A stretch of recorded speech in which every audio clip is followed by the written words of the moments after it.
is now time to showcase the talent of our best female fast boat sailors from around the world on the America's Cup stage. This part of the regatta is just about qualifying for the next phase. You know, we have to be in the top 3 after the next 4 races. Athena Pathway, Great Britain, are making a statement. My heart is exploding with emotions. Luna Rossa, Prada Pirelli, nailing it on them. They know the British are dangerous. We will keep on fighting for sure. Italians, good shift on that right-hand side, back in the game. It's quite difficult to keep the boat fast, but for sure it's an amazing boat. Luna Rossa, Prada Pirelli look dangerous. Each day is so valuable and our learning curve is still going up and up. Feels like such a blessing and opportunity to be here. Tight battle this, closest we've seen them all. Really acknowledging how important this event is to some epic racing, some chaotic conditions. I'm buzzing. It's all about trust your teammates on board. We're just coming out swinging for the next race. Quality teams, well drilled, practice, great racecraft. The battle has started.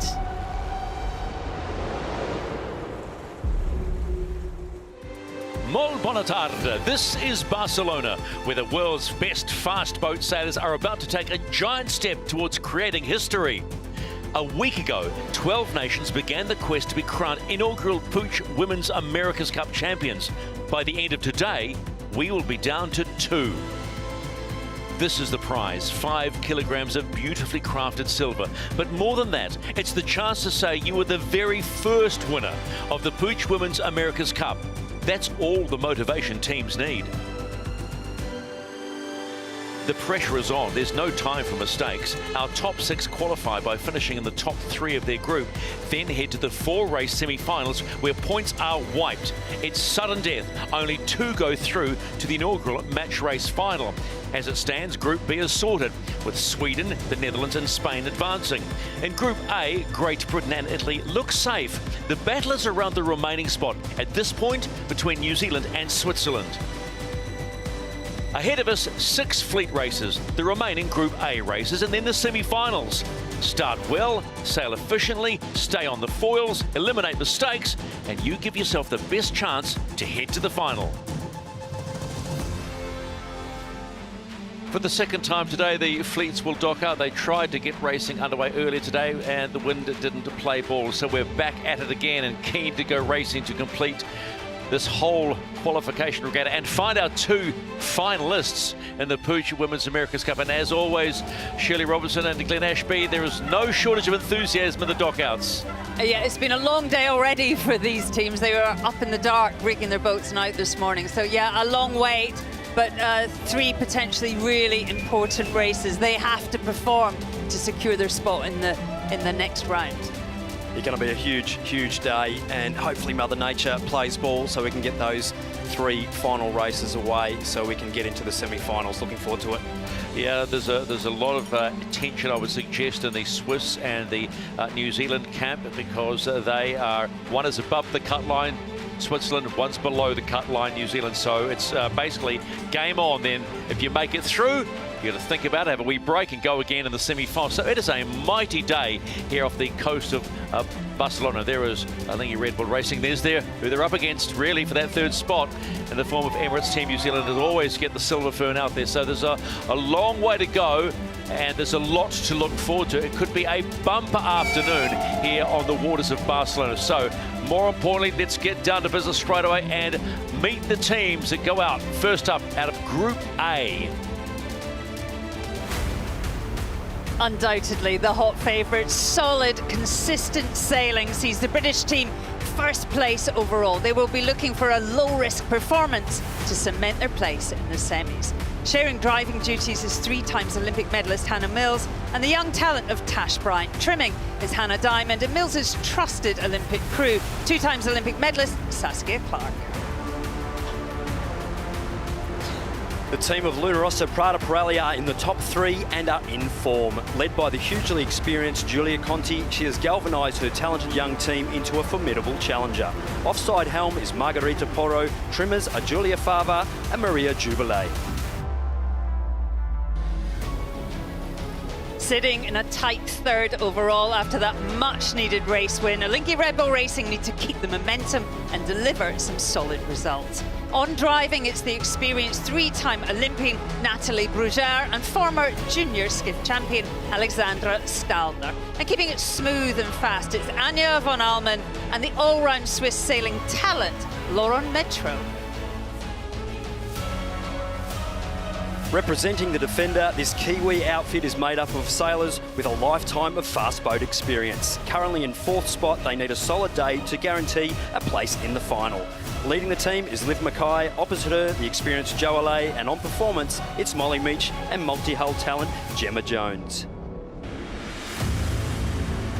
This team is full of proven talent, but Orient Express Racing Team have struggled to get out of the blocks. They sit in 5th spot, needing a corker of an afternoon if there's any hope of making the cut. Driving is Ujuru and 3 times match racing world champ Courtois. On trim is Olympic bronze medalist Retournes and Manon Udine. This talented American Magic team find themselves in 6th place after a frustrating opening day. They have a lot to do to make the cut. The driving team of Francesca Klapsic and Erika Reinecker need to keep on point and deliver. With possibly the toughest job in these tricky conditions, trimmers Sarah Stone and Louisa Nordstrom. Well, so this lineup of cup teams are full of proven performers, well practiced and ready to show us what they've got. But it's a brutal format. After these 3 races, 3 teams go home. It's got very real, and the conditions this afternoon are really going to test their skills and their adaptability. We've a light southeasterly gradient breeze between 4 and 8 knots, and the forecast is for an increase, but we're surrounded by lots of crazy clouds, so we can expect a lot of instability.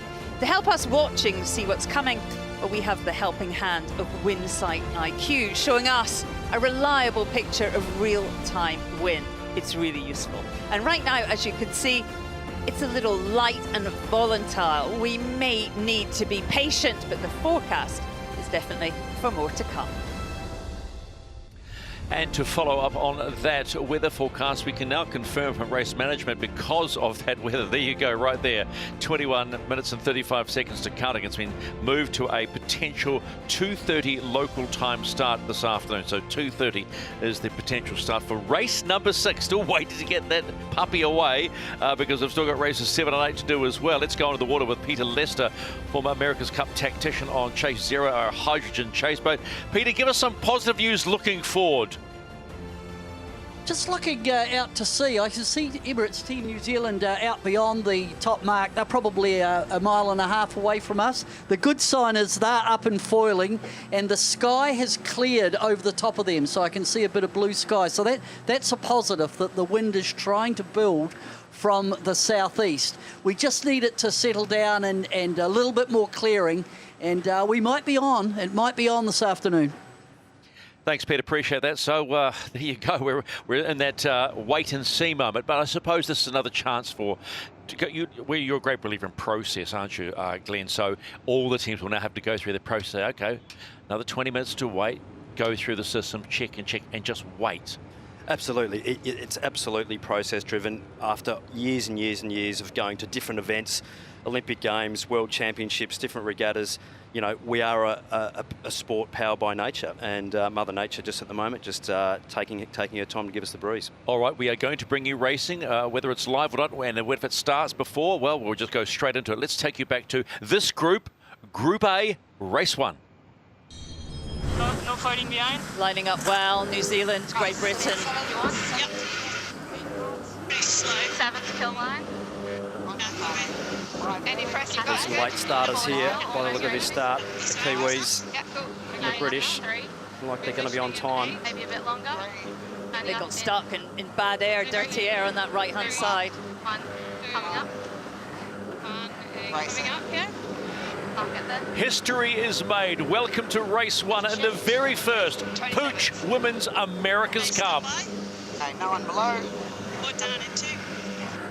Okay, just getting settled here. Above tax. Put on numbers. Copy. Big split Great here. Britain had the best start there, just 13 metres back, 28 knots. Nicely executed by Hannah Mills. Happy to go 15 to boundary. Okay, taking in 3, Tom's 2, on board. 1, board down. It's Team New Zealand. And turning. In knots. Board in 2. Hi, mate. 1. And angle. Yeah. Remember, from these series of races, half will go through to meet half from the other group, so important to be consistent, to be in the top 3. Also, the pointing, the scoring system really rewards a podium place. 1 to build. Okay, on speed. Happy to press though, keep it fast. Considering what happened on the water yesterday, it's quite ironic that the 2 leading teams at the moment on opening day are a team from Great Britain and one from New Zealand. And also more top right. Jo Allais, gold and silver medalist. Yeah, I think it's very shifty and very patchy, so let's just, you know, This is a know how sneak to sail. preview of possibly what's to come in another week or so's time. Both teams really, really locked in. Funnily enough, with identical boats in this fleet. Very, very similar performance. And you can imagine too that Athena Pathway will be buoyed at what happened yesterday with Ineos Britannia going through to the match. That will flow through the whole team. Certainly will. There's the Italian team of Luna Rossa there. Over speed, 28 knots versus 23. They'll be able to sail up into a position of clear air. They've done so well to come back, had a really average start. They'll learn from that, but great pace here, moving up through the field. They are absolutely ripping, the Italian team. Very, very, very good boat speed there compared to the Kiwis, the British to windward. Like a lot higher ride height on board. The Italians versus the Kiwis there. They will likely go on lay for right turn. Pressure looks good, top right. We're getting up near the top, decisions around the ley line. Such a short track, this. Low down there. And go a little more run. Boundary in 10. Deep build. Red Bull Racing also making their way back into this race as well after a slow maneuver restart. Top 1. 17. 18. Emirates Team New Zealand went under the ley line. We'll have more manoeuvres to do. Press. Very slow. Okay. I'll lower the build. Wow, you can really see that swell from that aerial shot, rolling from left to right across the field.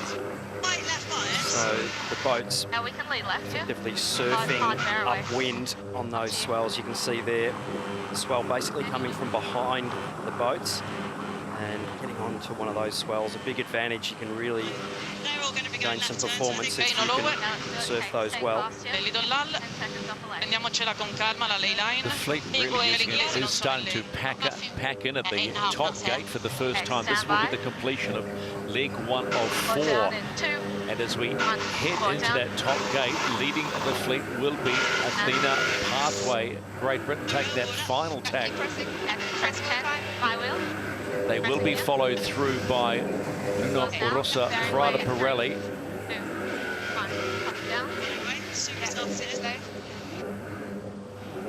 No issues behind. Oh, Luna Rossa off the foils. Slow manoeuvre, having to stay slow to get round the mark.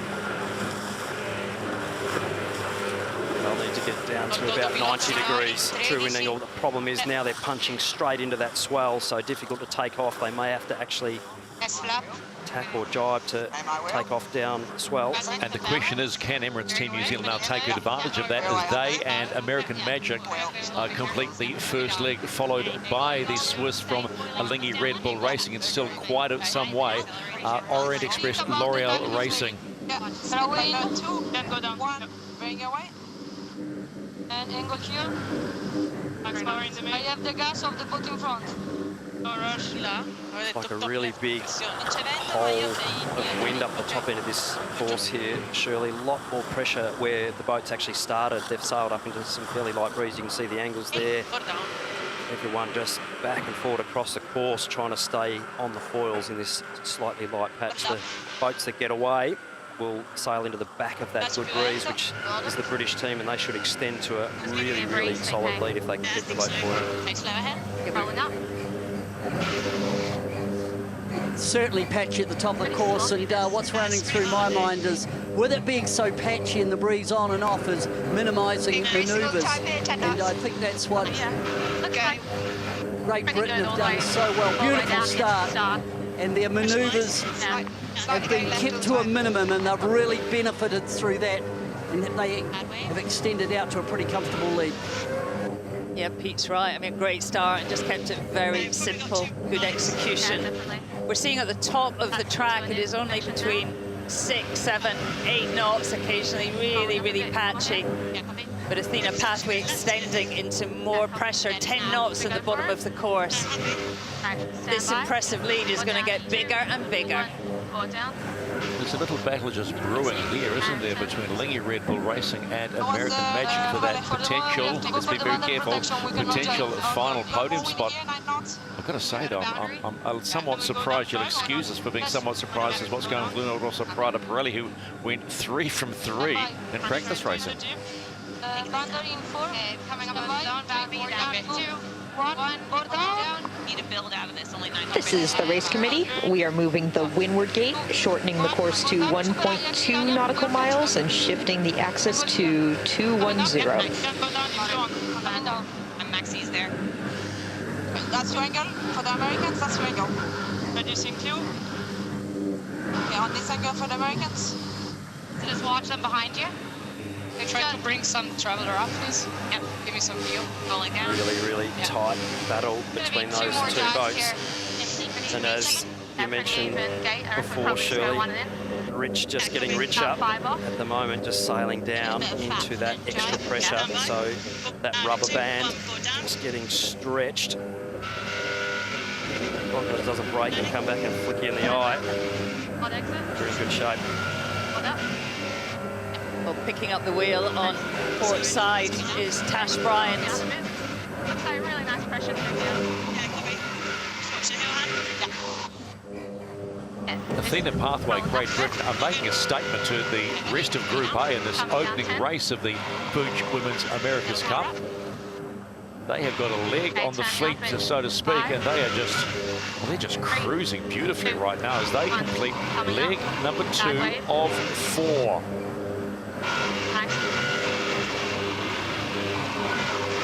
So that lighter air will eventually make its way down the course. So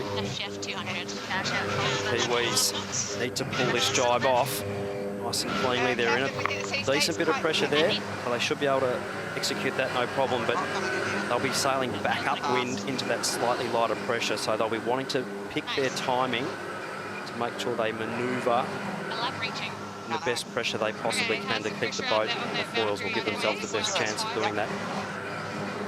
What's really interesting, and we had the, the advantage of seeing the practice racing, that both these boats had their issues in practice racing, and the improvement is off the charts, particularly for Emirates Team New Zealand, and the starting by Athena Pathway Great Britain. So it's 1 and 2, Athena Pathway Great Britain, then Emirates Team New Zealand. And 2, 1, angle. Nice.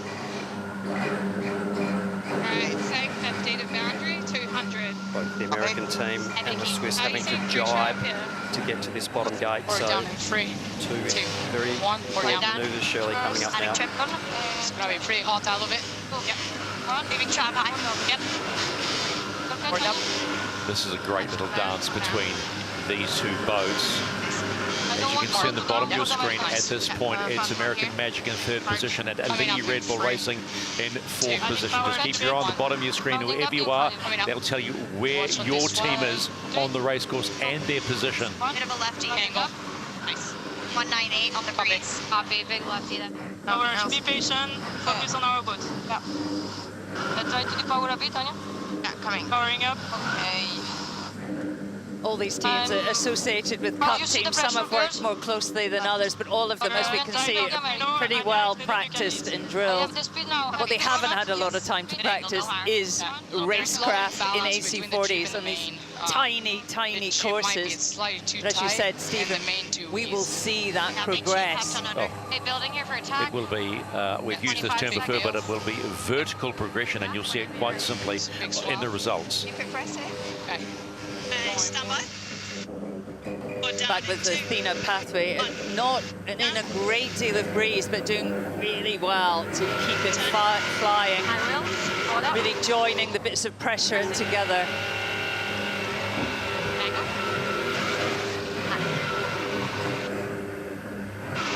Okay, gust on in 10. It was a big day for British sailing yesterday. British fans will be loving this. Hannah Mills and her team leading the way on race 1. Yeah, agreed. Right now, it's a case of everything they touch turns to gold. How good, huh? That's Brian, Hannah Diamond on the port side, Hannah Diamond on aero trim there, and reflective goggles there of Tash Bryant. We just see how much wheel work in these swelly conditions that's needing to be done to keep the boat on track. A lot of trimming there. Sitting behind, keeping that heel locked in. Really important job by the trimmers to keep that heel angle constant. Keep the boat locked in. It's great to see Ben Ainsley down there this morning too, Shirley, cheering the women's team on. I think he's allowed a day off. Probably deserves one after yesterday, I think, Ben. Hopefully got breakfast in bed this morning and eggs on toast. Well, according to Luke Parkinson, they weren't going back to work till Monday, so they've taken his advice. Something on the bow. Hopefully Luke made it home last night, knowing Parko. They all deserve a good rest. One more manoeuvre, tacking in pressure, Athena Pathway, so that's the right place to tack, right to meet with that puff. Best chance to stay on the foils. Watching the boats come up wind, what's interesting is how hard it is on starboard as we look at an Athena Pathway just tack. Because of the seaway, you're punching straight into the waves coming out on starboard, and it's just on that starboard tack that you're liable to touch down. A little bit more pressure at the top of the course this time. Yeah, it looks okay. We probably just want to get Athena out there a bit Pathway, earlier than last time. Great Britain will lead the fleet into the final downwind leg, and that will be the homebound run. Oh, just a little bit of a tiny wobble, then they get their AC40 back up and falling beautiful. This is an outstanding performance in these conditions. Yeah, it's a great shot from the front there. You can see how tricky those waves are. You've got to get the timing so right, so accurate. Race looks pretty similar across the course now. Saskia Clark sitting behind Hannah Mills. Hannah on the steering wheel, Saskia there on sail control. It was that good patch. Saskia was Hannah's crew to a gold and a silver medal. Silver in London, gold in Rio. Trusted team. They know each other really, really well. 19, 20. Experience altogether. A lot of experience on board this Kiwi boat as well. Sailing over to that pressure, just a little bit over ley line, but just doing everything they can to keep the boat on the foils. All about staying on the foils in these light, shifty conditions. Sometimes sailing a little bit of extra distance is what's needed to make sure you execute the manoeuvre and keep the boat foiling. I will. Emirates Team New Zealand holding position 2. That's worth 7 points if they maintain that position by the end of the race. All yours. And these could be important points as the racing goes on. Remember, each group has 8 fleet races. On a big touchdown by the US team, but they've had a big wobble out on that right-hand side of the course upwind, and that will be a huge loss. The American Magic team are going to really struggle in this light patch to get refoiling. Switzerland absolutely boosting and possibly taking the right turn if they can lay that. That's a massive, massive shutdown for the US team. Unfortunate. Slow. Just having another look at this manoeuvre. What happened? Just running out of power Found an angle. from the wind in that case, so not much you can do when you sail into a hole. Just can't keep the boat up to speed. The Italians also potentially in a passing opportunity with the American team. But it's opened the gate for Alingi Red Bull Racing. They had a lovely battle going downwind, and they literally were going through that bottom gate for the final time, neck and neck. But now, one moment, we say it all the time, one moment, and it will be costly. But my gosh, look at the lead that Athena Pathway, Great Britain, has on Emirates Team New Zealand. Well, you don't get points for distance. the Kiwis just need to hang in here. Get second spot and a ton of points. Okay, 20 seconds off. Impressive first day performance from Hannah Mills. Double gold, silver medalist. Saskia Clark behind her. Hannah. I quite want to dive before this nasty wave from this lovely camera boat. Am I board down in 3, 2, 1, board down. Running. I will. One exit. Board up. All the way up. I've been here in Barcelona since early summer, and you can tell, well practiced, confident crew. It's been a statement performance by Athena Pathway, Great Britain, in Group A of the opening day of the PUIG Women's America's Cup. They have done a magnificent job, and they will bank 10 points. They top the fleet with 3 races to go today. And finish it a little bit of style. Oh, you might as well get the postcard photo on your first race with a bit of spray. Great effort, Athena Pathway. Great start to the regatta for Athena Pathway, Great Britain. They are going to be in a real tussle against Luna Rossa Prada Pirelli when we get race 6 underway. Now, we have been advised by race management that the start time for race 6 has been pushed out again to 10 minutes to 3. 10 minutes to 3 here on the waters of Barcelona. Now, Shirley, you've been making encouraging murmurings there. Are they encouraging about whether we could go racing soonish?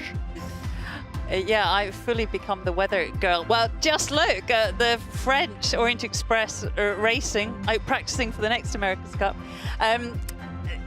There is wind offshore. Some of that is starting to come in, and we've just spoken to one of the meteorologists. There is a confidence that more wind is going to come. It is offshore. We're just kind of waiting for it to get to the coast. So put the kettle on, but don't go away. It's going to happen. Is Ian Murray, head of race management. I'm sure they want to get racing underway as well. 2:50 local time is the expected start for race number 6. Let's go onto the water with Peter Lester. So there's confidence building. Do you feel the wind building, Peter? It's trying.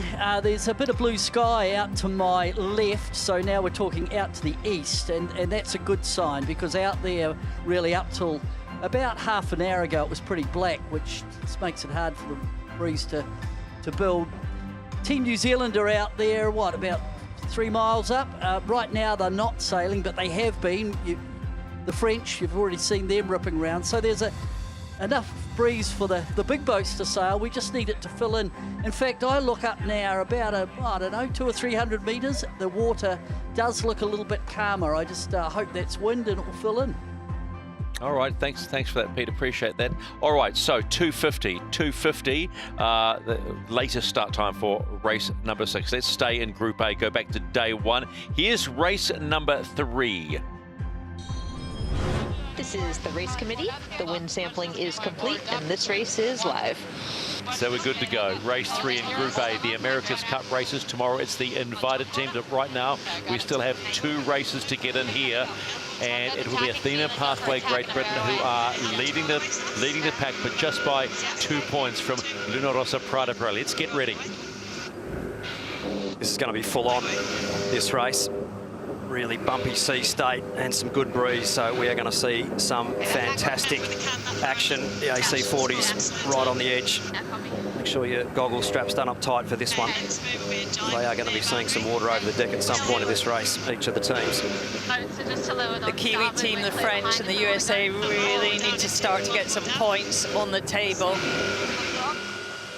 Luna Rossa Prada Pirelli off the foils at the moment, but plenty of pressure to build there and get on the foil, so we'll see them build and take off, controlling their time on distance, so they should be absolutely no problems. A different form to this pre-start. I guess all the teams would have had time to chat to their coaches, work out a plan, all coming from above the start box.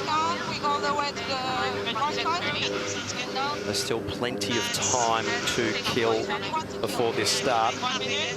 The object of the game is to try and put yourself in a position in a fleet race where you have boat speed advantage over your opponents off the start line and the ability to sail the angle that you need to sail for best performance and not get held up or dictated to by any of the other boats around you. So jockeying for position, very, very important in a fleet race start. Left-hand side of the track looks really promising. We might see them trying to gain control there. Italians up and charging back to the start line. Redoing Tracy.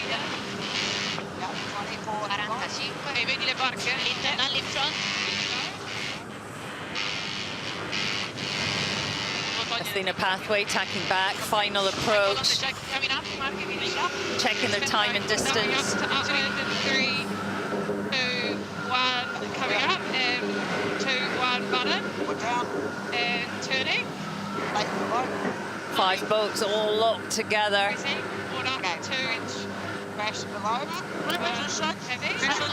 This is going to be the tightest start yet. This is the umpire's penalty USA relative to France. So it's rush hour at the start, ahead of race number 3 in the PUIG Women's America's Cup, and we are racing. Good start by Athena Pathway, Hannah Mills. They've practiced that a few times. Shift average, 15 knots. Impressive extension on the fleet. Make a touch more, Ken. Breeze coming on in 2. Big immersion's good there, Tam. Team New Zealand, windward end of the line, getting off the line relatively cleanly. Luna Rossa Prada Pirelli a few seconds late to that start. Okay, team. Not getting their time on distance from that far side like they'd like to. They're still in the race. A big battle now for clear air. This next tack. American Magic got a penalty for a windward lured situation in that pre-start. They must drop back. Massive touchdown by Alinghi Red Bull Racing. They will lose valuable metres in this early stages. Okay, stand by. Forward down in 2. 1, forward down.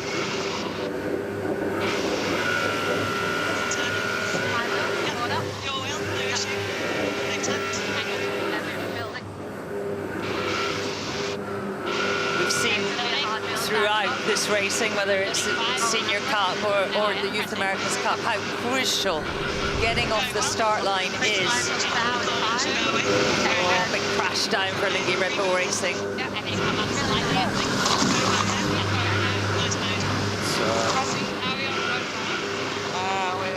Luna Rossa Prada Pirelli digging their way back through the fleet after a poor start, so they'll be wanting to charge their way through.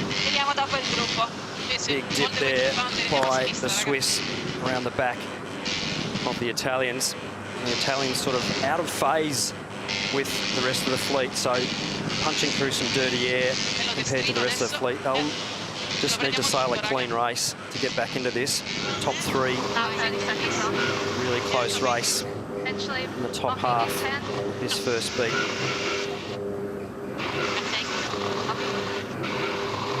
Oh, and Orient Express Loyal Racing punching it out of the back of a wave, out of that tack as well. They'll be paying an 8 to 12 boat length penalty in the rebuild there. Manoeuvres are hard in these waves. Needs real coordination between the two helmsmen and the trimmers, keeping the power on, picking your moment. Well, the challenge has changed now, hasn't it, from the first 2 races? Very, very different breeze conditions. Sea state getting up now as well. So as this breeze keeps kicking in. A little touchdown for Athena. Did well just to pick it up again, power on. Touch and go, not a complete disaster in these upper range conditions. 16 knots now coming into the top of the course. So some really, really exciting conditions. Not easy, but Luna Rossa, Prada Pirelli just crossing French team. Italians, good shift on that right-hand side. Back in the game. Yeah, out of phase, and now challenging for the lead. So they are the giveaway boat compared to Emirates Team New Zealand. They'll duck in behind there, but snaking their way back through the fleet from being last off the line to be now in 3rd position and absolutely charging. Athena Pathway, Great Britain. Away they go, lead the fleet. They know what to do here. Close intersection between Emirates Team New Zealand and Luna Rossa, Prada Pirelli. The fleet is tight at this point. Orient Express, L'Oreal Racing go through in 4th position. Then it's American Magic who had that boat-on-boat penalty, but they're still in the hunt. It's rough. It's rough out there. Only 13 knots of wind speed, but waves much bigger than the breeze. This is the umpire's penalty New Zealand relative to Italy, and penalty clear. I've got some loose moments on board. Athena Pathway in this jibe is not over yet.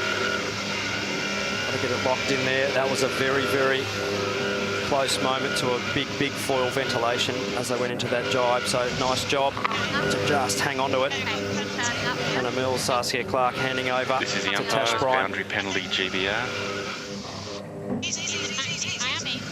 Athena Pathway miles over the boundary. Oh, and a big touchdown, Athena Pathway. Oh, they've really, really got the plough attached to the front of that boat.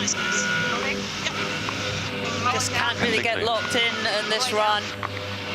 Huge gains to the Italian team as the Kiwis and the French come charging in from that other gate right-hand turn at the top. So fierce battle.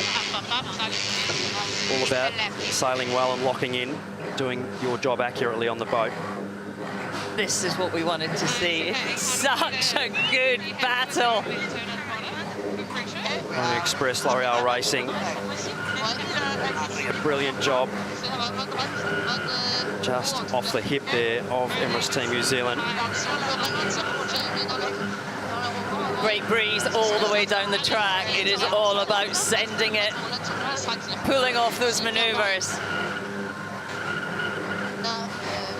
Currently nearly doing 40 knots in these little boats. Close here between the French, the Kiwis. Anyway, from here. We're down at 2, we're down, the French go. Simo jibes on board these 2 boats, so nothing in it. Oh, and the Kiwis have got a bit on here. Hold. Okay, happy. Order. Well saved, come heads. And away from here. Joale picking up the wheel. This is race 3 of the PUIG Women's America's Cup, and it is all on in stronger conditions, leading the fleet to the bottom gate for the first time. Luna Rossa, Prada Pirelli, they complete again. Rush hour at the bottom. Oh, massive move by Emirates Team New Zealand inside. Really late call. Really tight racing. Keep your eye on the bottom of your screen. There are the positions. Luna Rossa, Orient Express, L'Oreal Racing, Emirates Team New Zealand, Athena Pathways, who had to give up space and time on that penalty. American Magic and Alingi Red Bull Racing. They're all around and up on leg number 3 of 4.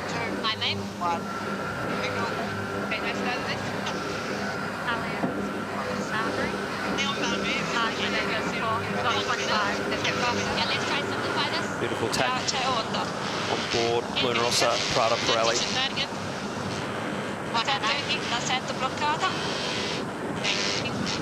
Luna Rossa were late getting off the line.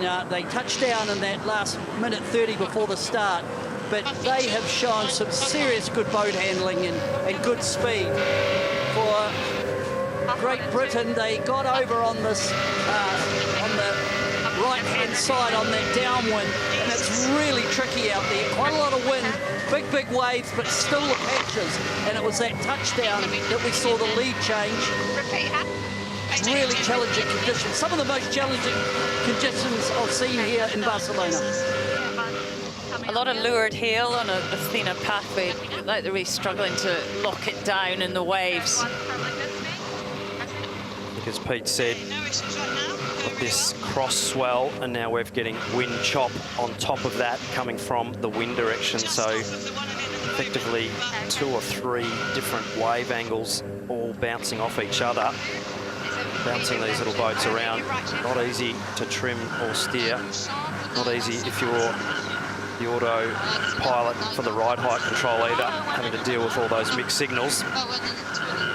Steering here, Pauline Courtois, 3 times match racing world champion.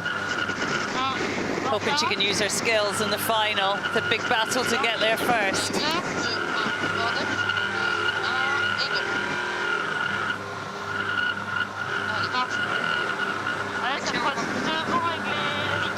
These AC40s all powered by 100% battery. No grinding or cycling involved in these little boats. So power on tap.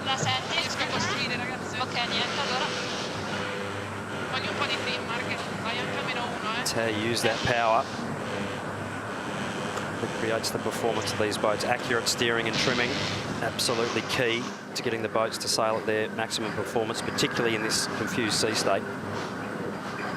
16 knots. Nice. How far are they? You go off. We're still 20. Yep, coming up on riders. I think we're just following the boats to windward. So your eyes on them. Steering on Emirates Team New Zealand was Liv Mackay, the voice you can hear, Joe Alla. Maybe go wider. Okay, taking here in 10. Such a good team, this. They can hang it together. A real threat, full of performers, street fighters. Gemma Jones, no stranger to sailing high-performance boats on the Olympic class NACRA 17. Very experienced campaigner. This is the umpire's New Zealand boundary penalty. An unforced error there for the Kiwis. We're disappointed with that 75-metre penalty. Oh, and they've got plenty going on here. Luna Rossa, Prada Pirelli still doing a number on the rest of the fleet in conditions that have really got up and put all the fleet under pressure to handle these mobile roller coasters. They're around. Athena Pathway, Great Britain, they are sitting in second position. They will complete leg number 3. That penalty is...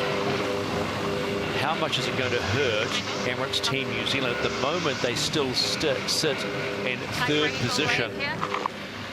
But the chasing pack are almost on them. There goes Emirates Team New Zealand. followed by Orient Express and L'Oreal Racing. There's American Magic and will be Lingy Red Bull Racing at the tail of the fleet. Turning away. Okay, keep flying. Angle in 2, 1, angle here. It's a big lefty. Happy to drive whenever. I'm ready, Anya. Happy. 3, 2, 1, go down. It's their 41, 42 knots of boat speed. Yes, really, really bumpy conditions, like going over a set of whoops in a car or a bike at pace. For the drive, yes. Super high speeds for a very, very small boat. Steering on port, it's Margarita Porra. Trimming for her, Julia Fava. And by drive. Lower. 2, 1, go down. And go down. Hold it. And turning. Okay, my wheel. Both young sailors, Margarita 25, Julia 23. Absolute youth stars in foiling boats, 29ers. Going fast.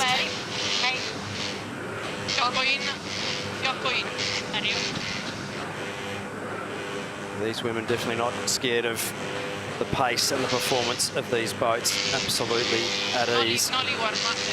If they can master getting off the start line, Luna Rossa Prada Pirelli look dangerous. Danger is their middle name. Luna Rossa Prada Pirelli will steam home in this third race of the PUIG Women's America's Cup and take another big chunk out of the rest of the fleet as far as points are concerned. The Italians win and bank 10 big points. Oh yeah, they'll be happy about that. I got some.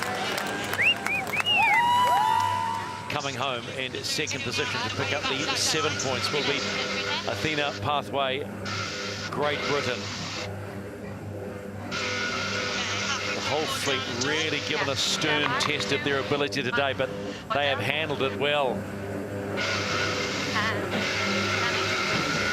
What about that final podium position? It will be Emirates Team New Zealand. They got rid of the penalty quickly at the top gate, just before the top gate, and come home with a valuable 5 points. New Zealand crosses the line. Nice race, guys. That was race 3, day 1 in Group A, and that was the second win by Luna Rossa Prada Pirelli on the day. It was a big old day. It was our first real indication that they had, I suppose, surely locked into their AC40 and were going to be a threat and are going to be a threat. Yeah, it seems a while ago now. What a great day of racing they had. Hopefully we're going to have more today. Looking forward to seeing that. So that was the standings after 3 races on day 1 and the 2 wins and the 4th place. And everybody was quite surprised by that 4th place in the opening race, but they certainly put that to bed pretty quickly. Consistency is the key when you come to the AC40s because of the weighting on the points, because you have 10 points for first, 7 for second and 5 for third. So if you stay around about there, even in that 4th position, you're going to be looking good. So but we were seeing already an unfolding of another mini battle between Emirates Team New Zealand and Lingy Red Bull Racing, and that one continues on as we try and get a start in race number 6. Now, we have just been advised by race management it has been pushed out again to a 10 past 3. It's a 10 past 3 local time, so that is a little over 20 minutes now, about 22, 21 minutes. Well, there you go, just under 21 minutes. To hopefully a race start in race number 6. Teams will be just doing what they have to do. There's Hannah on the right-hand side and crew just wondering what to do, because we all want to go racing. And I say there's incredibly patient people. Oh, I think the patience is something that you absolutely need to have, not only in the sport of sailing, but I think in a lot of sports. And at the end of the day, We are powered by the wind, and if there's not enough wind, it's like trying to drive your race car without putting fuel in the fuel tank, so it doesn't go too well. Bit of love coming from Melina Rosa Prada Pirelli there. Well, look, everybody's happy to be out there, and I'm sure there is a feeling, Shirley, that we are going to get racing at some stage. Yeah, that was Julia Conte living her best life. I guess on this boat, though, the Kiwi team, they don't look like they're feeling nervous, but I bet inside they are. You know, in the space of a few minutes, they could be go here. It turns around really quickly, and they need to deliver. But as Glenn said, the proven athletes, they're used to going through the process and will really be keeping an eye on what's going on. It's a beautiful boat. Look out there, huh? Very, very nice boat. The teak work on that would be something that would have taken a few days to complete. There's John Jimson, silver medalist in the NACRA class, which is the foiling catamaran in the Olympics. His wife now, Anna Burnett, is with the Athena Pathway team. She's not on the boat, but preoccupied this summer with the Paris Olympics. But it's great he's here supporting. New Zealand flags out. Just remember, tomorrow, it's the big one, the start of the match. Emirates Team New Zealand and Ineos Britannia. You know, when we talk about the America's Cup, there's one word that just comes to mind, that is excellence. And we're witnessing the world's best fast boat sailors out here on the water of Barcelona and the PUIG Women's America's Cup. And to sail these one design, high speed, high performance AC40s to victory, actually the whole crew have to think as one. So success comes down to talent and the skill of the whole sailing team. It's a big step for women to be given this opportunity. There will never be a first one again. This is it. I think it's a really good step in the right direction. We really do have the best in the world racing against each other. We provide no excuses for cup teams to not look at female sailors in the talent pool for the traditional cup teams in the future. When I was a kid, I was always saying, oh my God, I want to do that, Luna Rossa America's Cup. I'm feeling very, very lucky and honored to be part of this team. Good start by all of the fleet in the PUIG Women's America's Cup. The boat coming across us on the The PUIG Women's America's Cup is a landmark event. In lots of sports, there is tokenism. We just don't believe in that. I got it. Holding and rolling down. We believe that people should be there under their own talent. But women don't have a natural pathway into the America's Cup. This is a who's who of women's sailing.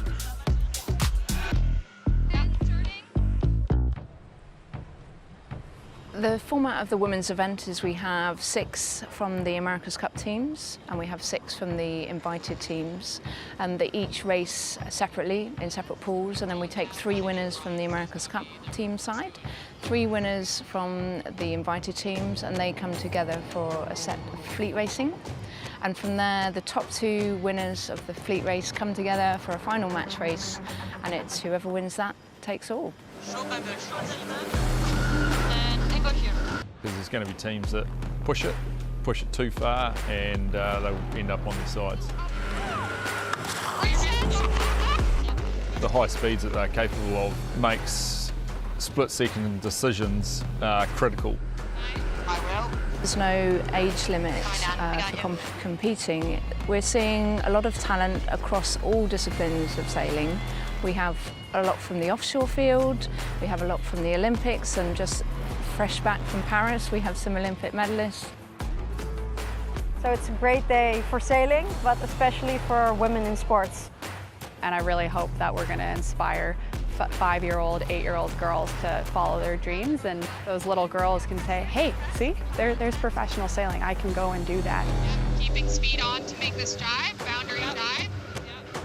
To win the first ever Women's America's Cup would be just unbelievable. I think the moment is now, and it's just the momentum's going to carry.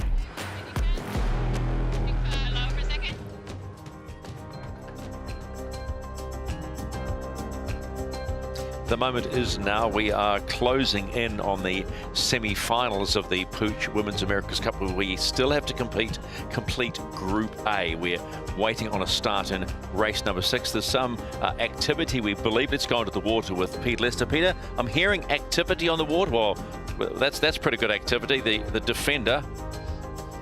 Yeah, the Team New Zealand are out.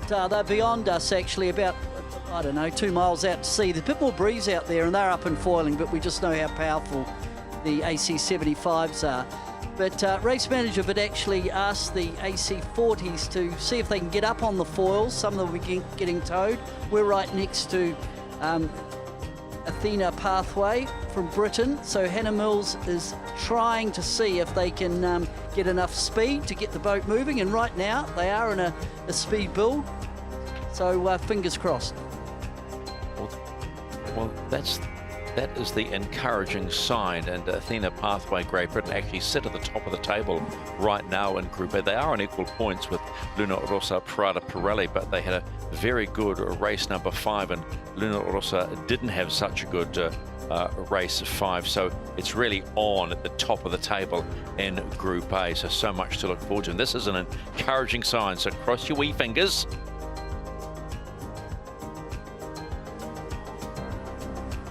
And while we look at Athena Pathway Great Britain, there were just so many young sailors wanting to get on board that boat. They had almost 300 athletes put their hands up. There was an intensive 18-month trial on water and simulator-based analysis, and the hopefuls then whittled down to an elite squad led by 2-time world champion and Olympic medalist Hannah Mills.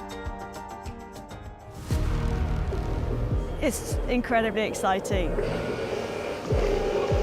to have the opportunity to race as an all-women's team in the America's Cup. Feels like it's been a long time coming. It's a super exciting time to be involved with sailing. These boats are incredible and these machines are just awesome. It's the first ever Women's America's Cup. You know, we want to make history and we want to try and win that. And I guess I feel like we're hopefully pushing through the door so that, you know, the next generation of females to come, there's going to be huge opportunity off the back of this. So yeah, I feel very privileged and honoured to be a part of it.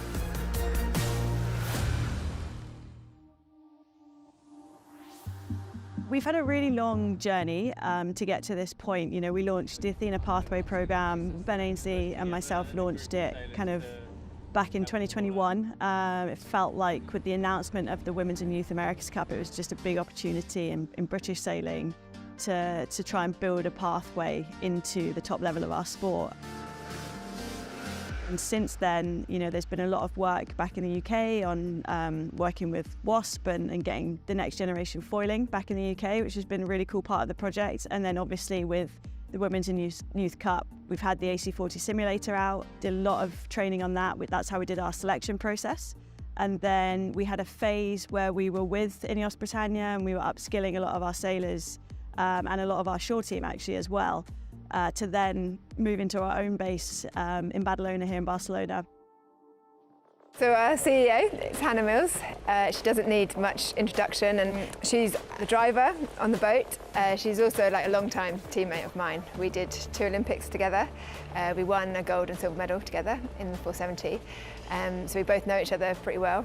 We know what pushes each other's buttons. We know how to sort of calm each other down and stuff. And so it's been really enjoyable to work with her again. Saskia brings a lot of experience and she just brings so much energy. You know, she's so positive, so keen to learn, always asking questions, and I think it just has created a really good environment for everyone to kind of follow that lead and just to feel confident and open to ask questions.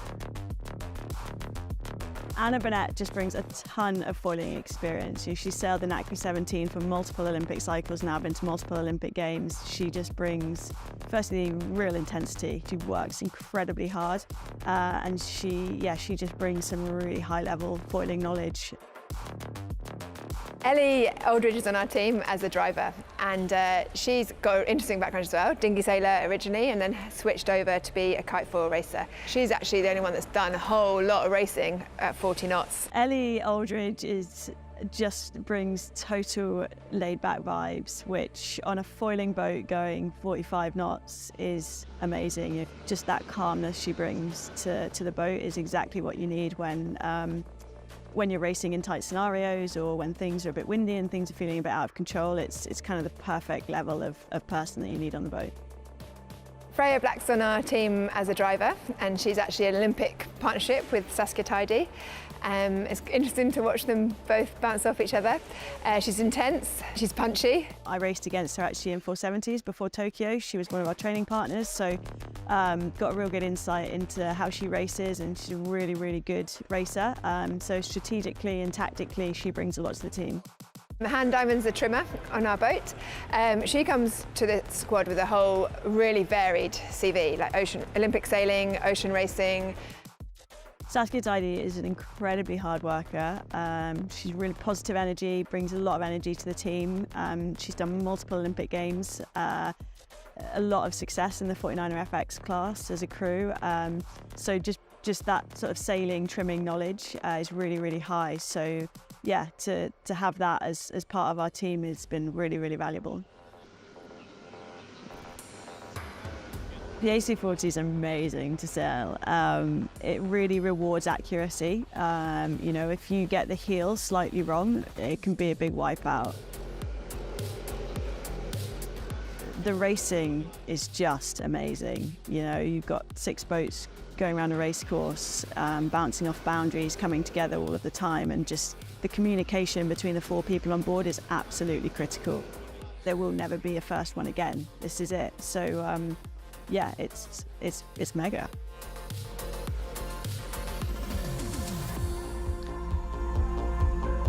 Beautiful day in Barcelona. It's a Friday. We're heading into the weekend. Still waiting for a start, and race 6 has been pushed back a little bit more.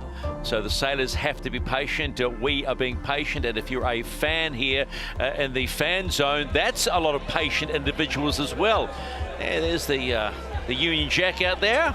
Everybody getting excited to see our Athena Pathway, Great Britain, get on. Nice to see you all, folks. Oh, there's some Emirates Team New Zealand supporters in the front. There we go. That's right, pointed out, you're on the tally. Quite simple, really. Well done. But that's what we love, fans, patience. They're all here for the same. Kids love it too.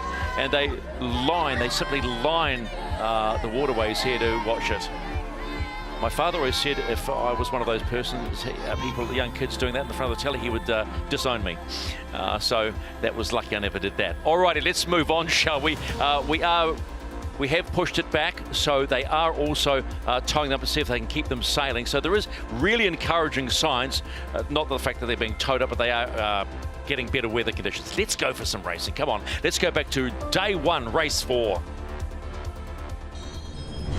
This is the race committee. The wind sampling is complete, and this race is live. Okay, yours again. Okay, just got those 2 port tackers and then no one else. Yeah, about 30 seconds off the pin.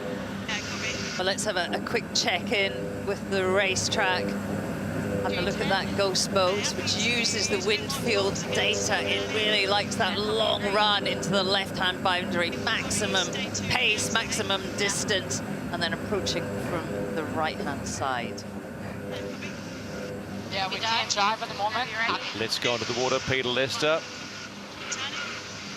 Looks more settled. Okay, I think things have settled down a wee bit. That breeze coming, or the wind coming out of about 210 has actually won the day, and this one looks more settled. We've still got that difficult sea state, and jibing from starboard to port. Watch out for that on leg 2.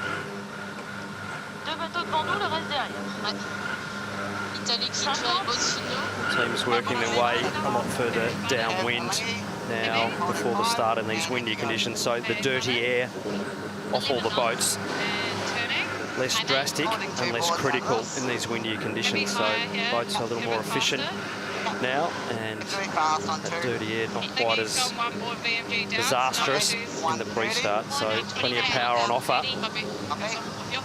Yeah, a lot less risk from that, but the box is small when you're going at 20, 30 knots. Quickly getting across to the boundary. All teams using their training wheels at the moment, putting that windward foil down and just stabilising the boat, just making the boat easy to sail.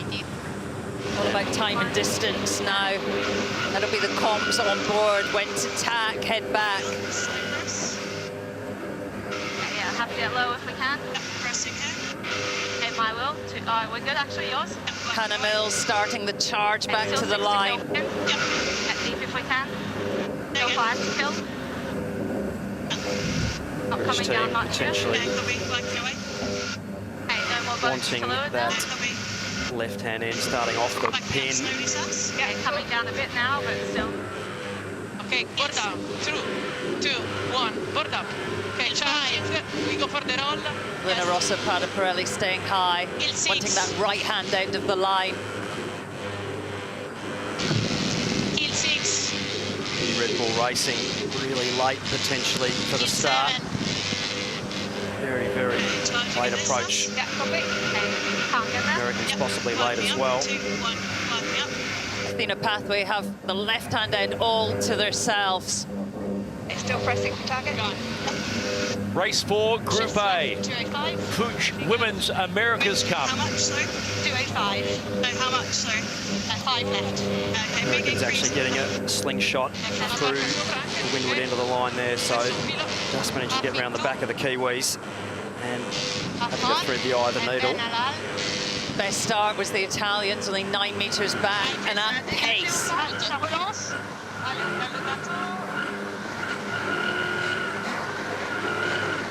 Tight battle this, closest we've seen them all. Really interesting as they come off this boundary, boat into that boundary, having right of way to be able to tack over, but only have rights while they stay in that boundary. So the other team's having to tack and let them out of that boundary. Simultaneous tacks between the British and the Kiwis, powering over to the right-hand side of the course. Okay. Boat's getting a clean tack away. Have a really tight battle across here. All about keeping the foot down, steering and trimming well for maximum performance. You see the teams that are doing this well, taking gains. The ones that touch down and get wobbly, sliding backwards. Joale having a look.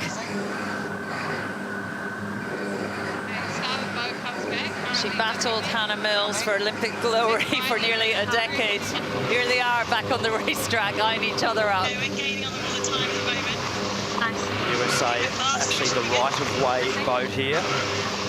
Speed will help us with the wave, so it's slightly wider than targeting. The Italians having to give way. Intersection with Athena in 5. By Richard Slater and his team. By 1. Happy same with Prada behind them. They're well and truly across the port tackers there, so no foul.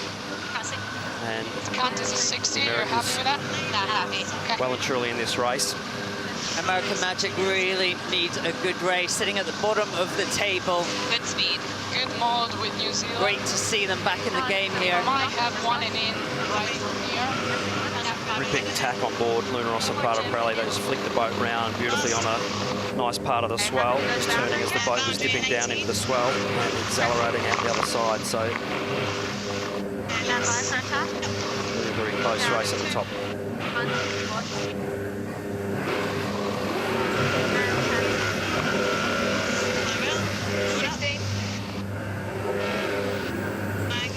Yeah, cool. Target's 30.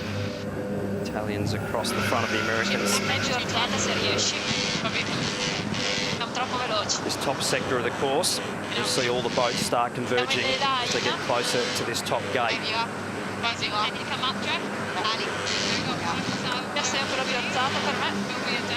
Athena Pathway, though, Shirley, look like they're getting a nice little wind out to that top right-hand side of the course, taking some gains, possibly not in pressure, but in angle.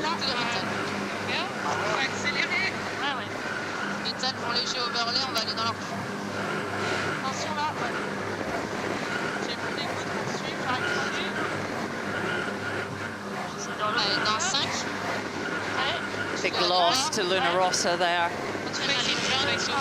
British team did really well on the right-hand side of the track. 5 and 2, 1, off on. This had one in it left, copy. As Peter was saying earlier, very difficult to see the wind on the water in these really lumpy conditions with the glare and with some water on your goggles. Sitting down low, sometimes tricky, but big right-hand shift there. The British team making the most of that, sailing a shorter distance to the top there, getting bent up towards that top mark. So taking a gain, shorter distance sail, take a commanding lead going into this top part of the course.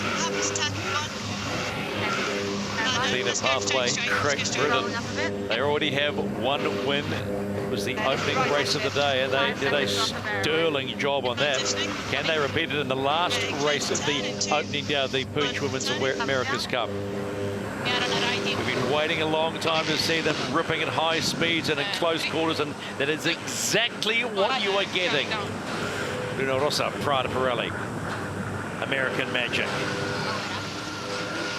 Angle at 2, 1, angle. Emirates Team New Zealand. 19. Slow bear. 23. A little bit of wobble coming around, and right behind them, Orient Express L'Oreal Racing. Straight inside there into a jibe. Kiwis just getting high and slow, just staying on the foils there with a really down speed manoeuvre. Driving in 20. Lingy Red Bull Racing get around. Pitch. Main starting. A lot of pressure in front, please. Teams absolutely flying on this downwind. TV not doing justice of how fast these boats are really going, but the spray coming off that little carbon fibre foil is any indication of how fast the boats are going. On board. Puff on in 5, 2, 1, puff on. Hold your pop. Good number here. Puff your foot. Very tidy upwind for Great Britain. We're into a more normal pattern now, where we've seen late in the day the wind wants to go to the right, a bit more angle in the right, but more importantly, flatter water and pressure. And that was what Hannah Mills and the team picked up to get into the lead. It'll just be interesting now to see whether they can hold off Luna Rossa, Prada Pirelli, because they look fast. See how fast the Italians can send it downwind. We try 0.6 here. The British team doing everything they can to hold them off. Chop for 10. We've seen these flags battling it out, almost even performance for the last week and a half on the AC75s. Absolutely nothing in between those two boats, nothing in between these two boats either.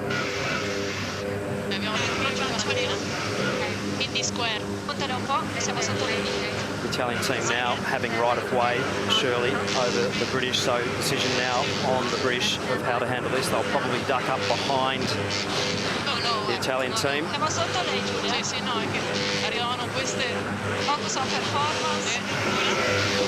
No, I was wrong. They decide to jibe.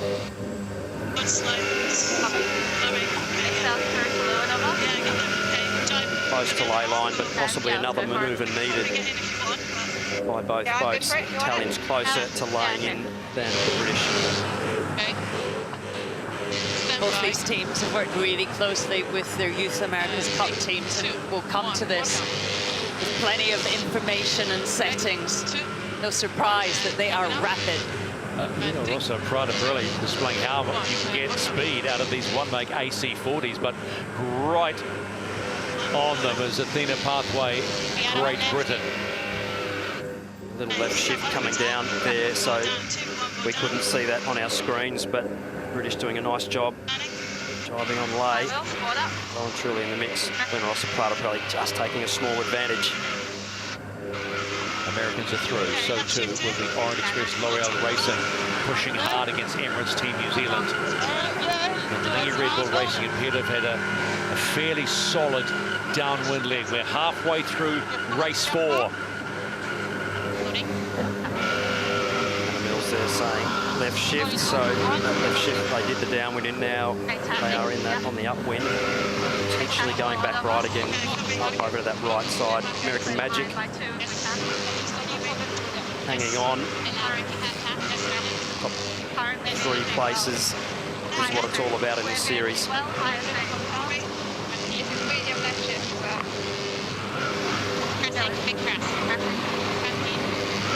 Italians back to the British. They're locked in and sailing well. Tash Bryant and a diamond.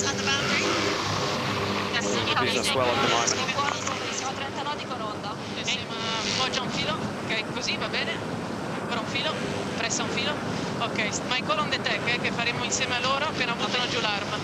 Quindi state stand by. Ok? Va bene. Feet 2, 1, pass on. My wheel, che presso un po'. Siamo al boundary, siamo al boundary. Boats coming up to the right-hand boundary, and this could be a crucial manoeuvre for both boats in terms of race 4. Simo Tack. Athena Pathways from Great Britain look to have a little upwind edge, and they really now have got in quite a strong position. For Luna Rossa Prada Pirelli in that leeward position, they'll be trying to reduce the gauge on the windward boat to try and stop Great Britain rolling over the top. Great race. This is a great race, and what a battle. I've got a feeling this might run and run all week. Quality teams, well drilled, practice, great racecraft. The battle has started. Better numbers now for me. Easier boat. Just a few meters between them. Love that shot from the onboard camera.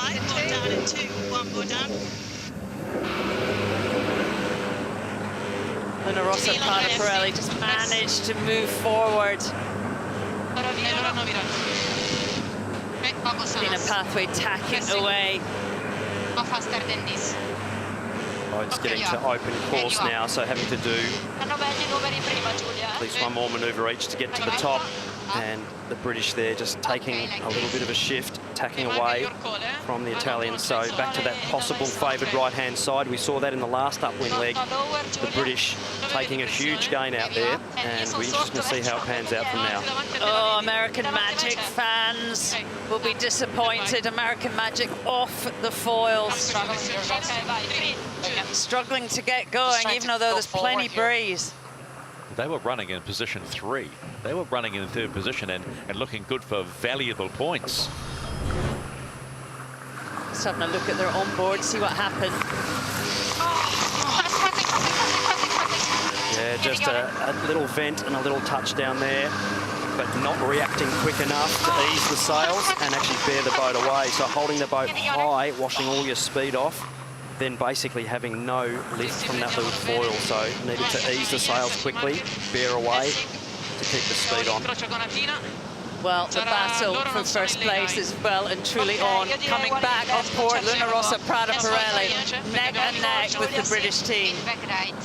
Okay, 5, 2, 1, okay. It's coming up to the next cross, and we're on the left-hand side. It does look to me as though Luna Rossa Prada Pirelli are just ahead, and they'll be able to get round the bow of Great Britain, and that's a crucial cross as we come into the top mark for the last time.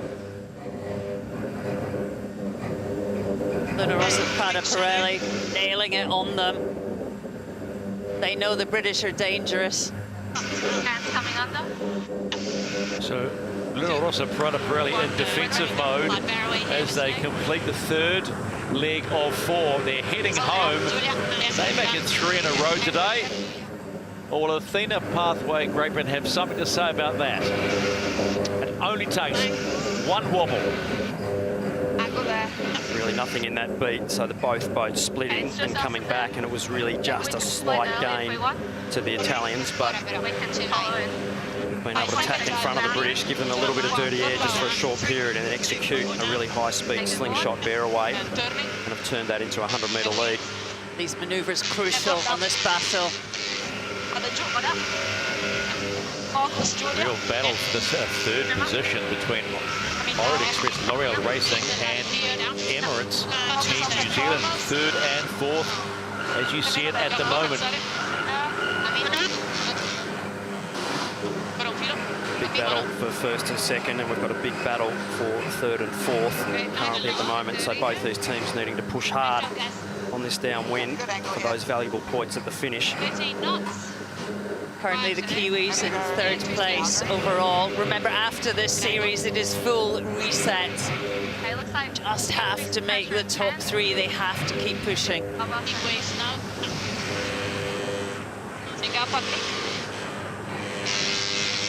completion of this race will be at the halfway point of this series.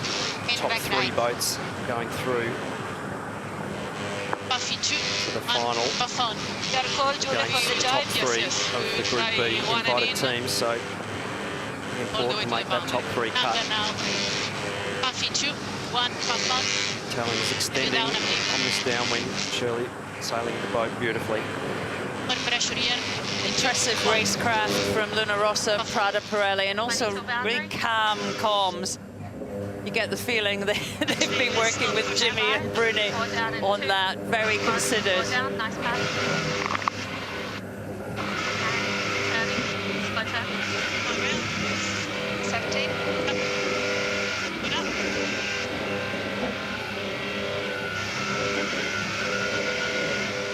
Square, bending qua. Arriva davanti a te.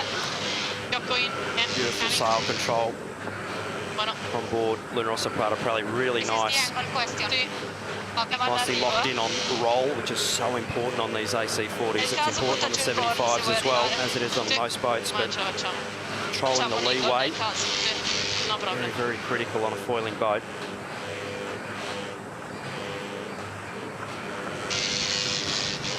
Luna Rossa, Prada Pirelli, they had a bit of a wobble in race number 1, but they've certainly found their form now, and they are in a rhythm.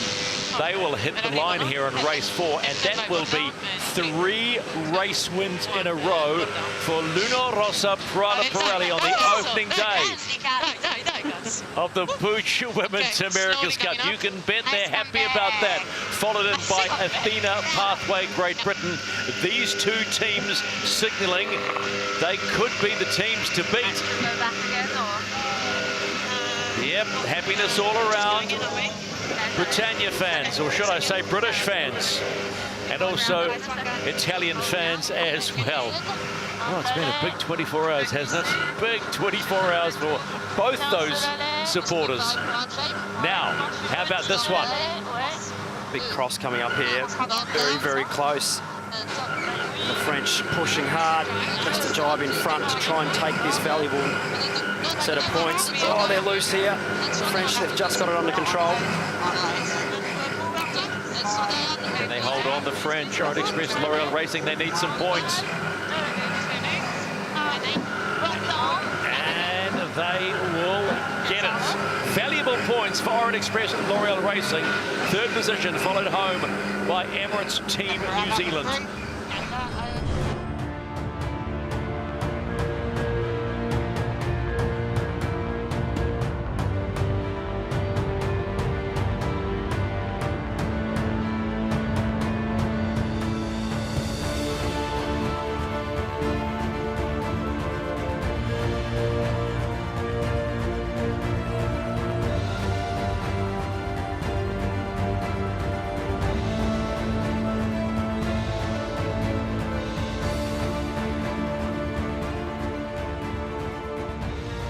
Heading into the weekend and looking back towards Barcelona off the water on a Friday before the match, which starts tomorrow between Ineos Britannia, the official challenger of record, and the defender Emirates Team New Zealand. So much excitement about that. That's, gosh, less than 24 hours away. First team eliminated was Orient Express Racing, but they are back out and flying. Good to see. They certainly are, and the guest position there, second from the back. Orient Express Racing have removed one of the Cyclor pedals and have opened that up for a guest position in there. And wow, what a ride. You'll be having to hang on there. Obviously not worried about the windage on board at the moment, sitting up there, but having a fantastic ride, and what an unbelievable opportunity to go for a run in an AC75. It's so good to see them out. And if you're thinking about the next America's Cup, you know, you need to start building your team now. getting the funding together. And if you're quite surprised perhaps to see Luna Rossa out, but we think steering this boat is Marco Gradoni and Ruggera Tita, the next generation, which we saw win. They're taking a photo of the helicopter, I love that. Patrizio Bertelli, the founder of Luna Rossa Prada Pirelli, has already said he is committed to the next one. So really great to see them out, making it look easy. Oh, looks fantastic, the old silver bullet. And there's the Defender, and Peter Lester. Defender looks good, and I'm sure Ineos looks great too. Oh yeah, it's the America's Cup boats are just to windward of us. We're actually over by the Jays, which is also a magnificent sight to see, you know, the modern America's Cup boats, and that's Emirates Team New Zealand just getting their final preparation done before they go up against Ineos tomorrow. And look at that for a shot. It's literally about a boat length and a half to windward of us. We're just tucked down to leeward, and that's Valshida, a beautiful J boat heading upwind. Currently they're lying third. Savias to windward of them, and then out of shot we've got Rainbow, Neville Crichton's boat, but beautiful sight. Certainly is a festival of racing off the coast of Barcelona for the last 7 weeks here. We have been privileged, and I trust you're enjoying the pictures coming out of Barcelona as well. The J-Boat Regatta rolls on here in Barcelona. Just magnificent, to say the least. We've seen pictures of 3 AC75s out on the water. We've seen the Defender, and here's the Challenger. First time in the match in a long, long time. 60 years. Wow, how about that? And the anticipation must be just building. Yeah, you can feel the tension, can you? You can almost taste it. We had the press conference this morning. They are ready to go. Very much a final check today before it all kicks off tomorrow. Can't wait. Did you sense nervousness from the four helms? I don't know about nervousness. They want to get going, and we don't know how they're going to do. You know, neither boat thinks they have an advantage. They both know it is going to be the biggest fight. It's exciting, Stephen. Can't wait. Oh, we cannot wait, to say the least. That's all tomorrow, the start of the match, as we see in the distance Luna Rossa Prada Pirelli out there. But this is something we want to talk about, because this is Group A of the PUIG Women's America's Cup, and we are hearing that they are going to let the clock run. In other words, they are hopeful that we could be going racing inside 13 minutes to try and complete Group A, and we would love that, and I know wherever you're watching this, you would love that as well. So stand by.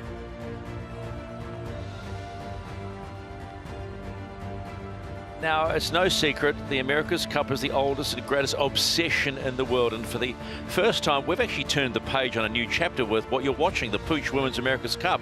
And, you know, there are a lot of young sailors around the globe that hope and dream that one day they might get the chance to make history. Well, guess what? That dream's now a reality for the Italian team.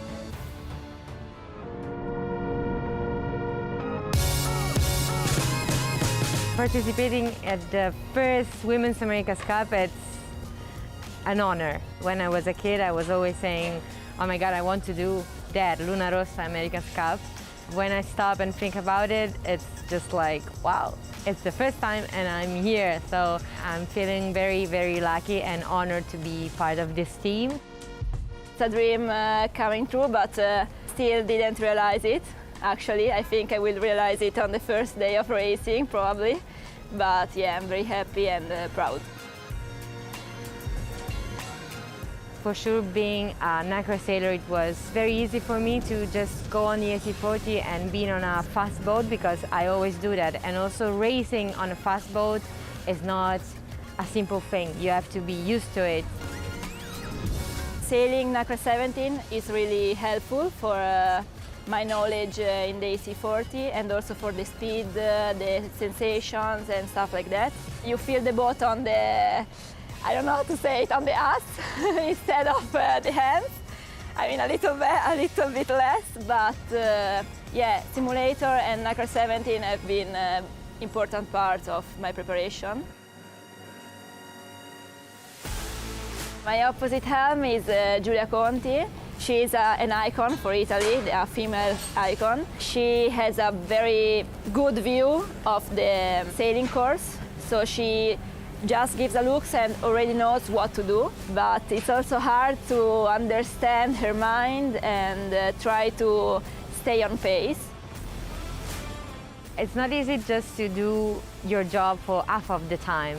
So I think we can give something every time. Streamers are always focused on the boat and helping the helms to set the targets and see outside. For sure, we can start to anticipate each other. It's the game that requires it. It's better for us to train in English because in Italian we talk a lot, you know. For saying a thing, we say more words than in English. And for us, looks better because the communication is more clear. We have a lot of support from the Italians, and that's like that. Italy always do it like that. We are all in something. Because in Italy, Luna Rossa is very important. It's like the national team of football. And everybody talks about it when the cup starts. Everybody tries to send us good vibes, also for the wind, and so we feel that support for sure.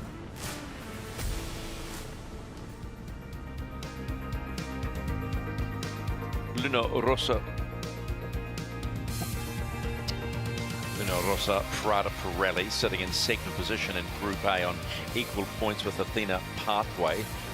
They've had 3 wins as opposed to Athena Pathway's single win, which was in the opening race of Group A. That, by the way, was back on the 5th of October, and today is the 11th. The Swiss are the only other team to have picked up a win of those. So those are the top 3 teams, notably consistency being the key, and that's what they will need going in. We are about under 9 minutes and counting to a start in race number 6. So we are hearing there is confidence that we will get this race and 7 and 8 underway. Everybody's been incredibly patient about it. Those are the Patin Calans. We saw them in Villeneuve-Giroux back in September last year. They're an original sort of little fishing boat. They used to go out with their nets to check the nets, but no rudder. You have to steer it with your body. How cool is that? Yeah, that's a beauty, fantastic design, very, very technical, but very, very simple at the same time. So moving your body weight around fore and aft actually helps you spin and turn the boat. That guy there looked like he's struggling in the waves a bit, but anyway. But they have huge races. When we were down for the preliminary gather in September last year, my word, there were about 40, 50 boats, and it is a real thing. 210.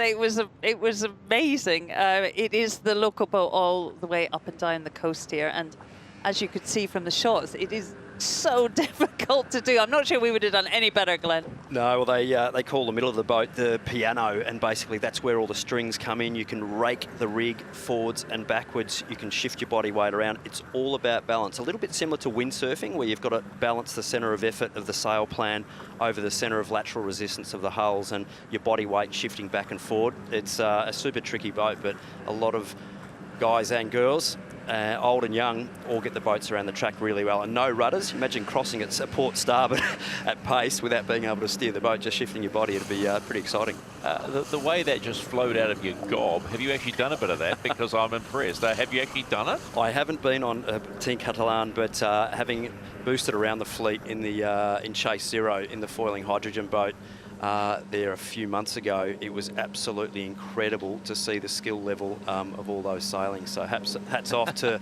the Petit Catalan, and an absolute fantastic little boat, and great to see them out on the waters off the coast. All right, we are getting close to racing in race 6 of Group A. We will remind you who the teams are shortly. We are 6 minutes and 39 seconds and counting towards this one. Just a reminder of where we sit in Group A. Athena Pathway, Great Britain, and Luna Rossa Prada Pirelli are looking pretty close to being locked in to the semi-finals, which are supposedly later today, but it's Switzerland and New Zealand that are on the bubble. Switzerland sitting on 25 points, and New Zealand sitting below the cut line on 20. So that's where the battle royale is going to be, as you can see right there.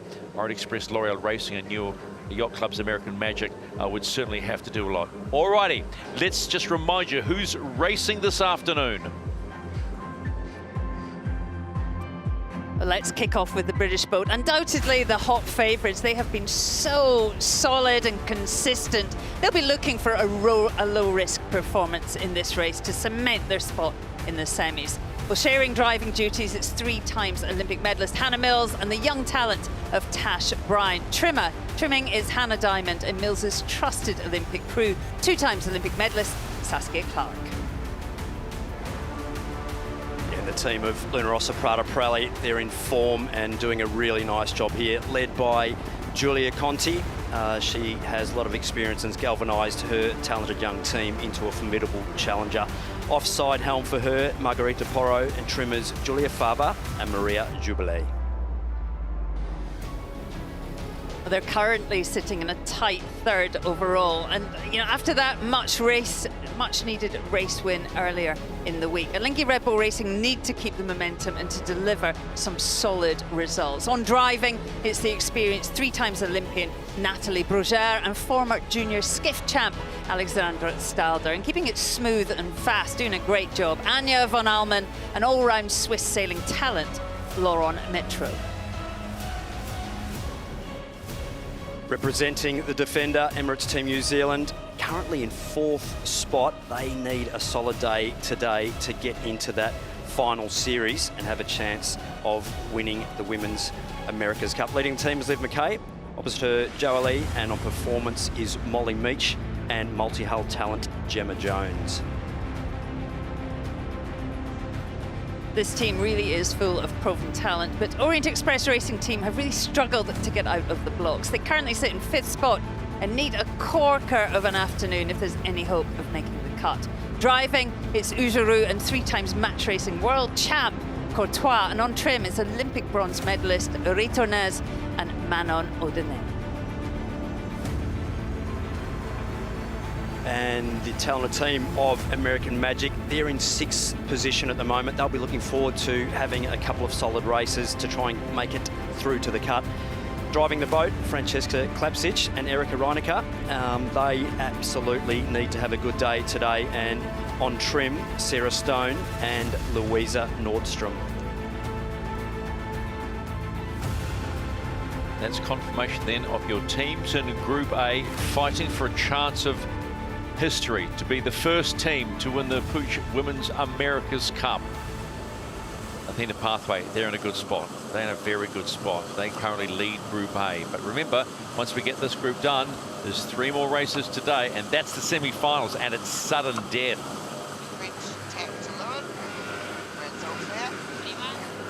This is the race committee, and this race is live. Alrighty, let's go racing. Race number 6 in Group A of the PUIG Women's America's Cup. The wait will be worth it. Let's go onto the water quickly with Peter Lester and just check conditions, Pete. Yeah, it's right at the minimum, but what's pleasing is I've just watched Great Britain come right in front of me, and Hannah Mills just threw the boat into attack and the boat stayed on the foils. So this one will be about, I think, just, the ability to keep the boat on the foils, and maybe sometimes you might see some odd moves, sacrificing position and maybe even overlaying marks, being fat on ley lines on the downwind legs, just so that they keep foiling. I think that'll be the priority.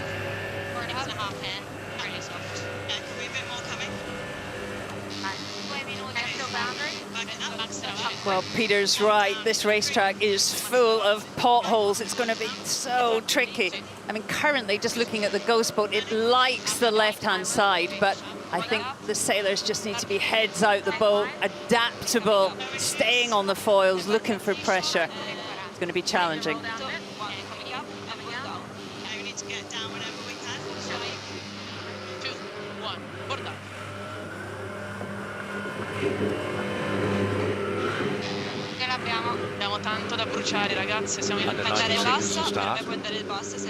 Two boats already off the foil. Switzerland, USA.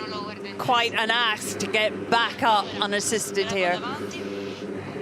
Switzerland need a good result. Really tricky, Shirley, at the moment. Absolutely super tricky to keep the boats foiling. Quite a lot of bumpy water and still a little bit of swell there. So all the teams doing absolutely everything they can to stay airborne at the moment. We've seen what happens when you come off the foils in these light air conditions. There is more wind up the course, but currently in the start box, it's 6, 7 knots and a lot of gas.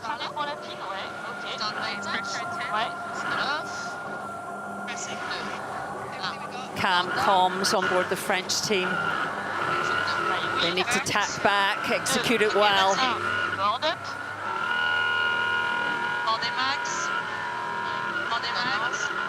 Athena Pathway also off the foils.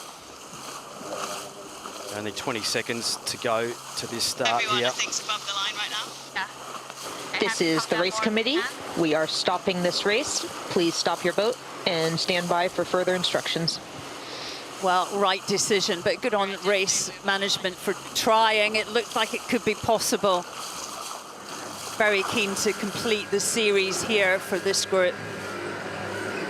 We did see a little pulse of breeze that came through just a few minutes ago, so that allowed that minimum average wind speed to just make it over the minimum wind limit, but definitely the right call there, pulling the pin on that race by race management. Been a really tricky couple of days for Ian Murray and his team. Let's go on the water. Peter, what do you got? Well, right now it's just gone a little bit light. I'm looking over to the left-hand side where there's another fleet, the J-boats are racing. They're still, their spinnakers look pressed up. They're looking all right. So hopefully the wind that is just beyond the top mark will come back and filter into the bottom of the course. And this is just a small delay. There's a big blue opening in the sky, just again up towards the top mark. That's always a good sign. That just means there's a little bit of pressure coming down from, you know, what, a couple of thousand feet. So, yeah, I'm hopeful. So we are in a delay once again for race 6 on Group A. Quite simply because we just can't get the fleet up, and that's the most important thing. Everybody wants to see these little AC40s racing around the race course, but Mother Nature in the last couple of days has been, someone must have upset her, okay? Because we've been doing okay here, and it's been a fantastic festival, but we will get racing. We know we're going to get racing in, and that's the most important thing. So right now we are just in a bit of a holding pattern. It's a little bit like going to a surfing event, isn't it, where you're waiting for the swell to come in and you just get a few little early waves come through. Someone gets a barrel and then everyone rushes out of the car park with their boards ready to go and get some more, and then it's a big lull for another hour and a half. But we are absolutely powered by Mother Nature, so just got to hurry up and wait at the moment, and that sometimes is life. This tricky boats at the bottom end of the range. I mean, if you're going to sail 6 on a track, also you need a sort of consistent 8 knots, and we just have not seen that, and particularly with the bump, not easy. Yeah, not easy, and these need what? They need an average of 7.5 to get going. Now, look, we've been talking a lot about Group A because we want to finish Group A, but sitting in wait is a Group B, and they have completed. So we're going to show you some Group B racing. I'm going to take you back to race number 5.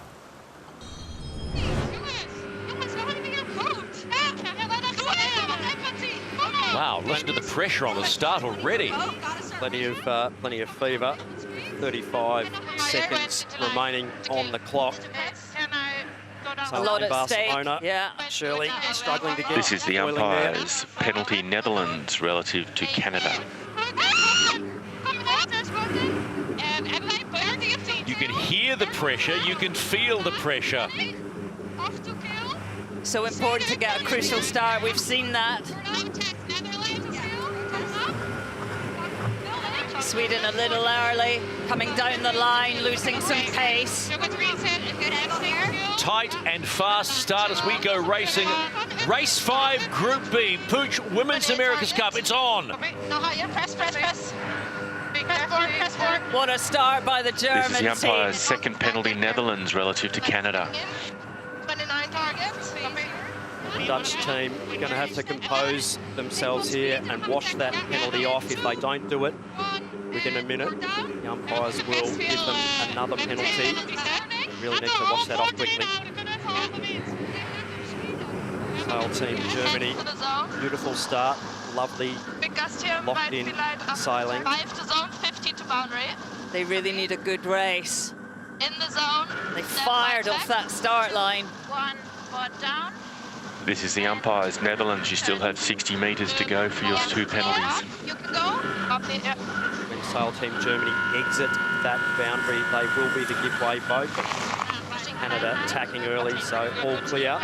Swedish team will be looking to clear their air, get up the ladder rung. That next line of pressure.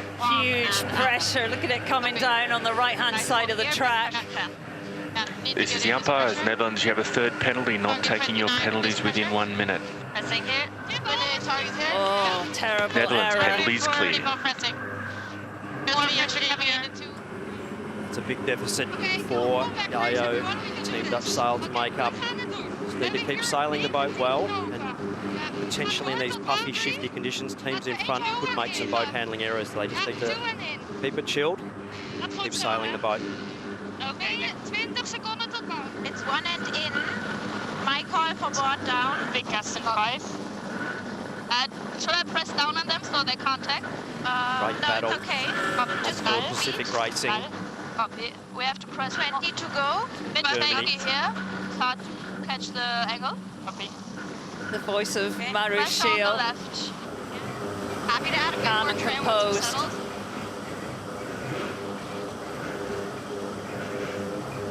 Talk to me on ley line for course here. I've got ley line in 15. Copy. It's a little bit lighter here. 28. Coming down. Yeah, I'm definitely going to have to start playing modes here. Pressure's going to build We have as we over 17 knots of breeze at the top end of the track. Here. It's going to be all on. Stand by. Puff coming on. I see it. We're down. What up? Copy. 18, 19, 20. Oh, little touchdown. Go on. Yeah. No boats coming from the left. Okay, bit. In ley line. Big gust. Sorry. Now. The ley line. I thought I would Swedish, a beautiful left-hand shift, 29 knots of boat speed on the left-hand side, taking a huge gain on that left-hand side. The graders have been out overnight, groomed the track. Absolutely epic flat water conditions at the top end of the course.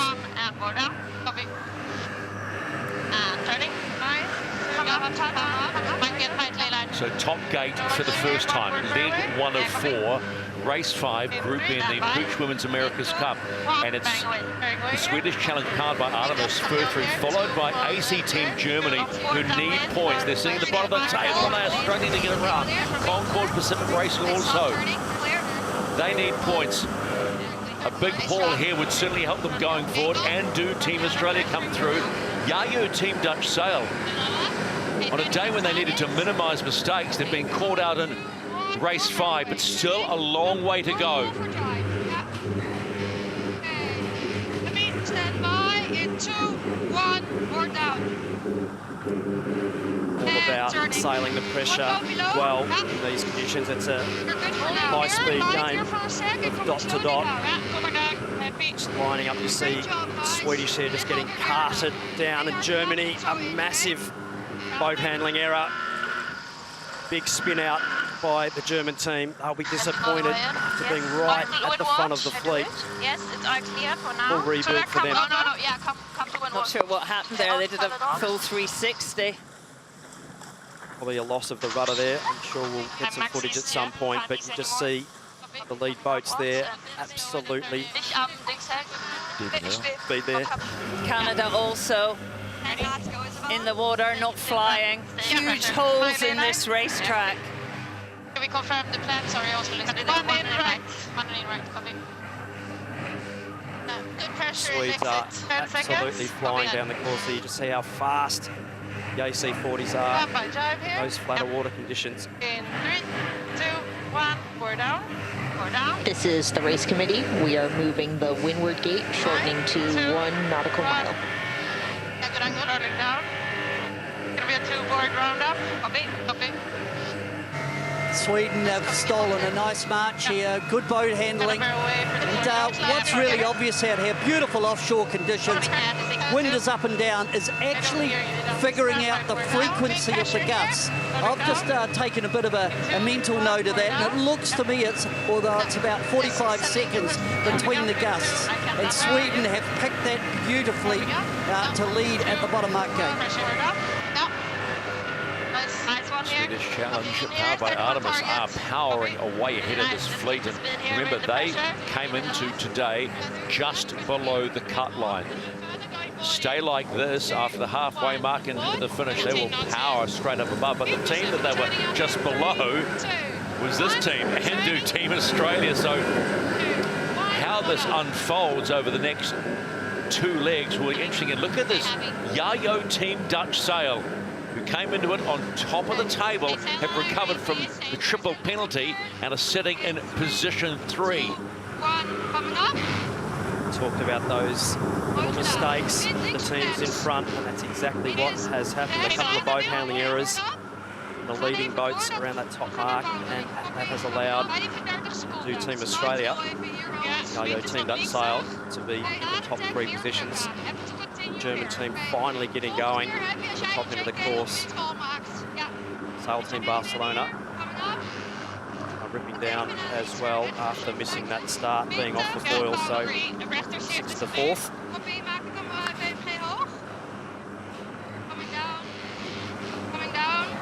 Just a reminder, those green lines that you can see above the nation means they are in the 3. So they're above the cut line, which means if it stays like this for the rest of the day, they go through to Friday's semi-finals. Red is not good, and right now, Sail Team Barcelona, who started the day in 2nd position, are now below the cut line.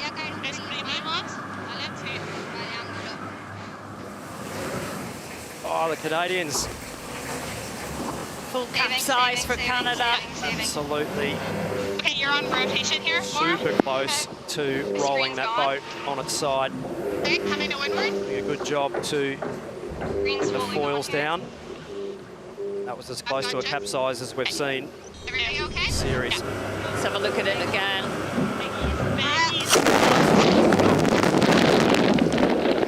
Yeah, and that's a bit of a car crash. Full ventilation. Right.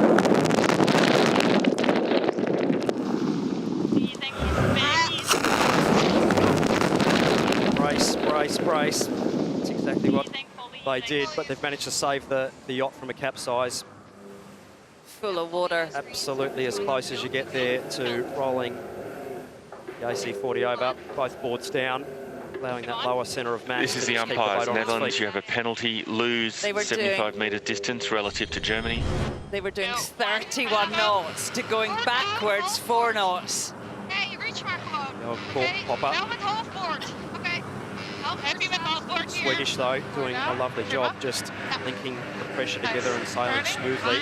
And Team Australia sailing really well as well. Copy that, you have 50 metres to lose. Smooth and efficient. That's what the Swedish challenge powered by Artemis are this morning. It's about banking points, because after this, just 3 races to go.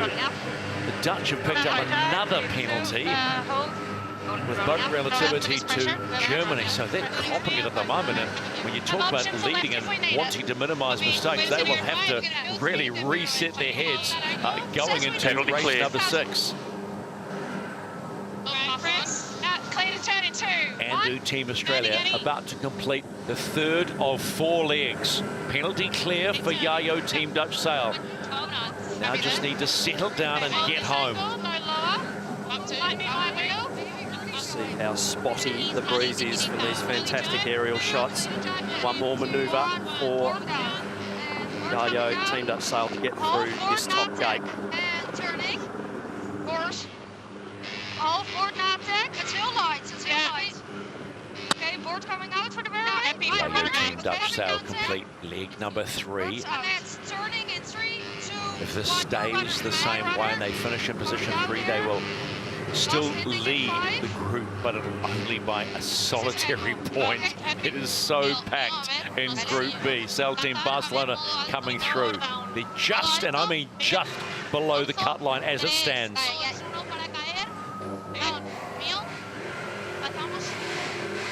So hard on the trim teams. Oh, just saved. Still right on the edge there. Sail Team Barcelona just need to get the heel under control. Like they're at max ride height at the moment, so not easy to keep the leeway under control. The boat's sliding to leeward. Better here. But how about this? Just smooth. That's all you can say. No mistakes, clean race. And the Swedish Challenge wins race 5 and goes above the cut line. Stand by in 2, 1, dropping board. Go. In 3, 2, 1, and rolling up here. 2, 1. Following through, it will be Andu Team Australia. They'll pick up the 7 points and stay well in the hunt for Friday's semi-finals. Nice finish. Swedes and the Australians sailing a very, very clean race. Tricky, shifty conditions. Nice flat water, but certainly puffy, shifty breeze. Lots of holes in it. Both those teams will be happy to get that race done and get the points on the board, Shirley. Who's on board erbij en dan omhoog? Ja, half board. En dan lekker hard hier. Ja, dat. Yacht Team Dutch Sail, who ended the opening day with 2 wins, save. Big save in the opening race today, and they will finish 3rd after picking up 4 penalties in the race. Is Canada. We are retiring from. There was no shortage of entertainment in Group B racing. That was race number 5, and after 5 races, this is how these standings stood, with Yacht Team Dutch Sail having picked up the 2 wins, and then that win in race 5 giving the Swedish Challenge the equal amount. So then you just look how tight it was after 5 races with 3 to go. It really was something to behold. But we talk about battles in Group A, Group B, really. Surely Yacht Team Dutch Sail and the Swedish Challenger pretty much right from the start, barring that sad instruction not to race in race 2. They were head to head. It was good to watch. Yeah, I can't wait to see them in the semi-final. Dutch team just got better and better, really short of practice in the boat, but massive amount of potential. And the Swedish, slick, polished, calm communication. Yeah, loads of potential to deliver when it matters. Yeah, it's going to be exciting when we get into the semi-final stage to see 2 slick teams up against the America's Cup teams and see how they stack up against them, considering the America's Cup teams have had more time in the 40. We have been talking about this very talented Swedish outfit, and they are just chock full of talent. They came back from the Olympics, by the way, with 2 silver medals, and with the support of Artemis Technologies, we are already seeing they are a team to watch in the semi-finals.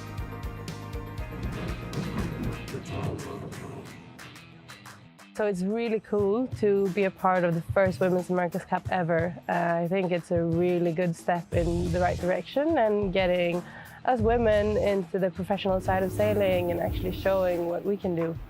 We are so excited. We've been working so hard for this. It's going to be tough. We are prepared for that. I don't think the other teams view us as the biggest threat, maybe. I think we can be a bit of a wild card going into this campaign. Considering the support we have from Artemis, I think maybe they should look out a bit.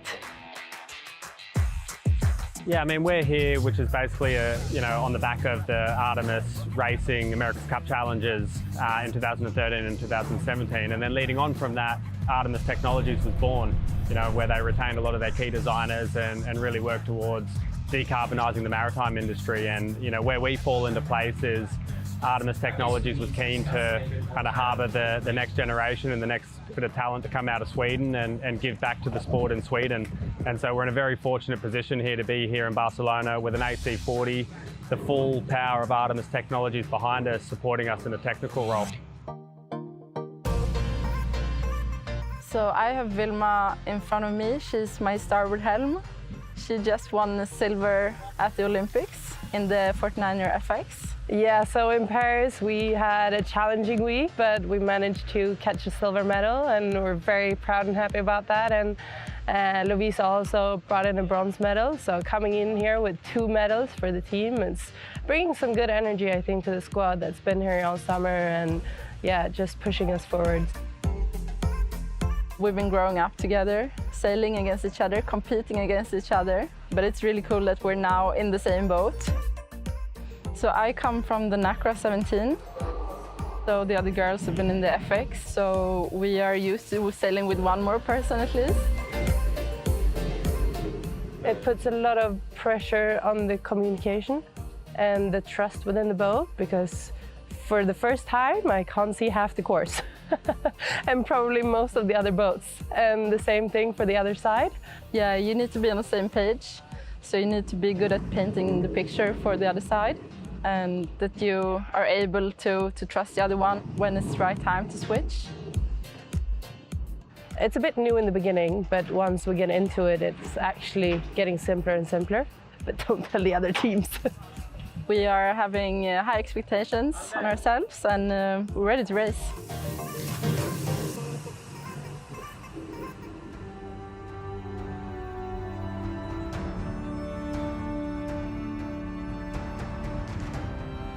So, cloud, blue skies and potential racing inside 5 minutes, about 4 minutes and 37 to go. And we have just been advised by race management, this will be the final race in Group A qualifying. So this is a huge race now for that team there, Emirates Team New Zealand, and also Alingi Red Bull Racing. Wow, how hungry do you want to be now? There it is, the gap. 5 points. Is that enough for Alingi Red Bull Racing to hold off Emirates Team New Zealand? Well, it is do or die, sudden death right now in the last race of Group A. How about that? There's a little bit of spice for the day. Let's just check on what the course looks like. Well, we have a slight increase in pressure and the wind has rotated round to the right. We're now seeing it at about 140, 150. So we think that's good news. It is full of potholes, though, at times 10 knots, at other times 7. There you go, a pretty good indication of what we're seeing. It really is a head out the boat, keep the boat flying, try and join the dots from pressure to pressure, and really have a big picture view of what is going on the racetrack. And if you're in the Swiss team or the Kiwi team, the pressure is going to be up. So as you can see, with the 10 seconds to a race call, boats are up and foiling. Let's get a call from race management first of all, and then hopefully we go racing. This is the race committee. The wind sampling is complete and this race is live. Confident news from race management. A reminder again, the decision has been made. This will be the last race in Group A.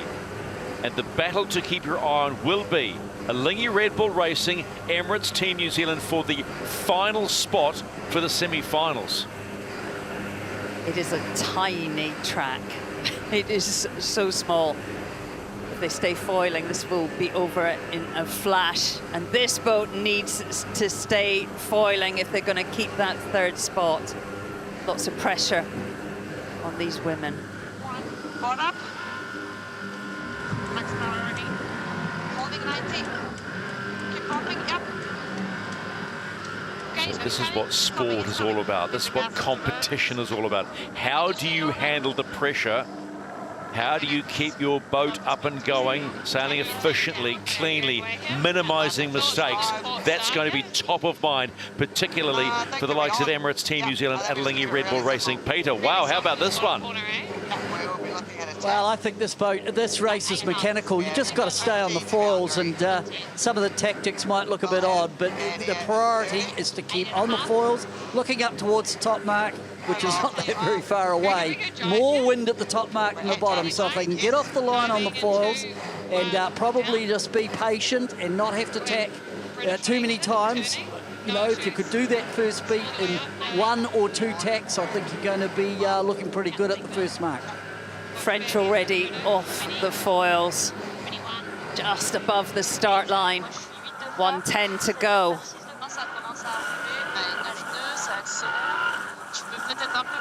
For the British and the Italians will be safe to get through to the semi-final. French really needing to pop up there. 50 seconds to go. These final manoeuvres before entering that start line, absolutely critical. A lot of dirty air to deal with as the boats are really powered up. Big, deep sails bending in the air. A lot of turbulence coming off the back of all the boats. This team from New Zealand, they must be first with Switzerland third or worse, or second with Switzerland fifth or worse. They cannot be complacent. They'll be tacking right in the gas of Athena Pathway. Emirates Team New Zealand, really, really difficult there to keep the boat foiling. That is a disaster for the defender, but they're up, they've got some pace, they're heading back to the line.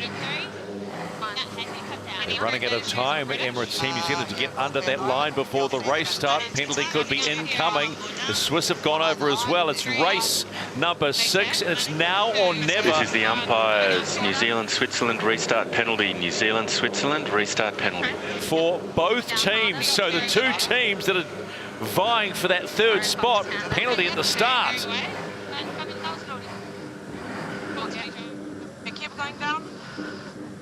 Swiss team having to get right back and dip behind the line, so big penalty. Which is the next move?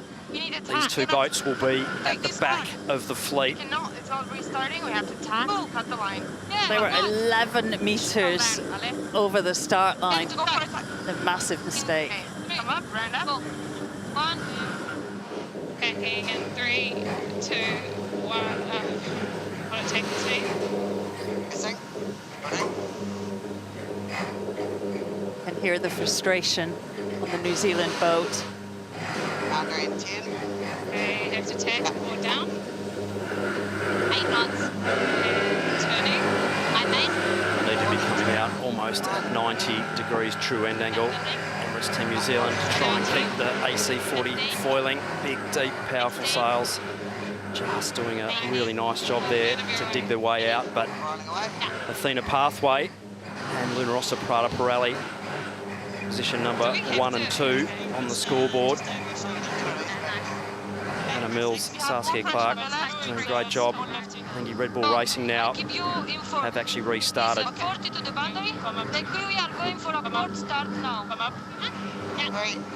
And I'm not sure what Emirates Team New Zealand are doing there, because they had actually restarted, so not sure what they're... New Zealand, you have not started. You have not started. Well, that's disaster. Disaster when it mattered for Emirates Team New Zealand. Did look like they New got Zealand below behind the line now. Umpire Richard Slater not thinking they were below far enough just after that start, so... Wow, this race turning on its head.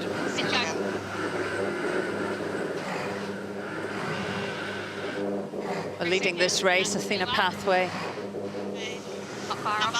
Steering on starboard. 3 times Olympic medalist Hannah Mills just passing over now.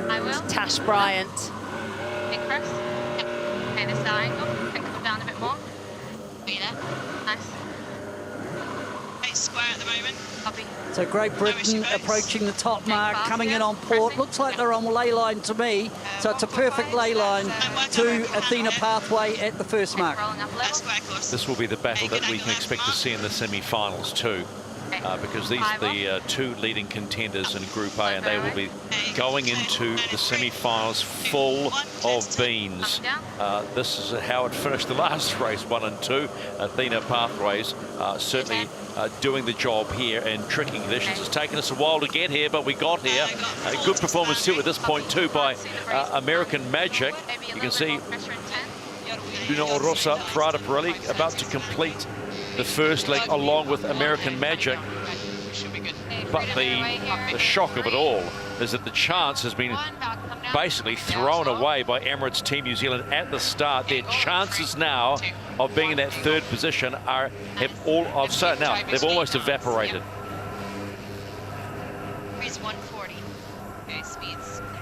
Just interesting at the top mark is what I look at Alingi coming in. They've touched down, so maybe it isn't all over for the Kiwis. If they're stuck on the foils, the New Zealanders could still get a shot at this with Alingi touching down at Mark 1. Is that the point where I say, but wait, there's more? Well, I think there's always a long game to play in this sort of racing, and it's just about keeping the boat on the foils. The downwind leg is probably harder to control because you know, you lose that apparent wind coming around the forestay and apparent wind speed and its apparent angle. Yes, Shirley, I think the New Zealanders need to get up to second, I think, and Alingi Red Bull Racing fifth or worse for Emirates Team New Zealand to gain enough points, I believe, to get into that top three. But in this race, as we've seen, Athena Pathway coming off the foils as well. Kiwis, if they can keep the boat on the foils, anything can happen in these light air conditions. Well, 5 points is the gap, right? 5 points is the gap. And here we go again. A win would be perfect for Emirates Team New Zealand. Rosa Prada-Prelli just driving in potentially some dirty air and light air there as well. So Kiwis, bottom left of screen, just managed to stay on their foils. So if they can get through this top gate, keep the boat on the foils, they may, and I say may, be able to dig their way back into this race. It'd be an amazing comeback if they can manage to do that. We've seen this light wind movie before, haven't we? No lead is big enough. There is always a chance. It definitely can be a horror movie at times, that's for sure. So after maybe prematurely writing off Emirates Team New Zealand, and they're still up on the falls and the rest of the fleet is struggling on that downwind leg, the equation really is that Emirates Team New Zealand need to be in first or second position and hope that the Swiss are way down. Remember, there's that 5 points they've got to pick up first of all. You get 10 for the win and 7 for second. Now, depending on where the Swiss turn around, if you've beaten them in this race and you're tied, you get to go through. So that would be the tiebreaker, what the last race was, and this would be the last race. So they can see the target out over there. They've gone around Emirates Team New Zealand. So hang on. More of this story to unfold. Race 6, the last race in Group A. This next manoeuvre, surely, for the Kiwis is a must foil jibe for them.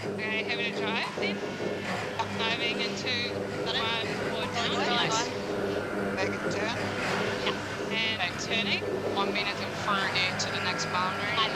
One and turn. Yeah, all the way up. 8 knots here. Yeah. American Magic right at the front of this. They really sailed these two legs so well. Not had the best series, currently sitting in 5th, but course left, that's probably where the best learning quickly. Pressure is, okay? That copy. 55 to boundary. This is the race committee, and this race is stopped. Wow. What a series of events. Down 2. Well, maybe for American Magic, it's a series of unfortunate events because they were looking okay going downwind in P1.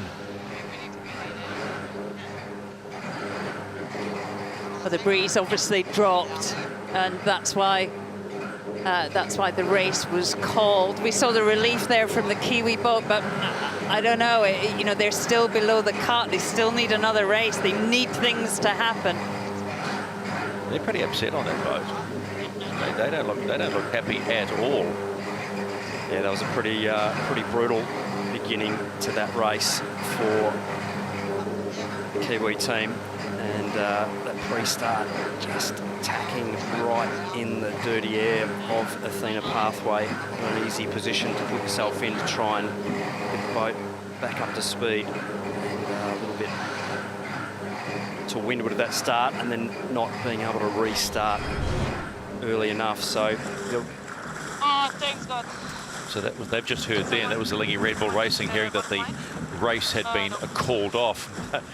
Wow. Definitely some relieved faces on board there. 9 knots. Let's try to pick up. Crossing the bridge at 5. And that was the reaction from Kiwi. Oh, I think they're actually quite upset. That's Liv Mackay there on starboard. Hell, they don't look happy at all. I think they know that, you know, wow, they had a dud of a start. They get another crack. Well, and the question still remains: will they get another crack?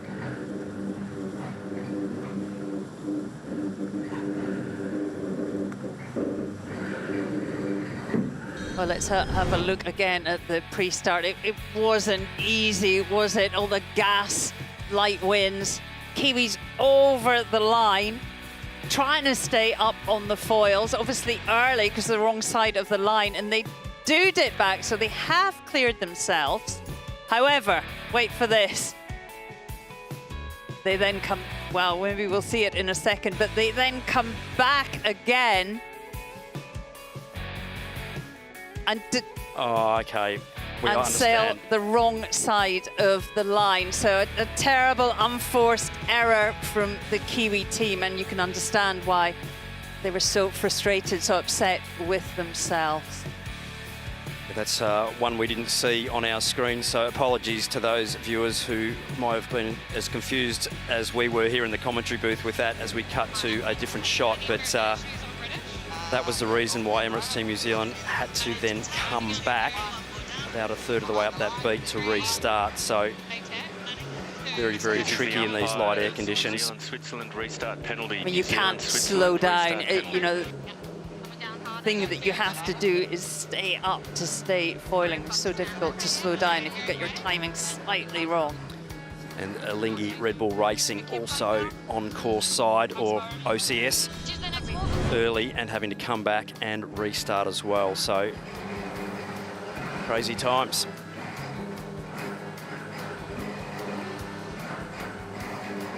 So the real question now is, what is race management going to do? They've abandoned this race. They can rerun it, race number 6 in Group A. Because they're under all sorts of pressure, right? There is a regatta being run. We've still got to run the semi-finals. We've got 3 semi-finalists from Group B. Just seeing some puffs and lulls on the course, Shirley. Still seeing sort of puffs over 10 knots and lulls down around that sort of 6.5 knot range. So averaging around 8 knots or so. But when that lull does come through, it makes it so tricky in these bumpy water conditions to keep all these boats on the foils. So fingers crossed that breeze just builds again and we can get a full, solid foiling race in. So that's one Redive team right there. That's a Lingy Red Bull Racing. And you saw the reaction when they called the race off. They know they had, you know, dodged the proverbial bullet. So we just have to wait and see what race management now decide to do with the remainder of this Group A qualification period. Because we are asking the question, we're waiting to find out, and that's as much as we can tell you. Once we get that information, we will pass that on to you. And I'm sure that the likes of Emirates Team New Zealand would at least like one more crack to have to go. Yeah. There's not much chat on board, is there, either boat? I mean, you can really feel that tension, and particularly for the cup teams, there has been a lot of expectation. They have had a lot of practice, most of them quite a lot of investment, and there is a whole team expecting them to deliver in the Women's America's Cup. So I completely emphasize with the tension that we're seeing at the moment.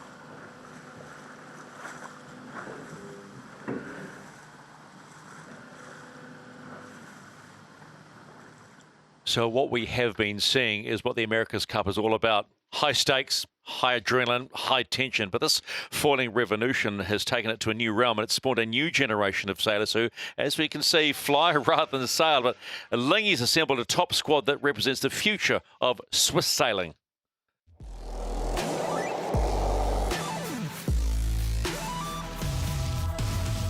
amazing to be part of the first ever Women's America's Cup. It's a privilege to be part of one of the teams and hopefully paving the way for more women. Sailing has been a male-dominant sport, and making my way here really is incredible, and I'm so proud of that. To me, racing the first Women's America's Cup is a big opportunity and demonstrate that we can be better than the men. I hope that this brings also more girl and new girl in the sailing environment. To prepare for the Women's America's Cup, it's a lot of details together that has to be perfect on the D-Day.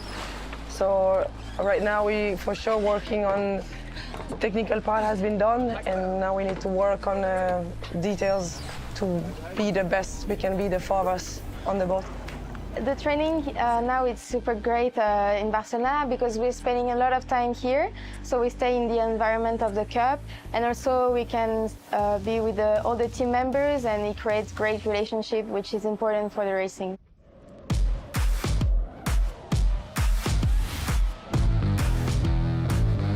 There's going to be such tight situations, and these boats are rockets. We need to be making decisions in split seconds, and bringing that all together as a team will be the most rewarding feeling. So I'm super excited for that. So the training sessions we had so far were a bit of a mix of sailing the AC40 and also doing some sim sessions. My expectation for the Youth and Women's America's Cup is a big event, one of the most spectacular events in the world. We are in Barcelona, in a big city. I never sailed with the audience, so it will be a new experience, but also a big opportunity for the women's team. Being in the first Women's America's Cup is super unique. I think it's something we were not able to dream of before. Yeah, I think it's super good, and for the young women, it's I hope they're gonna watch it and they will think they can do it later. I'm super proud to be part of the first ever in history of the Women's America's Cup, and I'm proud of this new generation that wants to change some things and to have equity between genders. Yeah, it's a big step for us, and I'm super proud to be part of this event.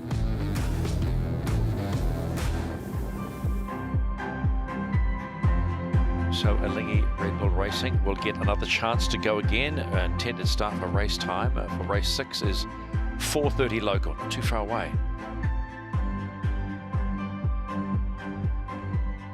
You are live on the race course for the PUIG Women's America's Cup, and the spectator fleet is still out and going, and we are intended to go racing again for race 6, a restart in race 6, which has been made the very last race for Group A qualifying, because I think time is against the regatta as well. So quite simply, this race 6 will be the last race in the PUIG Women's America's Cup, and this team, Alingi Red Bull Racing, along with Emirates Team New Zealand, get another chance to try and solidify that third spot. Now, on this boat, we are aware is Mr. Danny Puig, of course, PUIG Women's America's Cup, the gentleman to the right-hand side, and you and he have similar interests, Glenn. Yeah, we do. Danny obviously right into his sailing, but also loves his motorcycling and boating as well, and was fortunate enough to go for a little bit of a ride around the outskirts of Barcelona probably about 2 weeks ago. Probably the last time he had a day off, to be honest, but he rides really well, and wow, what a lovely countryside around the back there. I was very fortunate, but done a bit of a mod and some upgrades to his old boat as well recently, looking nice. And just at the back of the boat, enjoying our wine in the grey jacket, is Cos Evans, a very famous marine photographer, done cups and classics and all kinds of things. And she wouldn't miss the America's Cup for the world. Here she is. So another lovely day here on the waters of Barcelona, and the yacht's getting ready to sail for this must-win match for that team there. They've got to be big in the points if they want to be playing in the semi-finals. It is no surprise that Emirates Team New Zealand's team is stacked with talent. Olympians Joe Alay, Molly Meach and Erica Dawson, Gemma Jones, who and falling generation world champ Liv Mackay. They are fiercely competitive sailors who really do want to etch their names in the history books. To actually be a part of the America's Cup is something so special, and it's been a long time coming. I don't think any of the women here could have imagined this a year ago. Now here we are, you know, racing against the best woman in the world on these absolutely insane foiling yachts. My name's Joe Alley and I am a driver with Emirates Team New Zealand. My name is Erica Dawson and I'm a trimmer. I'm Olivia Mackay and I'm a helm. Hi, my name's Molly Meach. My name is Gemma Jones. I'm part of Emirates Team New Zealand and the Women's America's Cup team. Been to every America's Cup since I was born, the first being in San Diego in '95. Famous pair of Peter Blake's red socks. I watched the 1995 America's Cup with Sir Peter Blake and Team New Zealand. Watching that sailing is what inspired me to take up sailing in the first place. Emirates Team New Zealand has such a rich history for Kiwis. You know, the whole country gets behind this event, and to have the opportunity to be one of those sailors is very special. We have an amazing group of female athletes. I think we have to have one of the most impressive teams on the list. We are a team of seasoned campaigners. We've got world champions, we've got around the world races. Sail GP, Olympic campaigning, and now America's Cup. This is quite unique for us all because this will be our first time racing all of the teams. I guess all the women's teams are jumping in the deep end. The Women's America's Cup being a one design regatta means that we all have the same boat, so it's going to be more about the racing than the boat. The great thing about the AC40 is it's purely skill-based. There's no physical element to it. It's such a fun boat to sail, but you need to trust everyone. Just the performance that this boat has and that it's capable of is really next level. You need to rely on each other to get the boat around the course. We all feed off each other and we're all supporting each other, you know, to be the best team we can be and to learn all of this as quick as possible. We're also really driven, so we're going to push really hard. I mean, there's no doubt everyone wants to win this. We only do things for one reason and we want to win. It's going to be super competitive. We've got kind of the top of the female athletes in the sailing arena. This event is the cream of women's sailing globally.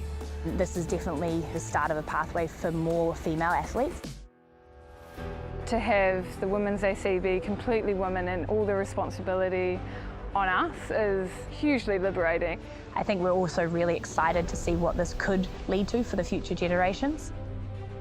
This event is going to hopefully inspire a whole generation of female sailors. I think we've all been wanting the opportunity to show that we can sail these boats and we can push it, and this is finally that step. Now having a Women's America's Cup to aim for could be all the difference that is needed. It's not just for us, it's for our families, our friends, Emirates Team New Zealand and the whole country. We've done the work, we know what to do, let's just go out and do it and actually have some fun doing it because this is epic.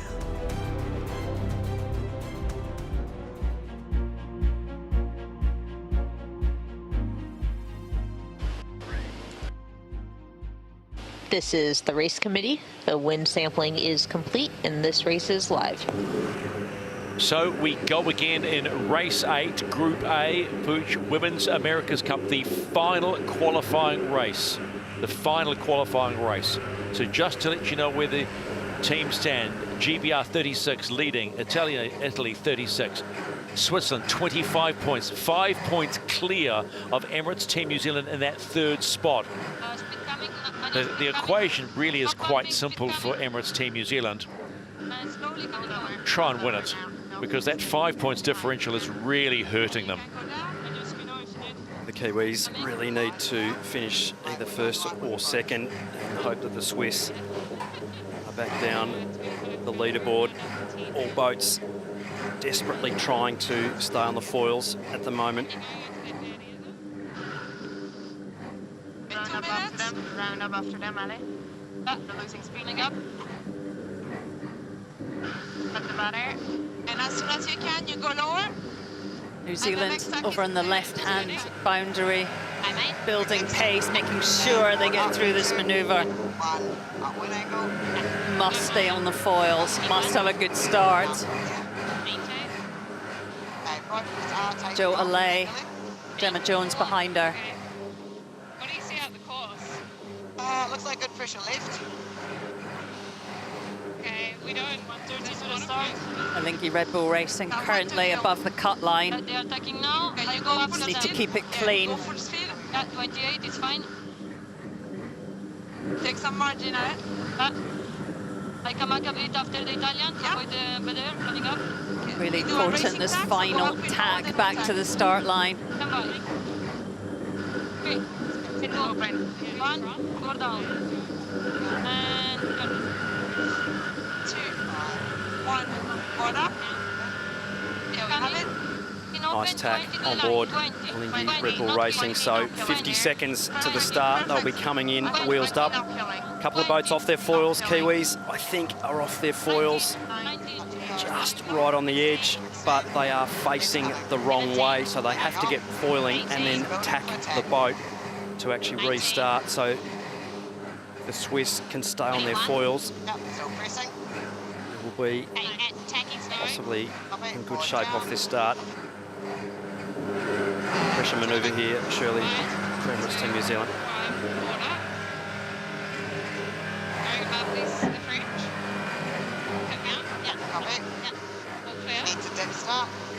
Swiss team well placed for a good start, as are the Americans. You're clear, you're clear. Just make sure you get through the line this time. This is the umpires. New Zealand, USA, France restart penalty. So we have a start in race 6, the final race in Group A in the PUIG Women's America's Cup. Now or never for Emirates Team New Zealand. Need to get across this line. The team from American Magic were over by less than a metre. No, you're good, you're good. New Zealand clear, USA, France still restart penalty. They just trying to get area, yeah? The pressure manoeuvre for Alingi Red Bull Racing. They'll be coming up to that left-hand boundary now, needing to build their speed. Well, if you're an Alingi Red Bull Racing fan and supporter USA penalty of clear. this, you'd be happy with the way they have started, sitting in the #1 position at the start of 4 legs, because that's how you get yourself into the semi-finals. You do it right, you minimise mistakes. Relate to the speed, not the twin angle. Looks weird too. They're also Prada Pirelli coming off their foils, but big pressure move here for Emirates Team New Zealand as well, tacking on that left-hand boundary. Kiwis not too far behind. 18. Just really they need to keep flying, keep delivering the manoeuvres. Nice. Mini. They'll be sitting in the dirty air, though, unfortunately for them, off their rivals, Alingi Red Bull Racing. So looks like there might be a little more pressure coming down that left-hand side of the course, and they need to get the roll sorted on board. Big pump of the mainsail there to keep the boat foiling.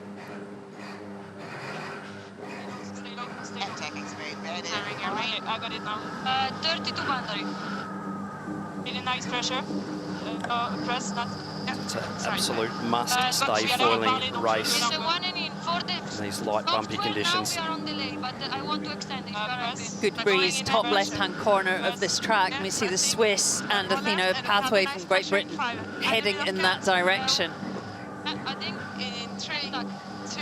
We've just been notified that Orient Express and L'Oreal Racing have been instructed not to race, an INR they call it, so that's their campaign, and it's a sad way to finish your campaign. Been quite underwhelming, the French team. We expected great things and we didn't see it. Plenty of time in the boat really to put on a performance and just never strung it together. I can make the lay for the moment by full time here. Okay, taking a T. Have a little more negative. Airways. Is Emirates Team New Zealand coming across, all the way across to the right. And this tack for them will be crucial. Looks like they've pulled that off pretty nicely. And they hold the flight. But going across their bow is Switzerland in the lead. closely followed by Athena Pathway, that's Britain. Alinghi Red Bull Racing, they are in a strong position at this point in time to launch themselves into the semi-finals if they stay in this position. And let's not put the mocker on them, because we said similar things in the last race and everybody came off the falls and the race was abandoned. So Athena Pathway, Great Britain, they're solid into the semis. They just need to keep perfecting their racecraft in their AC40. There goes Emirates Team New Zealand. They need to be further up. Just remember, their buffer behind Alinghi Red Bull Racing is still 5 points. Yeah, likely, but we want to hold for at least. As we've seen, anything can happen as we watch Alinghi Red Bull Racing pull off their jibe. We're very happy with that. This is a big improvement team in the last couple of races too, and hats off to them as well, American Magic. All right, 29 knots, happy to go.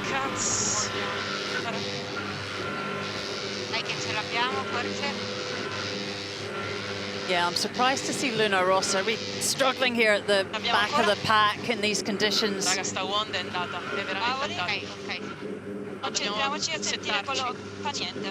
here comes Luna Rossa Prada Pirelli. Yeah, we're not expecting to see them.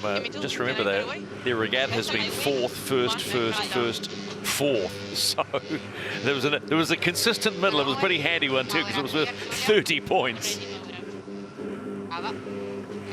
Swiss just crossing comfortably ahead of Athena Pathway. Look like they're sailing into slightly more pressure on their bow, down that right-hand boundary looking downwind. Kiwis will be looking for a mistake from the Swiss, but they're sailing the boat beautifully at the moment. Yep. Nice struggle, Anya, can you help me? You're right on the main. Okay, we have a gust pressure in 5. British always there or thereabouts, so consistent. 1, 3, 2, 2, 2, 2. I mean, just really strung it together. Whatever the conditions, they are up the front. Not necessarily pushing for a win, but their level of execution has got better and better. What a threat for the finals.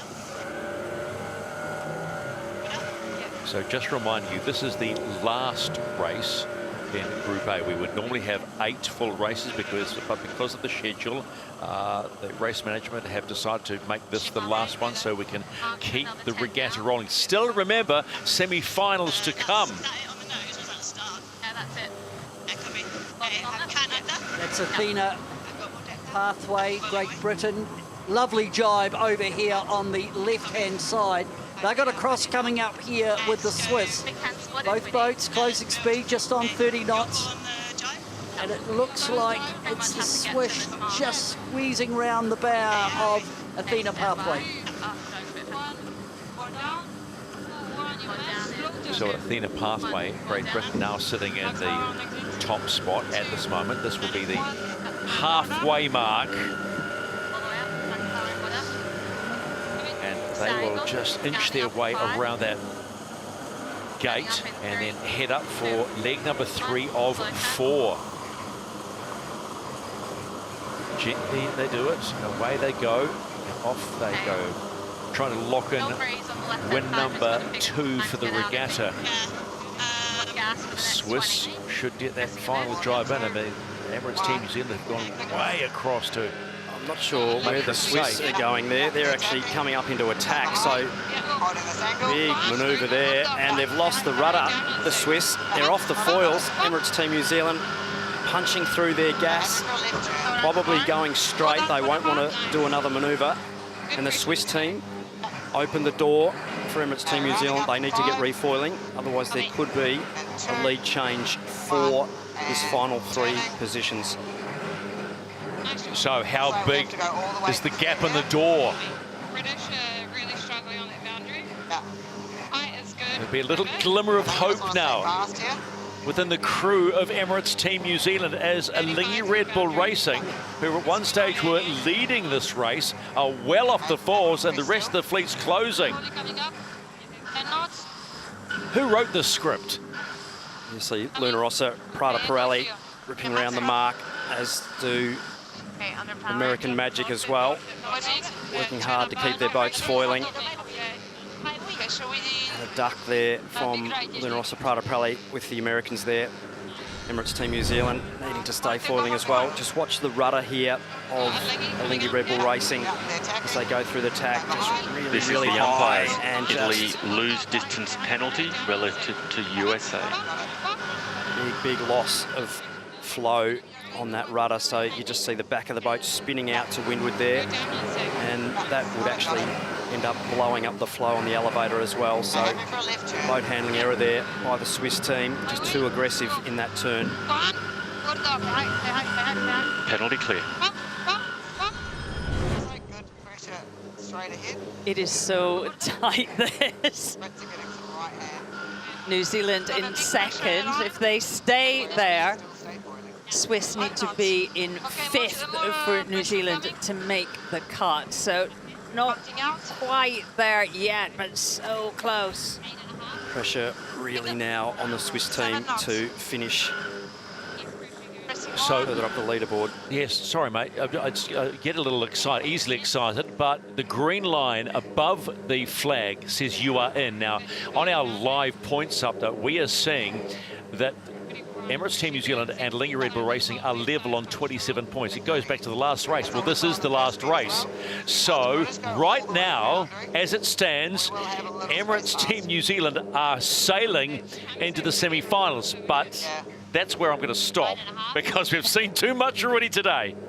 Well, if Emirates Team New Zealand come off their foils and they get passed by one more boat, they will not be in that final top three. So big pressure on boat handling. There's always the voice of reason, isn't there?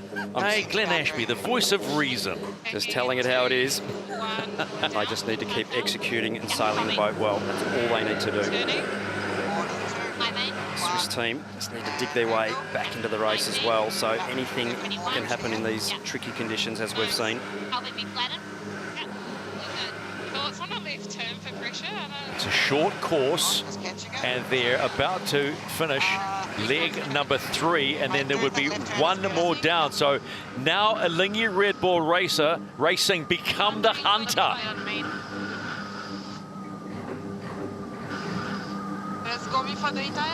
So Athena Pathway's coming up through the top mark for the final time. Good lead. They've been rock solid steady. Just behind them, we've got the New Zealanders. So Athena leading at the top mark for the last time. New Zealand coming to the right-hand gate. So there will be a split at the top mark between first and second. Can you imagine the nerves on this boat right now? And I'm just wondering if they've got a check on where Alinghi Red Bull Racing is. Well, they'll know exactly where the Swiss team is, Shirley, and they'll be keeping an eye on them because Alinghi need to gain one place to make it through to the top 3. So if any of those boats in front of them, either American Magic or Luna Rossa, Prada Pirelli, come off their foils and they can make a passing manoeuvre, that top 3 will be in sight. So big pressure on all the teams at the moment. You're happy to take that right shift, Ale? Yes. No, sorry, I need to go one and in. Okay. That one bad manoeuvre could be so costly for the Swiss team. Alexander Stadler. So they'll be watching what's happening in front of them, hoping that they see one of those AC40s in front of them low riding. American Magic get around, aren't they, the improvers? Last time out, it was a third position for them. They could finish the regatta Yeah, it's all good here. Copy. in third. Now the question also, as we look at the race at the front, is there an opportunity? Is there an opportunity for Emirates Team New Zealand to get past? Saw a bit of a touchdown in that jibe by Athena Pathway, and Emirates Team New Zealand sailing right up behind them. So Very, very important jibes coming up. This will be the last manoeuvres both teams will need to do to come into the finish. Matching their drive, board down.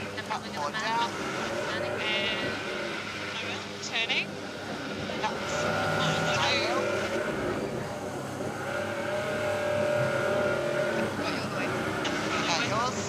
Heavy. Nice jibe on both boats. Heavy trimmer? No. Are we laying?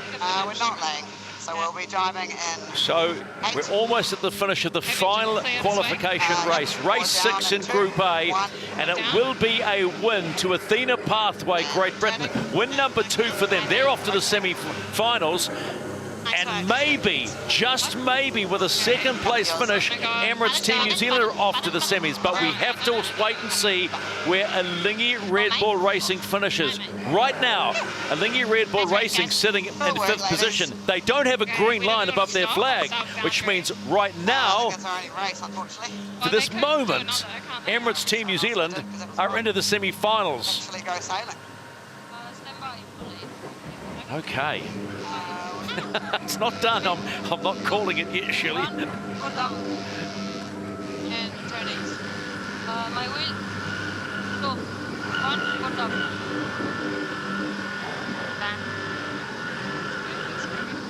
So just having a look. Nice jibe there, and American Magic also achieving their jibe. So it really is not far from being done. American Magic, they will farewell the regatta with 2 third-place finishes, and that's a lot to take away from the regatta, considering how difficult the conditions have been. Thank you, American Magic, and the PUIG Women's America's Cup. Great entertainment, great sailing, and so much that has been learned. Luna Rossa, Parada Pirelli are already locked into the semi-finals, which means as they cross the line right now, the 3 is sorted. And Emirates Team New Zealand fans can breathe a sigh of relief. You are into the semi-finals. And you have to feel for fans of Alingi Red Bull Racing. One moment, but boy, did it cost a lot.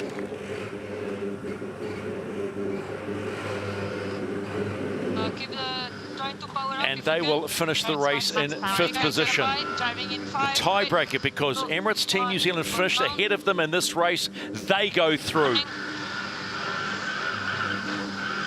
Would you believe that? Would you believe they start one race, they stop it, and then it looks like one team hasn't got it right, and then bang.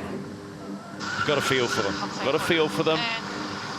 But surely you've been in, you know, you're an Olympic gold medalist. That's sport, right? It can be cruel.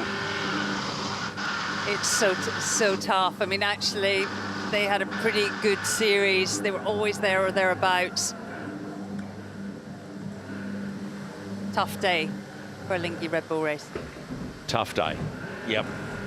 But you also have to congratulate Athena Pathway Great Britain, Luna Rossa Parada Pirelli, and Emirates Team New Zealand, because they have completed our semi-finalists in the PUIG Women's America's Cup. That is the official result from the 6th and final race in Group A. Athena Pathway get the win from Emirates Team New Zealand, the New York Yacht Club's American Magic, followed in by Luna Rossa Parada Pirelli, Alingi Red Bull Racing, and it was an instruction not to race for Orient Express L'Oreal Racing, who we farewell from the regatta as well. So confirmation of the standings, completing Group A. Athena Pathway topped the group in style, followed by Luna Rossa Parada Pirelli and Emirates Team New Zealand. And we farewell Alingi Red Bull Racing, the New York Yacht Club's American Magic, and Orient Express L'Oreal Racing.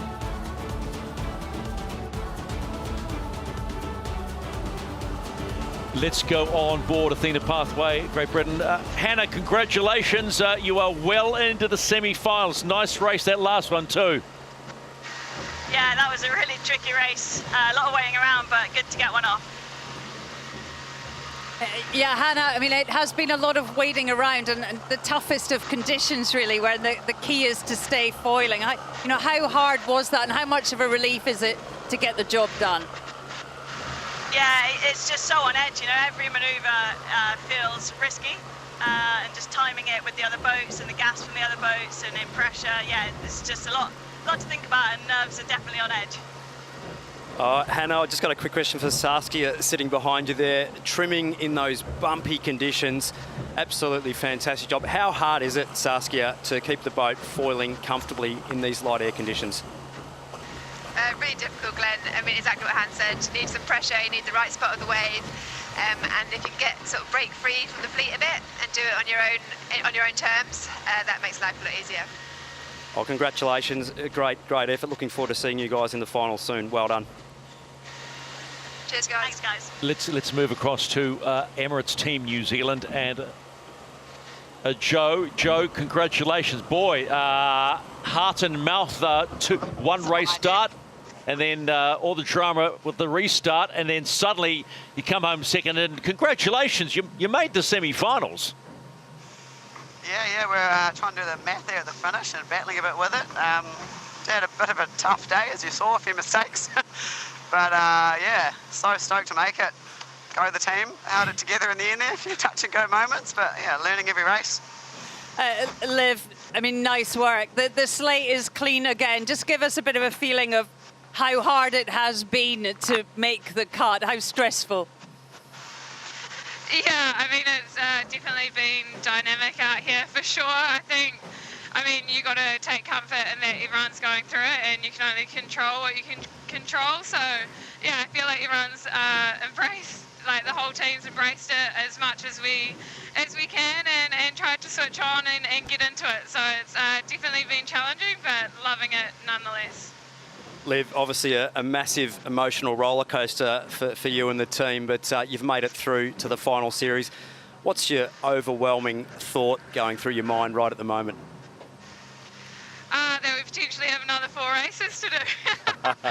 Yeah, it's yeah. I mean, for us, we're just loving everything, like every race we're doing. In the 40, everyone's, you know, we're just all so stoked to be out here racing and absolutely loving it. So I think right now we're just into a battery change, reassess the conditions, and then yeah, get into it and bring it on. Okay, well, the good news is you get to keep your seatbelt on the roller coaster because it's just about to go again. Enjoy. No, thank you. All right, let's jump across to Alinghi Red Bull, excuse me, Luna Rossa, Parada Pirelli, and Giulia Conti. Giulia, congratulations. Probably not the way you wanted to finish this particular part, but most importantly, you are through to the semi-finals. How tricky was it out there today? Yeah, super tricky. It's been a long day already, but yeah, it was very patchy, this wind direction. So yeah, we lost the flight in the first stack of the race, and it put us in a bad situation. But yeah, we then managed to maneuver much better. Some more breeze came in, so yeah, happy about making it through to the semi-finals and ready to race this new series. Yeah, we could potentially be a go this afternoon. I mean, how do you reset and get ready for that? I don't know, just yeah, keep with the focus of improving day by race, race by race, and being confident with the teammates that are doing a really good job. It's really difficult. So yeah, we are totally ready.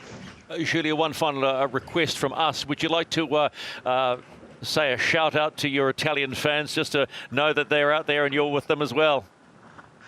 Yeah, there's plenty of friends out there. Ciao ragazzi, grazie per essere venuti. Spero che vi state divertendo.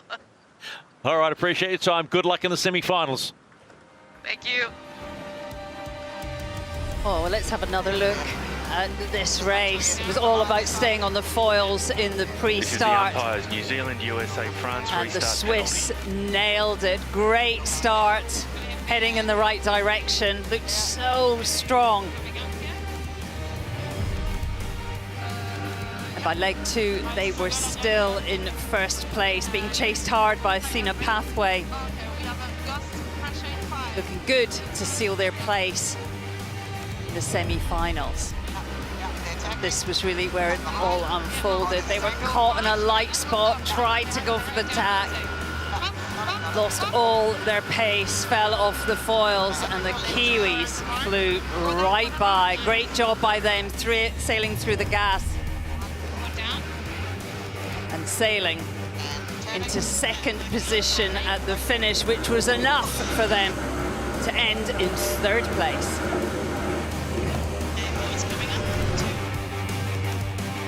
Let's have a look at the key moment that changed everything at gate 2. I mean, after leading, the Swiss either trying to be aggressive or just dragged wide by the mark, and the light air spun round and fell off the foils. This not only let Emirates Team New Zealand sail away into second, but slipped them back into fifth. And that combination of positions, well, meant that New Zealand have qualified for the semi-finals. Heartbreak for one team, elation for the other.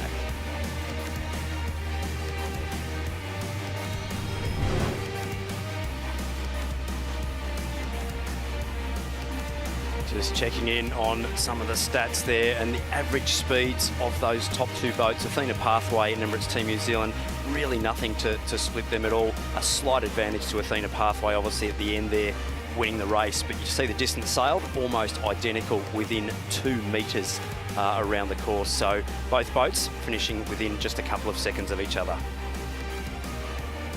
So we have our semi-finalists. How good? Let's just confirm. We've got Athena Pathway, Great Britain. We have Luna Rossa, Prada Pirelli. We have Emirates Team New Zealand from Group A. And in Group B, we have Sweden, Yacht Team Dutch Sail, and also the locals in the form of Sail Team Barcelona. And so there's an intention, we believe, to get race number 1 underway in the semi-finals of this PUIG Women's America's Cup. And that is pretty exciting, to say the least. But let's just remind you what happened today. We got some racing underway. There's certainly some exciting battles today, Shirley, and really, really tricky conditions. We did wait around for quite a while for that breeze to come through, but when it did, saw some great action, but really, really difficult to keep the boats foiling. Yeah, and the story of the day really was all about the Kiwis and the Swiss team. Swiss did so well off that start line, first round the top mark. We thought that third place was going to all be about them, that it was confirmed. It's never quite like that in Barcelona. The story doesn't end until you cross that line, and this was the moment they will not forget for a long time. Badly executed manoeuvre cost them dearly. Athena Pathway, a class act, and we saw them go on to win the race. Nice job, Tash Bryant. Well sailed.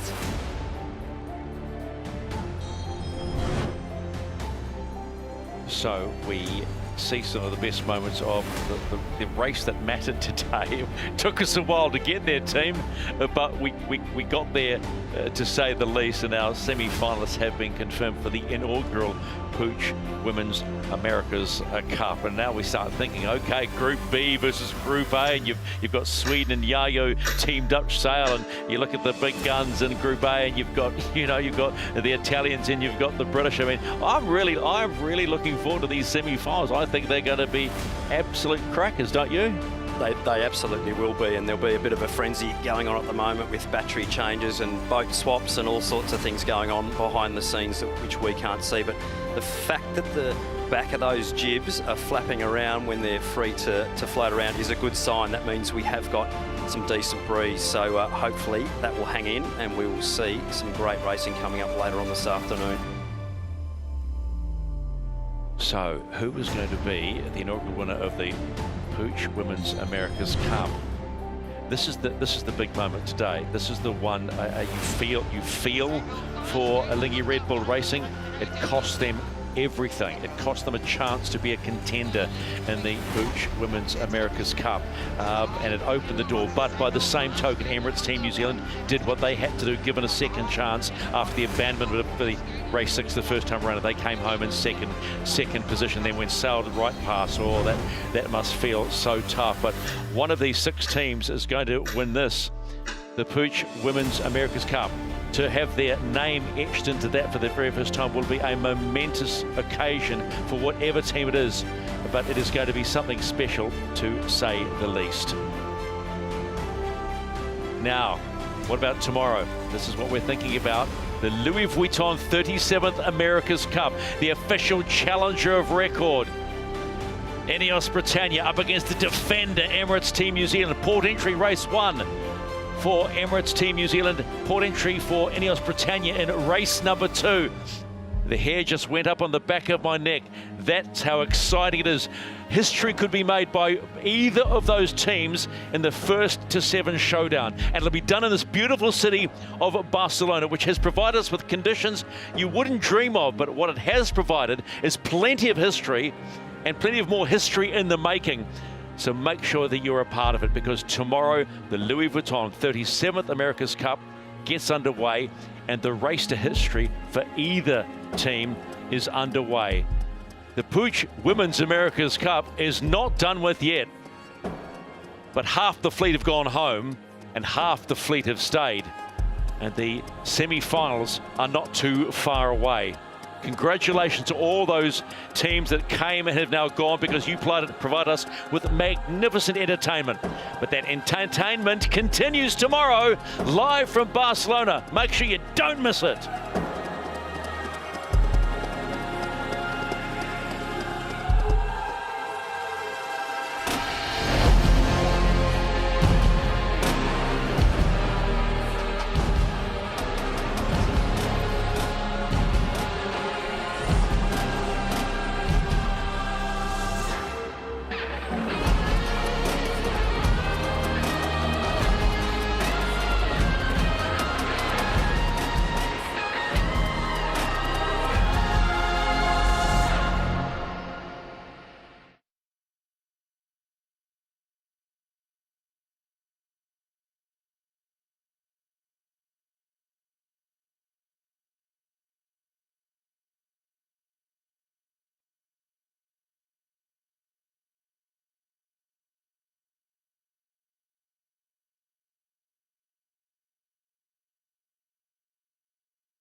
This is the race committee. The wind sampling is complete, and this race is live. Welcome to the semi-finals of the PUIG Women's America's Cup. The final 6 in the showdown to find the top 2 to make the final. Group A, Group B, all mixed, points washed away, and we are good to go from race management, and late afternoon conditions have certainly come to play. Stephen McIver, double Olympic gold medalist, Shirley Robertson, triple champion of the America's Cup, Glenn Ashby, and former America's Cup tactician on the water, Peter Lester. Cannot wait for this, because now you gotta win. And Stephen, all good things are worth waiting for. The best breeze of the day, and we have it now. Just look at that. Just check out the ghost boat as well. It seems to be liking the left-hand side of the track, and we can see more pressure down that side. I'm sure that's why it's going there. So yeah, lots to look forward to in this race. Full-on foiling conditions. It's going to be a real sprint race. All these 6 teams absolutely going to be loving this breeze that's just filled down the course. So should see some really good foiling action. No excuses to be off the foils now with this extra 1 or 2 knots of true wind speed, sitting around 11 to 12 knots average at the moment. So fantastic condition, Shirley. 3 of the teams have been out here most of the day, checking in with the conditions. 3 of the teams, including this one from the Netherlands, absolutely brand new and fresh, looking to make a massive impact in this semi-final series. So just a little over 60 seconds to start on the road to the final in the inaugural PUIG Women's America's Cup. Is gone now, and he's 20. Okay, stand by tech. And stand by tech. Up in there, tech clicking it now. The standout performer here from the invited groups.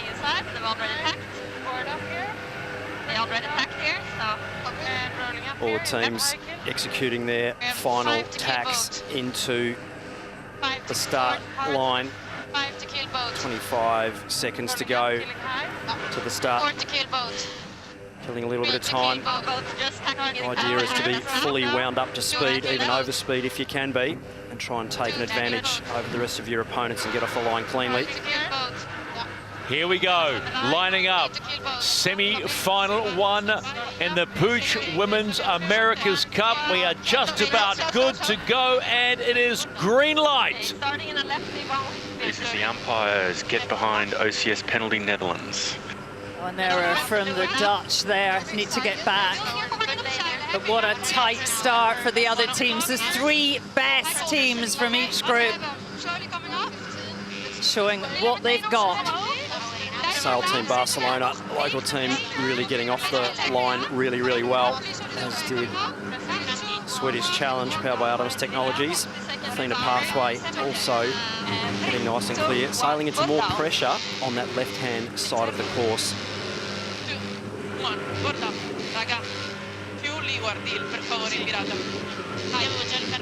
Penalty clear. Kiwis just not quite getting off the start line as they'd like to.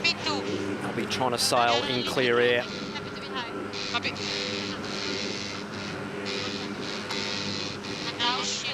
-1, we are 1 and then left, eh? Happy for -1. Let's focus, Joe. Just concentrate on speed. I'm on speed. I got it.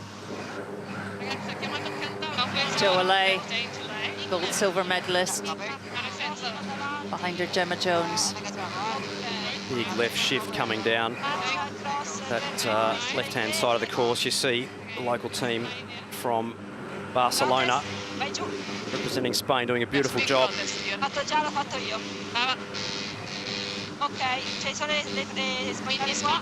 Girano, protesto, poggia. Yeah, tight cross here with Italy coming on starboard with Spain. Spain just clearing This here, is the umpires. far enough Penalty advanced. Great Britain relative Italy. Well, but Great Britain have copped a penalty in relation to Great Britain. Penalty clear. So that, and that penalty was wiped off very quickly and very effectively. So they got penalised, but didn't lose a lot of ground in terms of racecourse positioning. This is the race committee. We are moving the leeward gate, lengthening to 1 nautical mile. That's a good sign. Look at the cross coming in here. Luna Rossa Prada Pirelli, Sal Team Barcelona. Well, you know we're in the semi-finals, don't you, right now, because this is tight racing. The local team, Sal Team Barcelona, at the head of the fleet at the moment. No, and then it'll change. Just keep your eye on the bottom of your screen for whichever team you are supporting. There's Athena Pathway's Great Britain. They will get around in 4th position, followed by Emirates Team New Zealand, who got in late. Last 6th race of Group A, and they did the job to make it, and they were pumped. But look at the locals, Sal Team Barcelona. They had a plan. I mean, they came off that line, they went to the left-hand side. It was more pressure, and again, they've gone back to that side. They look so strong. Sailing beautifully. We protested Spain and never had a response. Big duck for us on starboard.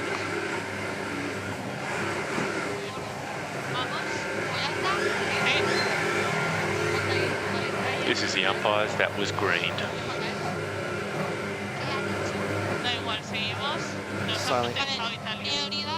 Sailing the boat beautifully. Potential tight cross coming up further down the course between the Italian team of Luna Rossa Prada Pirelli. They are right-of-way boat, but the Spanish team, I think, are well and truly clear ahead, so they'll be just keeping their shoulders back and sailing the boat fast. This is the race committee. We are moving the windward gate, lengthening to 1.1 nautical miles. That is always a good sign. A longer course, more breeze. We're currently seeing between 10 and 12, 13 knots. We know it's only the first race of 4 races in the semi-finals, but it's you get the feeling with Sal Team Barcelona in the lead right now, looking strong. Underdogs against the big dogs, right? The America's Cup teams against the invited teams. This will be a nice story that will unfold over 4 races. Absolutely doing a brilliant job at the moment. Sylvia Mars and her team showing the big America's Cup teams how it's done in their local waters, and hopefully they can keep sailing the boat well. They're doing a beautiful job at the moment, and some really, really tight racing coming into this bottom gate. Swedish team on the prowl, though, have really closed the gap. It's going to be tight at this bottom gate. A little overstand there by Sal Team Barcelona, just giving away a little bit of distance, but they will lead round this bottom gate. Sal Team Barcelona leading the fleet, but boy, look how it's tightened up at the bottom here. Wow, that was tight.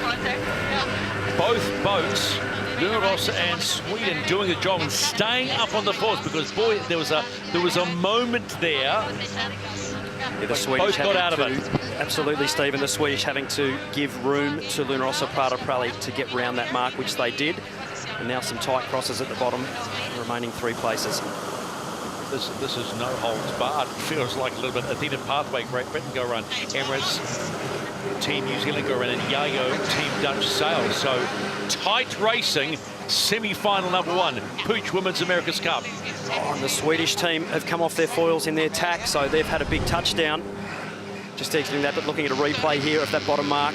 The Swedes giving room, and no penalty, or luckily no contact on the boats. Both teams doing a great job to avoid each other. You see how quickly these boats come in. The Swedes really having to take evasive action there. All rights to Luna Rossa Prada Pirelli to get around that mark. Both teams doing well to not collide. There is only 4 races in this semi-final.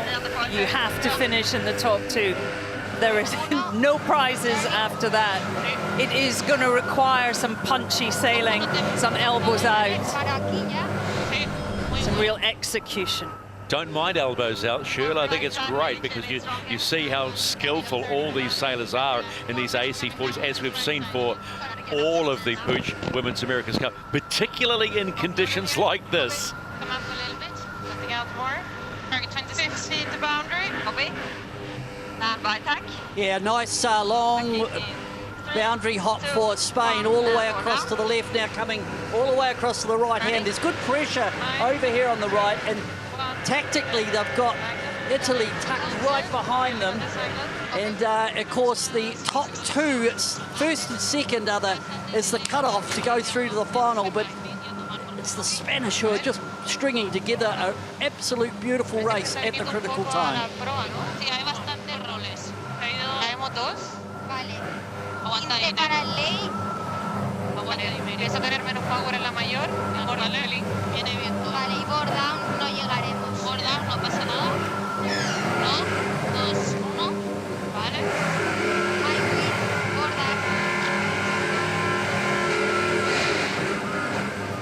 Vale, voy un poco para arriba. Sí. Vale. Si no, da igual, no vamos a pasaremos muy a derecha, así que ponte ya. News Baesta and Paula Barcelo. Paula, I should say, pronounced in Spanish, doing a beautiful job locking in their AC40, sailing a very, very clean race and really, really doing well to hold off Luna Rossa Prada Pirelli, Shirley. Yeah, not a great amount of time on the boat. One of the invited teams, a lot more time in the simulator than actually on the water, but they have really controlled this racetrack and extended on this leg. Really nice job. Big battle going on behind them, but they'll be absolutely loving having a clean set of goggles, and just by sailing the boat well and keeping out of trouble with the boats behind them, they've been able to extend. Sail Team Barcelona coming through to the top gate for the last time before the downward leg. Just one thing they proved, particularly on the opening day of Group B, consistency. Second, second, second, fourth. They knew what they were about from the start of this regatta.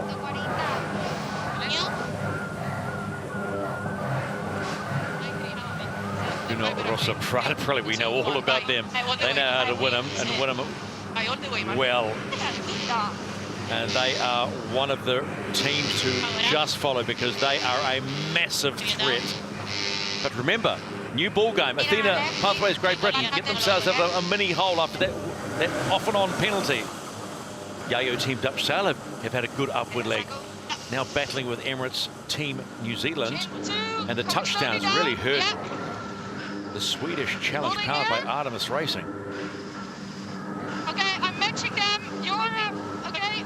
The semi-final series, only the top two boats going through to the match race final, so absolutely critical to be racing for those first and second positions in the 6-boat fleet race. I think we're going on the boat inside. Nice pressure in 5. In. Okay, driving and 3, 2, 1, board down, heavy. While nuts. And turning, Dutch match. And mate. Yeah. 1. Angle. Hold this angle. So heading towards the finish line in race 1, Shirley. Look at the gap that Sail Team Barcelona have got on Luna Rossa. They've sailed so well. I mean, it is golden foiling conditions, isn't it? 10 to 12 knots, not too bumpy, but they've really controlled this race. Had a great plan from the get-go. Well, the Spanish have really haven't put a foot wrong as they come across. Now they'll jibe in front of the Italians and then run it down to the finish. They'll just pick up the ley line before they go into the jibe, but this has been a very classy performance by the Squadron. Oh, I hope I haven't given them the commentator's curse. No, good recovery. So good recovery, a little bit rough through that jibe. So hang on a moment, just hang on a moment. Sail Team Barcelona might be run down by the Italians, or will they? Have they recovered enough to get the first win in the semi-finals? Still really stalled on that sail plan, just exiting there. They need to put that windward foil down and just coast it straight into the finish. It's a win for the invited teams, and only just. Congratulations, Sail Team Barcelona. They get the first semi-final win, followed by Luna Rossa Prada Pirelli. And it looks like Athena Pathway, Great Britain, will pick up third spot and the 5 points. Oh my goodness gracious. Really wanted to jump through the TV screen and give that wheel a little left hand down there on board the Spanish boat coming out of that touchdown, but a fantastic job by Sail Team Barcelona, and they take max points in this first race. Emirates Team New Zealand will finish in 4th position, pick up the 3 points, 3 races to go. You've got to be in the top 2. New Zealand across, they finish 4th. Yacht, Team Dutch Sail and Sweden, who touched down after that mark running, has really hurt them. And it will Yacht, Team Dutch Sail 5th, and the Swedish Challenge powered by Artemis Technologies in 6th spot. Should we do a right turn to the chase? Yeah, we're clear to dive here. Yeah, okay. Diving into one number down. How about this? You get across the line. Yes. Yeah, we're here to play. We're here to win. We want to be in that final. Smiles all around. Well raced Sail Team Barcelona. Confirmation of the opening semi-final of 4 in the PUIG Women's America's Cup. And the locals do the job. Sail Team Barcelona with a 7-second win over Luna Rossa Prada Pirelli and Athena Pathway. Remember, all the points have been scratched. They start afresh. And you've got to be in that top 3, really. Well, you've got to be in the top 2 if you want to be in the final. But if you keep scoring consistently over the next 3 races, that's all you have to worry about.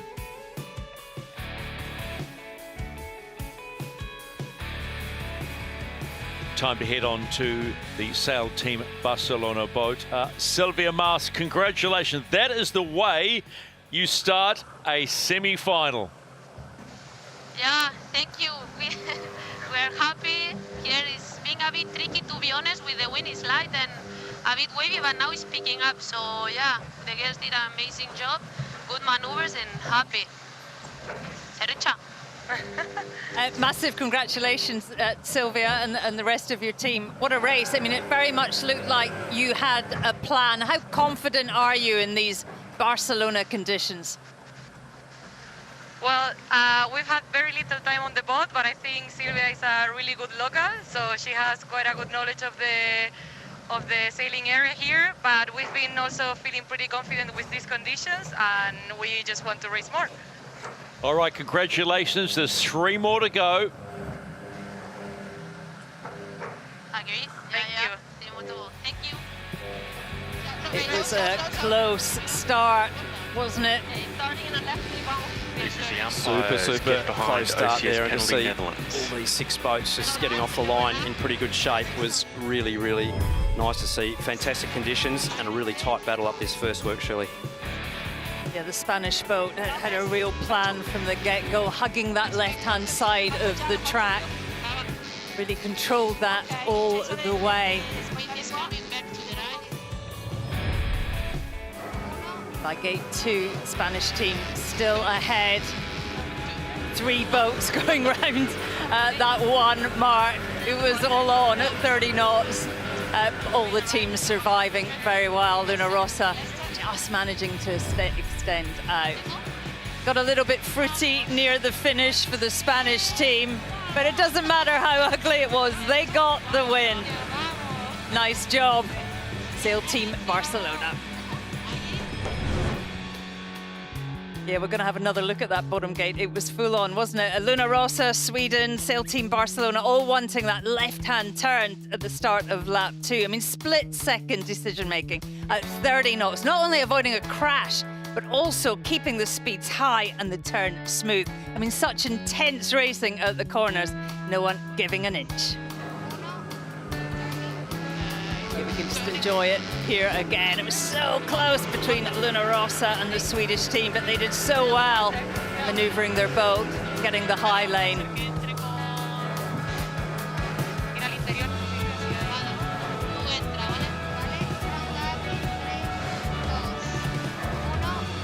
Yeah, nice work, Sail Team Barcelona. managing to avoid the chaos. Luna Rossa coming in on port, got the inside berth at the gate. Sweden had to take avoiding action and quickly, and did that so well. Let's have another look on board Italy. You can see how close behind the Swedish challenge were. They really did that well. Got the inside track. Whoa, that's a scary shot on board Sweden. Not much between these boats at that pace. Well done. Having a look at some of the data there, and Athena Pathway actually best average speed, but because they sailed an extra 400 metres round the course, not quite enough to get them up to the top, but it was Sail Team Barcelona with the best average VMG and the lowest distance sailed that got them into first position. Well done.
This is the race committee. The wind sampling is complete, and this race is live. Getting ready for semi-final number 2 in the PUIG Women's America's Cup here in Barcelona on a late Friday afternoon. Magnificent weather conditions are greeting all these 6 semi-finalists. First race taken up by the local team, Sail Team Barcelona. The breeze just looks better and better. We've got between 10 and 13 knots. It is ideal, well worth waiting for.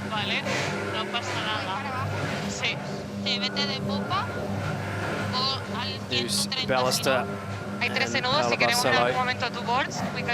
Starboard side there of Sail Team Barcelona. All the teams now in their final loop before setting themselves up for the start. Absolutely fantastic conditions. Great sailing on the big jibs. We got a lovely shot there in that aerial. We can actually see more breeze. We didn't need the wind field for that on the right-hand side of the track. There we go. You expect teams to be looking at that, maybe protecting the right-hand side of the track. This is the Italians, and they have shown already that they are going to be aggressive wherever they are on the course. Just remember that last mark rounding, or that mark rank at the bottom of league 2 against the Swedish. As Shirley said, elbows out, and they are an elbows out team. Coming down. Il 14 coming down. Come stanno? Cosa fanno? All these teams so close. Vanno tutte dopo di noi. Trying to perfect the perfect start, just trying to get their time and distance right. So important this start. Hai bordato? Bordatelo? Vale, 4.000, però poi sai fare avanti ya. Puedes girar la salida ya. Racing. Dale, vamos. Spanish like the look of the right-hand side. Sí. 20 segundos. Vale, se me va de lado. Team's just killing a little bit of speed there, particularly at the top end of the line.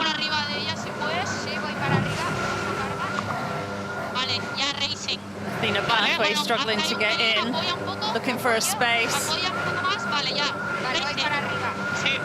Semi-final number 2, PUIG Women's America's Cup in Barcelona. Well, it was busy the right-hand end of the line. Athena Pathway trying to get into that new breeze on the right-hand side. Slightly down speed tack there for the British team, so they'll need to get the boat rumbling. Luna Rossa Prada Pirelli, really, really nice midline start there, punched out, and both teams on the left there also doing really well, top of screen. Hanno virato anche le svedesi insieme proprio. Era una righty. Sorry, una lefty. Sorry. Yo-Yo, Team Dutch Sail.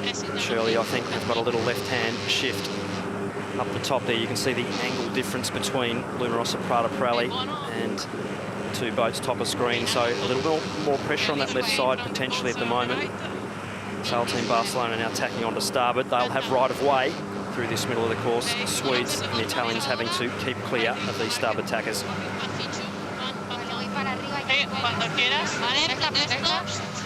Punchy on board, Luna Rossa Prada Pirelli. Spanish have asked for a decision, as have the Italians.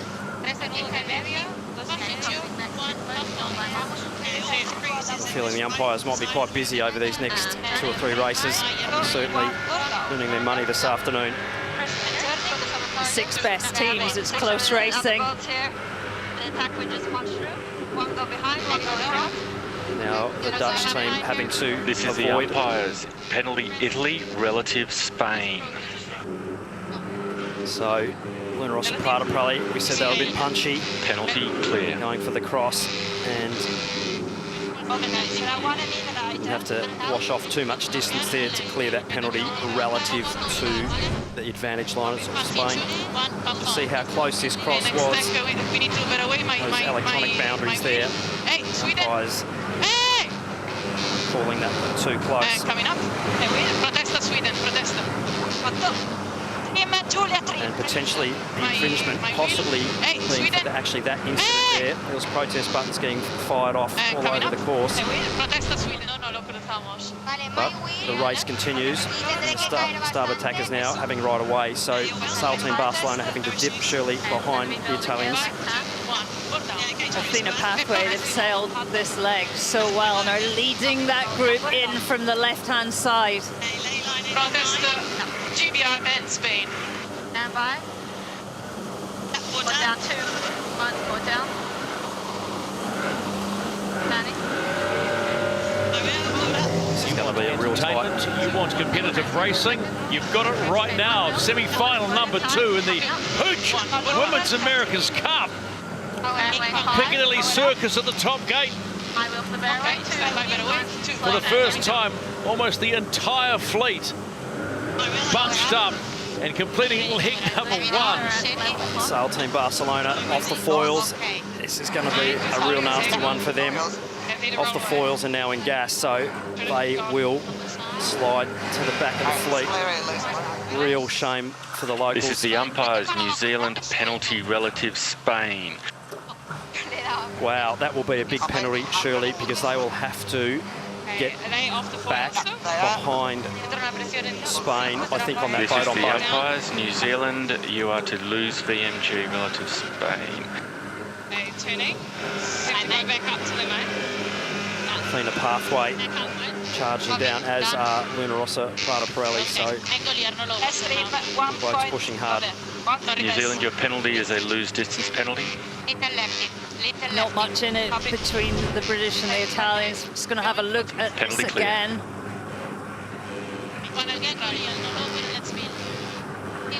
Spain had room on New Zealand and New Zealand did not keep clear. We saw that the hexagons crossed there.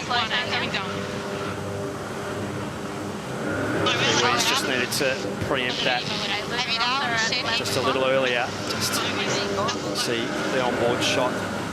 Bearing weight 5. I will for bearing weight 2. Athena Pathway, but you can see how close they were as well. to Luna Rossa Prada Pirelli. So very, very tight there. Now on board Emirates Team New Zealand. The crew on board there, seeing the Barcelona team having right away would shoot that mark, and knowing that they were coming up, they just needed to give them a little more room, and they did. So unforced error. New Zealand. Oye, la boya. Hay que generar. So Italy had an absolute blinder. They got into the lead at the top mark with a beautiful manoeuvre under GBR, and they've extended on this downwind. To windward of them, they've got Sweden. So the cream is really rising to the top with the Italians and the Swedes dicing it out.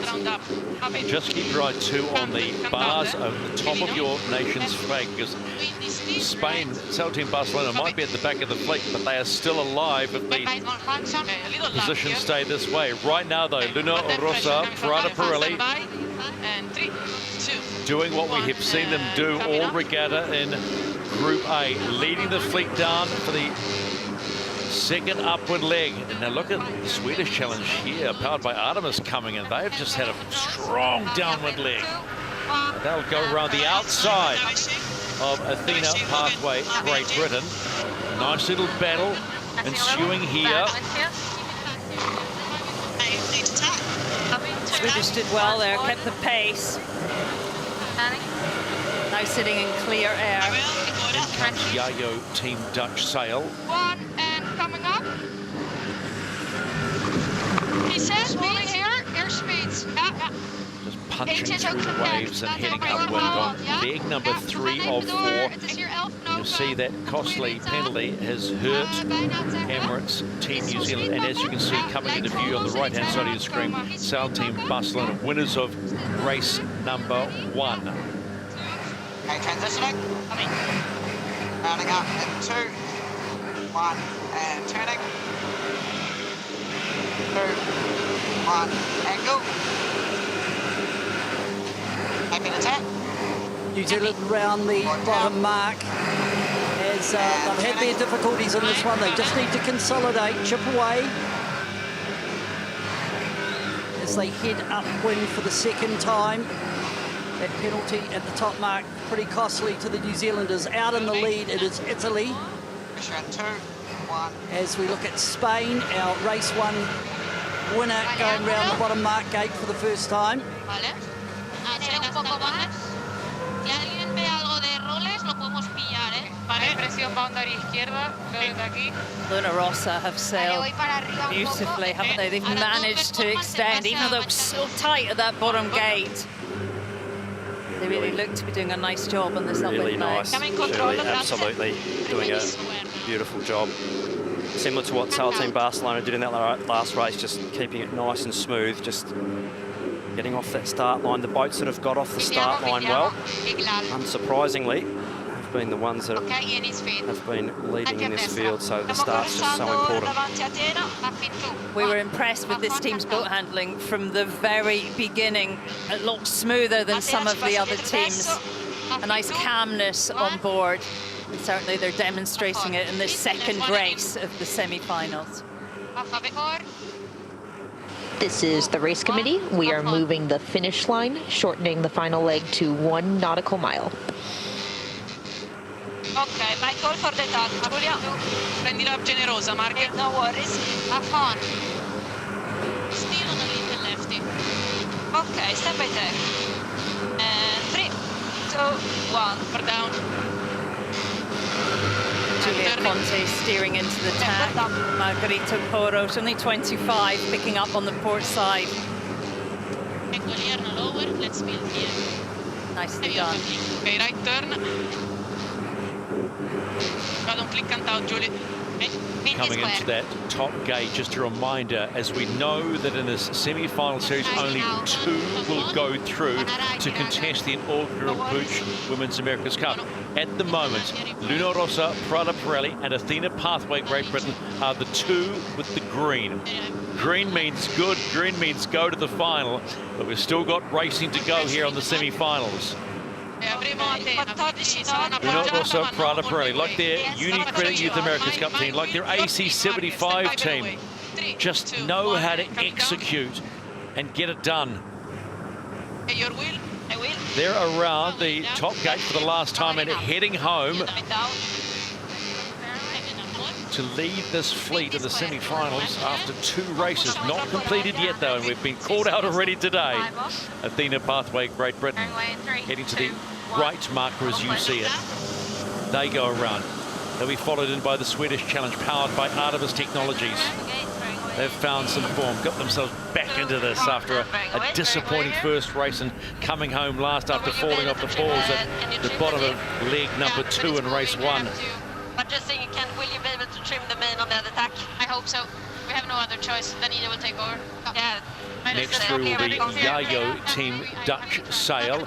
Emirates Team New Zealand will follow through, and been a pretty handy upwind leg from Sail Team Barcelona. Got themselves back into it, but it's been a costly coming off the falls there. Costly meaning they're outside the 2. So once the 3, now it's the 2. 110. So New Zealand has come round the top mark. It's trailing Italy and GBR, first and second on the course and overall, and it's a huge lead by the Italians. They've stepped out. They've sailed a beautiful race, great start, and they've just worked themselves up the ladder on the upwind legs. Good manoeuvres, excellent boat speed. Heavy down now. Nice pressure. Left line. Windy square. Every. Down. 1. Port down. Turning. I will. And port up. If you want to make an impression on your competitors, there's one thing you do. You simply go and beat them. And that's what Luna Rossa Prada Pirelli have done in semi-final 2 of the PUIG Women's America's Cup. They will get the win, they will get the 10 points, they will go to the top of the table and close in on a finals berth.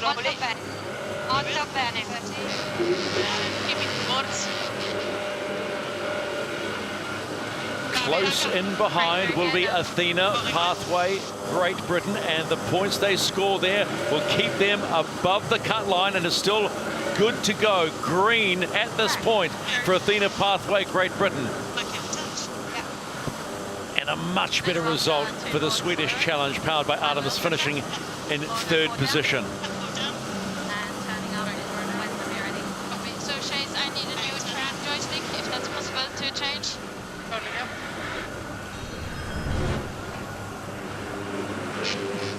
What do you call that? The backward 5, the backward high 5, but they've done it again. They have done it again, and they are looking good.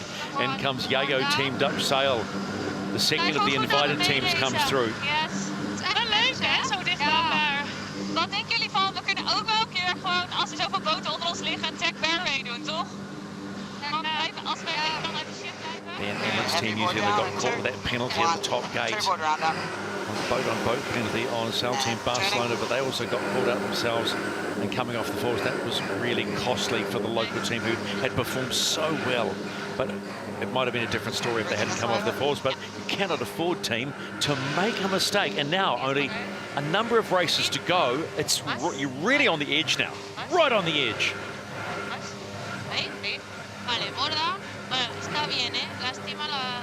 There you go, Sail Team Barcelona are home. La voy a dar arriba, que no hemos gestionado bien. Sigo para arriba y nos paramos.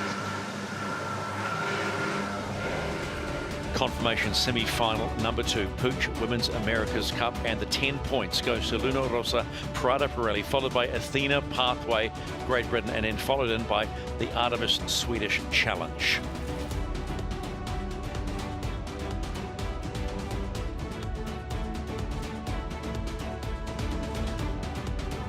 So they are doing the job that they need to do to make the inaugural PUIG Women's America's Cup final.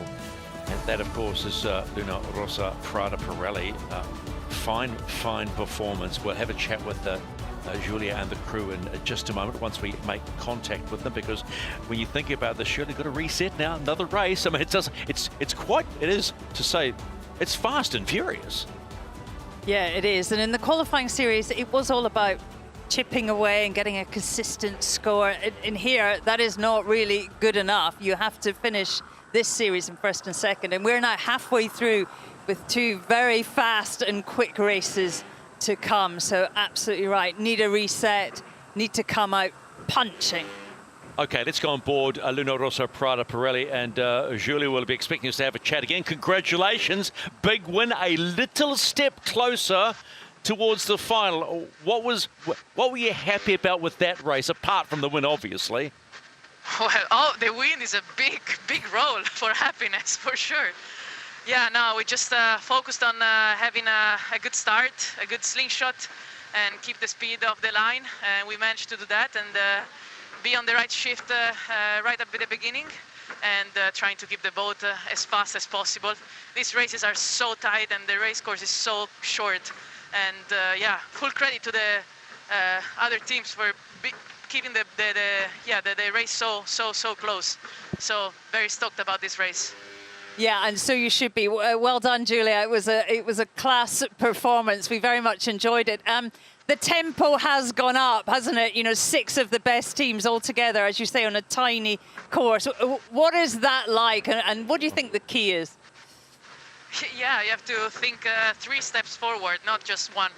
So yeah, trying to be sharp on that and still managing the performance of the boat. So yeah, all the 3 girls are doing a great job. Margherita, the other Helm, is doing a great job with the tactics, and Maria and Julia are, you know, making us look good because they are doing a really good job. So yeah, we're a little over range with the J1 too, so it's very hard, but super fun. Thanks, Julia. Appreciate the time. Get ready for race 3. We're going to jump on board Athena Pathway, Great Britain. Another good result. Hannah sitting in second position, but just behind is Spain on 1 point behind, so can't breathe easy yet. No, I mean, with this format, only 4 races in these conditions, yeah, it's such tight racing. You know, 1 mistake costs you quite a lot, so yeah, I think it's going to go down to the wire.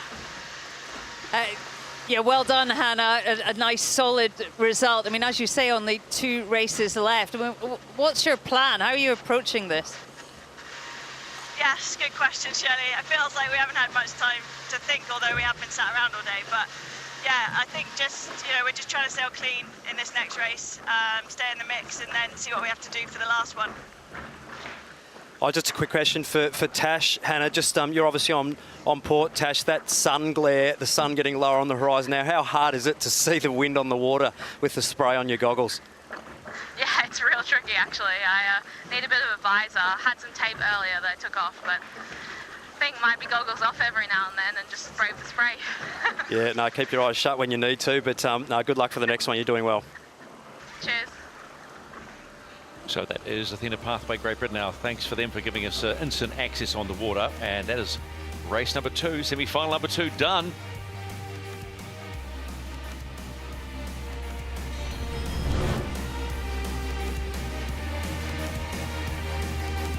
I'll just have a look at that race again, and it was all going on, wasn't it, at that first gate rounding? It was really intense. But of course, you could have predicted that because whatever happens, we are in the final. And when the field is made up of the very top of each qualifying group, everyone is fast, and they all arrive to the gate together, dodging sterns, wedging between each other and fighting for space. And as we could have predicted, penalties.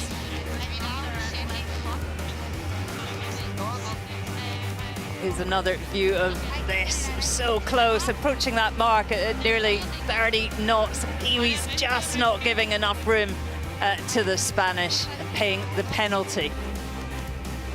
Here we go, another view there. Kiwis just needed to come up a little earlier, anticipate that. So 2 races done, 2 to go. That's right, 2 races done, 2 to go. Look how tight it is. I mean, you could literally go down to 5 and 6 and anything could happen. That's what's going on with the scoring. So at the top, in the green, Luna Rossa Prada Pirelli and Athena Pathway. Sitting, waiting, crouching. Sail Team Barcelona, Artemis Swedish Challenge, Yacht Team Dutch Sail and Emirates Team New Zealand. That is race 2, semi-final 2 of the PUIG Women's America's Cup.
This is the race committee. The wind sampling is complete, and this race is live. Semi-final number 3 of 4. And the PUIG Women's America's Cup here in Barcelona has been given the green light. And just to keep you up to date where we stand, Italy and Athena Pathways, Great Britain, are the 2 teams in the pole position to go into the inaugural PUIG Women's America's Cup final. But the points are tight. Race 1 winners, Sail Team Barcelona, a solitary point behind Athena Pathway, Great Britain. And do not discount the rest of the fleet, because the way the points are stacked, 10 for a win, 7 for a second, 5 for a third, anything could happen with 2 to go. So buckle up again. If you're below that cut line, you need to start to make a move in this race, or you'll be running out of chances. Expecting more from Sweden. They looked so polished in the qualifying round. They need a good race. As we saw in the last 2 races, the teams that got off the start line well were the teams that finished in the top position in the final standing. So important. Nice steady breeze now, not too shifty, a little bit up and down, but only in velocity, not so much in angle. So with this more onshore breeze now, no obstructions for the breeze to wobble around. So all about getting off the start and keeping a clear lane.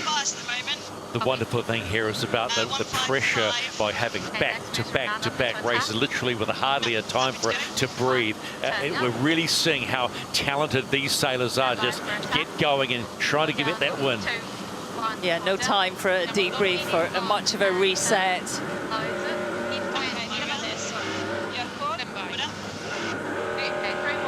Most of these women used to performing under pressure.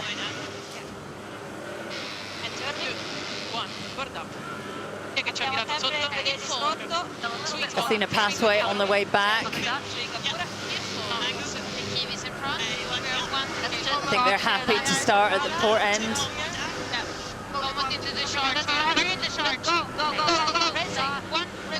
Almost late, I think, Sail Team Barcelona.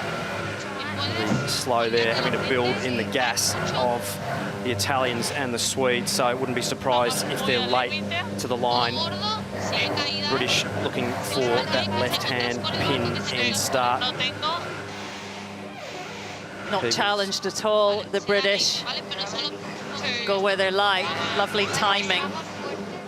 The Swedes potentially over early there. I think we're going to want early taps here. Time to go racing. Third semi-final of the PUIG Women's America's The Cup. umpires get behind penalty Sweden. You have a double penalty for relative to Netherlands.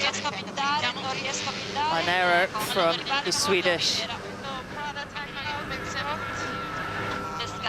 That will be a costly penalty. Massive. One penalty for being over the line and the other for a windward lured situation with Sweden, you still have 30 metres of penalty to go. By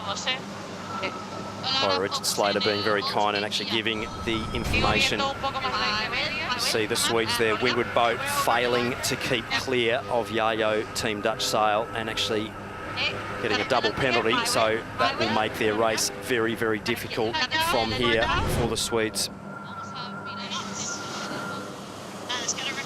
Athena Pathway, well, they knew where they wanted to start and were not challenged in any way, and have dominated that left-hand side of this first upwind leg. Currently in first position. Penalty clear. We saw the boats again, the ones getting off the start line cleanly and over speed, now leading the race. British sailing the boat really well, and they'll have nice clear air. They'll be able to sail the boat at their leisure. Emirates Team New Zealand also surely in clean air where they are. Four races, you have to be clean and smooth, and it feels like you're playing four quarters, because they always say in American sport, when you're playing quarters, the third quarter, which I feel like we're in now, they call it the championship quarter. But for teams that want to have that chance and race forward to potentially make the cut, this is the race potentially that will decide their fate. Athena Pathway executed that so well. You have to stay out of traffic. On board with the Dutch here. They'll be sitting in the dust trail there off the back of Athena Pathway, so their intake getting a little clogged up there. They'll be taking a boat speed penalty relative to the other boats around, but they still are in good shape. The Kiwis having to do another manoeuvre, and Luna Rossa coming in as well, so potentially some close intersections at the top gate here again. Athena Pathway, Great Britain, they were the first through at the top gate. That's one leg of four completed in semi-final number 3 here in the PUIG Women's America's Cup. But again, like it was in the previous race, Yacht Team Dutch Sail with a moment. Can they get it back up? Meanwhile, Luna Rossa, Prada Pirelli go right around the outside at pace. They've managed to just keep it up. And it's Emirates Team New Zealand, if I'm correct, just try to get around them and grab another spot, because they'll need points.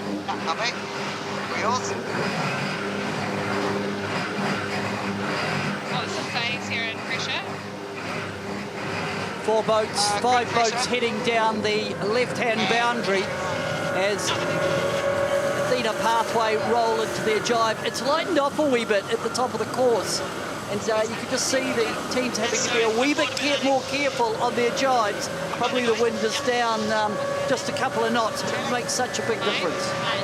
Yeah, Peter is spot on. We're seeing between 9 and 10 knots at the top, so definitely enough for quite a gear change on board. Okay, long time. This is the race committee. We are moving the windward gate, shifting the course axis to 160 and shortening to 0.9 nautical miles. The breeze is on the march to the right and dropping quite late in the evening here now. They might need to turn the nav lights on soon, Shirley, as the sun gets low on the horizon. But Athena Pathway doing a great job. All the boats actually coming back into range now on the J1 jibs. So all teams with the big jibs on, and that will actually suit the breeze as it gets a little bit lighter. They're almost perfectly in range as the breeze gets down around that sort of 9 knot mark. So still some great performance. 33 knots of boat speed there. Athena Pathway, 34 the Kiwis. So no shortage of boat speed.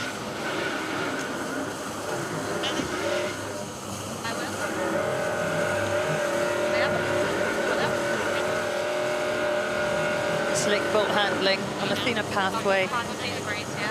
Gate square. Okay, happy with left turn. Yeah, nice. Coached by America's Cup helm, Chris Draper. Done a good job. Quite good breeze on this boundary. Athena Pathway, Great Britain about to complete the halfway mark of this 4-leg race. Coming up here.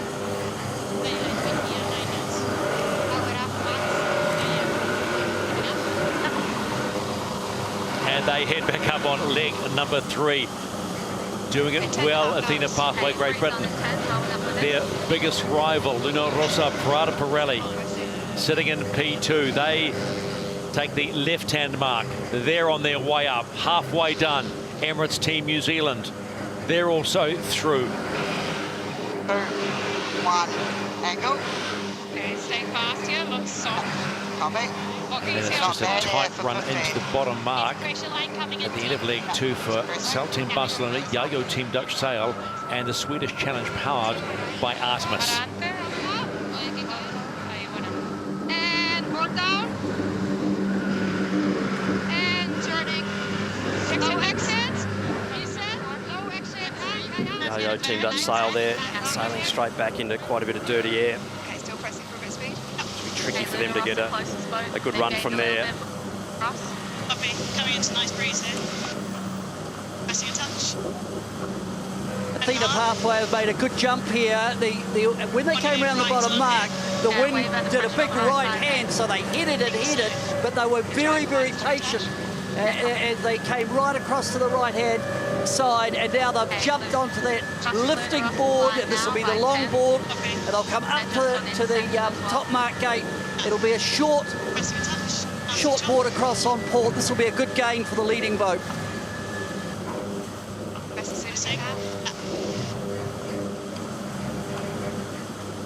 Cream seems to be rising, Shirley, in this battle for these top 2 places. Board down in 3, 2, 1. Board down.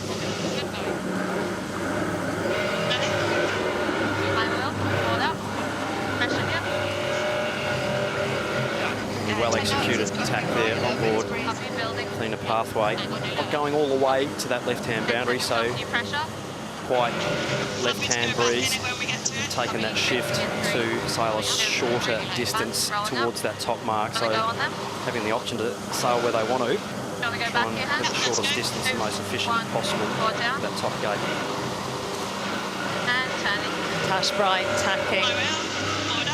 Just putting themselves in a nice position. They're defending on top of the Italians, limiting the Italians' options.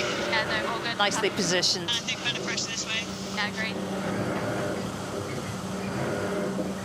15 off the lane. Spain coming up the course. They are sitting back in 4th position, needing to fight because, my word, GBR and Italy are starting to look really strong on the overall points. This could come right down to the last race. Spain still in with a hunt, but they need to be strong. Top mark rounding and this last leg down to the finish.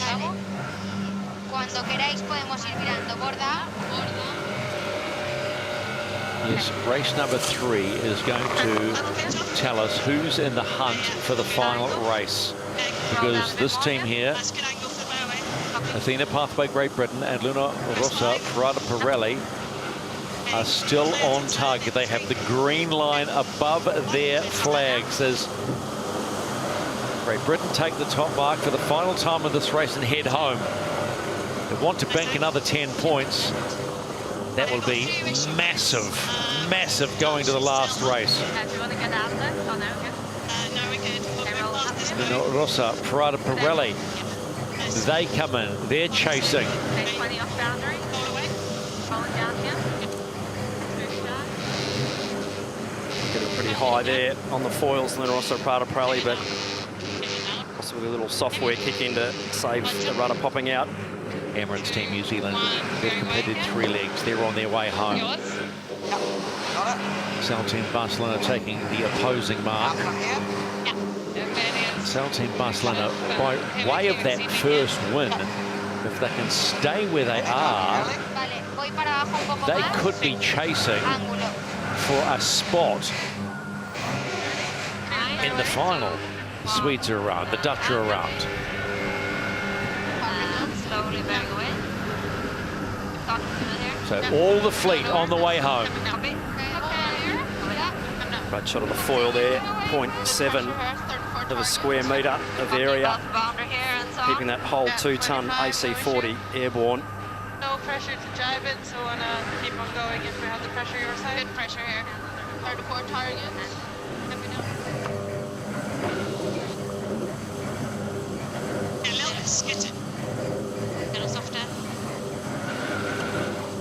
Mainsail area at 64 square metres and jib area 36 square metres on an 18-metre long mast, the AC40. About 2/3 the size of big brother and sister boats, but not much slower. These conditions, they're going really, really well. Hannah Mills, Saskia Clark handing over controls. Doing a great job, Shirley. Handing over to Tash Bryant, Hannah Diamond behind her, trimming. Different conditions now, it is a little bit less wind. Trimmers really needing to be more dynamic than earlier. That sun glare now right in your eyes, so very difficult to see the wind on the water. So Athena Pathway, Great Britain, bank 10 points. They come in to finish race number 3. They stay above the cut line, but it's certainly not over as we will head into race 4 because there's still plenty on. So Athena Pathway, Great Britain, win semi-final 3. Still in the 2, still on course for the final. Followed in by Luna Rossa, Prada Pirelli. Consistency for them, that's their 2-1-2. So, second podium position in that spot for Luna Rossa, Prada Pirelli. So the 2 slick boats in the fleet are leading the way. Emirates Team New Zealand pick up valuable points. That will pump them up to 10, but it might not be enough heading into race number 4. The last, in comes Sail Team Barcelona. When we take a look at the points, that might be the only boat in the fleet outside of Italy and Great Britain that can potentially force their way into the final.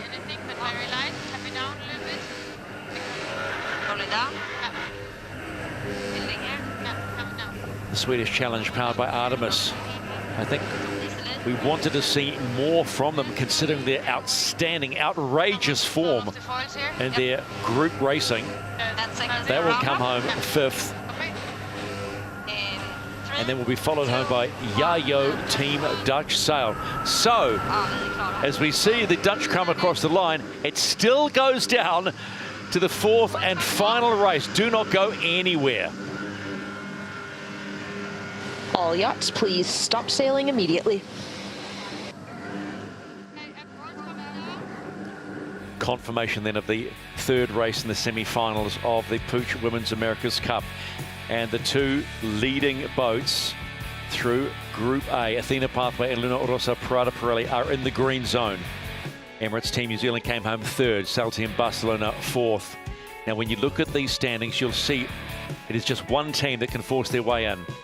And that will be Sail Team Barcelona. That 4-point buffer on Emirates Team New Zealand is very handy. Even if Emirates Team New Zealand were to win, they couldn't make it in. So it's going to be 3-2 as we head into race number 4. Gotta love this.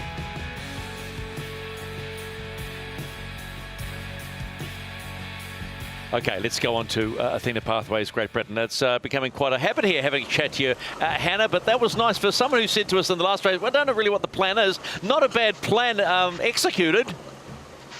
Yeah, I mean, the wind's really changing, actually. It's becoming much more patchy. you know, bigger lulls. Just, yeah, really eyes out now. Hannah, we're just doing a little bit of maths here. It looks like the only person that could, the only team that could challenge you are the Spanish. What's your plan really for this final race? Well, that's news to us, Shirley. So, yeah, we've only sort of, yeah, we haven't heard the points yet. So, yeah, we need to figure that out. But I don't know.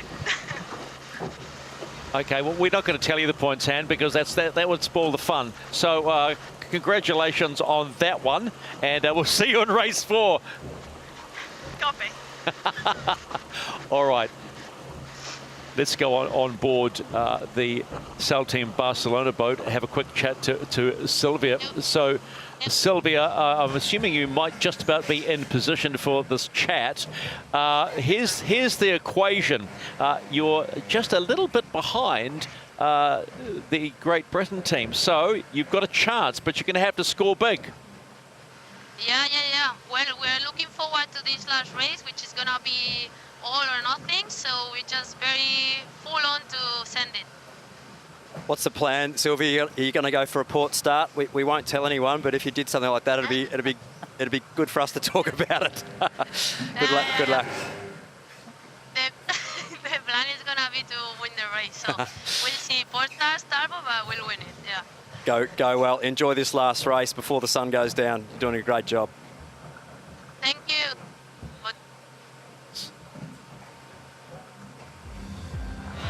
Well, let's have another look at this race. The Swedish so nearly pulled that off, but they were over the line and had a penalty. And for the, well, really one of the favourite teams, it was a massive blow. Athena Pathway, though, they kept it simple. Had a really good start, a great first leg. Beautiful control. Controlled the team and their boat really to perfection. This win never in doubt. And by leg 3, they managed the fleet, really eliminated the risk, and even though the wind was dropping, still rounded the final gate in first place. Hannah Mills and her team of Athena Pathway took the win. Coming up.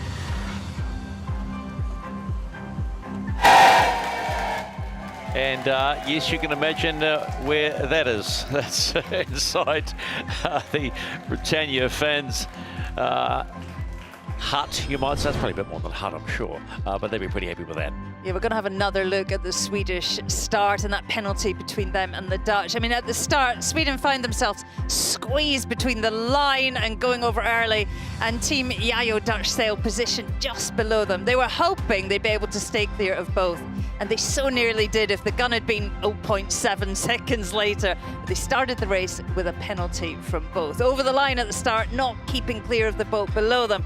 Always a tough way to begin the race, and always hard to come back from in a fleet like this. Just having a little bit of a look at the data here. The British take the win, and the numbers show how strong that performance was, edging ahead of New Zealand and Italy with an average speed of 18.59 on their VMG. Also showing great efficiency around the track, and all they'll need to do now is do it all again and secure their place in the grand final match race. Well, they're about to do it all again because we're not too far away from a call from race management to go for the 4th and final race in the semi-finals of the PUIG Women's America's Cup. How good is this? How good? It comes down to this race to define who goes into the inaugural PUIG Women's America's Cup final. Italy, Athena Pathway, Great Britain, or Sail Team Barcelona. 3 goes into 2 as we wait for a clearance from race management to go racing in the final race. Wow, the showdown is going to be tight.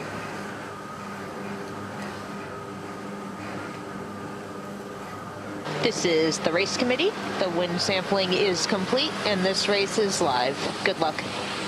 Despite having to wait a whole day to get racing underway, we're about to also finish off the semi-finals, and it's been a ripping finish to a Friday here in Barcelona.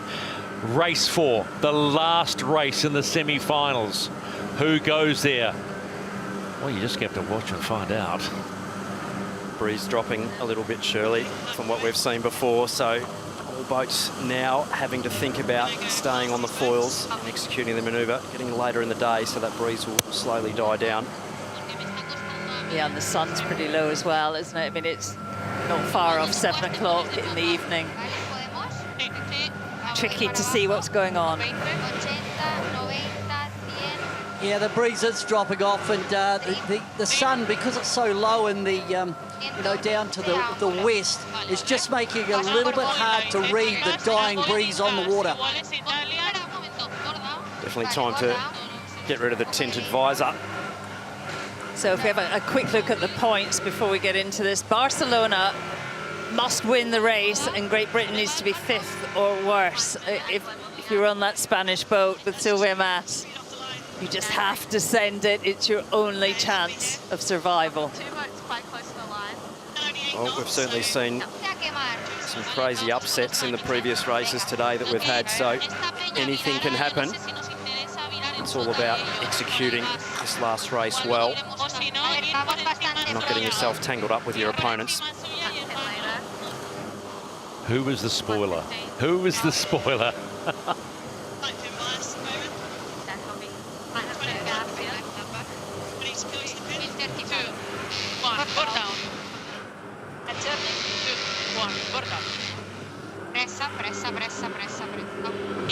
Boats now setting up this in the dying breeze. The Italians have looked rock solid today, along with GBR. They'll be looking to finish off with good results. Both those teams looking to be the finalists.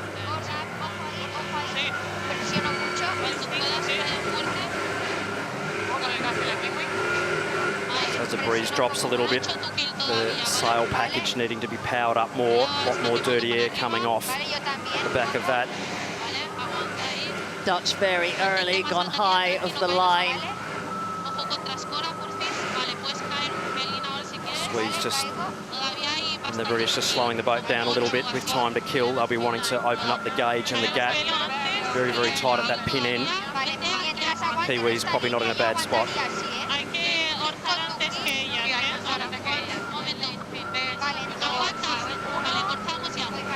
Lots of boats over, Stephen. Oh, racing to go, and 4 OCS straight away. GBR, Italy, Netherlands, Sweden. Italy has a get behind penalty, the other 3 restart. Wow, that's big. Sail Team Barcelona. Sylvia Mas called it. Just need to get off the line cleanly, and other boats with a big penalty. So plenty going on. Restart, big penalty there for the 4 boats over the line early, particularly the British. Massive opportunity for the Spanish. Don't look back. Keep it fast. Yeah, take off the rear view mirror and throw it out the window. Just want to be looking forwards in this race. The Spanish Italy, team. you still have to 8 metres to penalty of your penalties. Italy clear.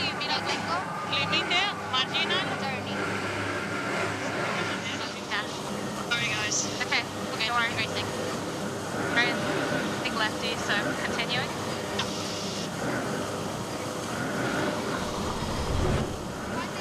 Just have another look at this start. They were all early going back. So many boats nearly over, not wanting to slow down and get off the foils. This is the umpires, OCS, GBR, Italy, Netherlands, Sweden. Well, that's a great view, isn't it? You can really see the 2 boats just behind the line. Italians just over, I think that was half a metre over the line, nothing in it. Doing well here, focusing on speed. Sail Team Barcelona just struggling to keep the boat up to speed at the moment, getting caught potentially a little windward heel and a little too depowered on their sail package. Italians, a really nice job, just keeping the boat powered up.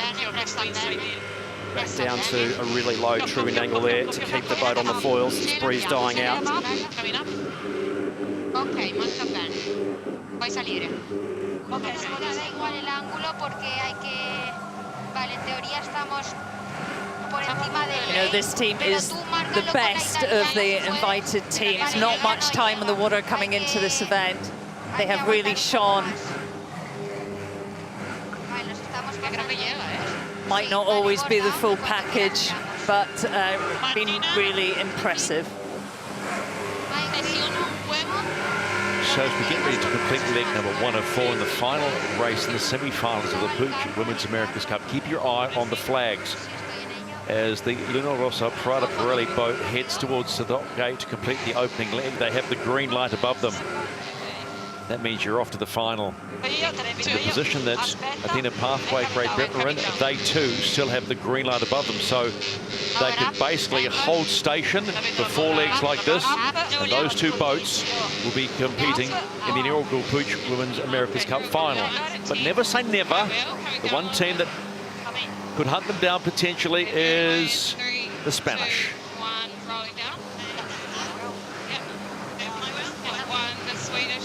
The Italians just had an absolute blinder of a first beat, surely after being OCS. I mean, wow, they really sailed well. The British have also dug their way back into this race as well, so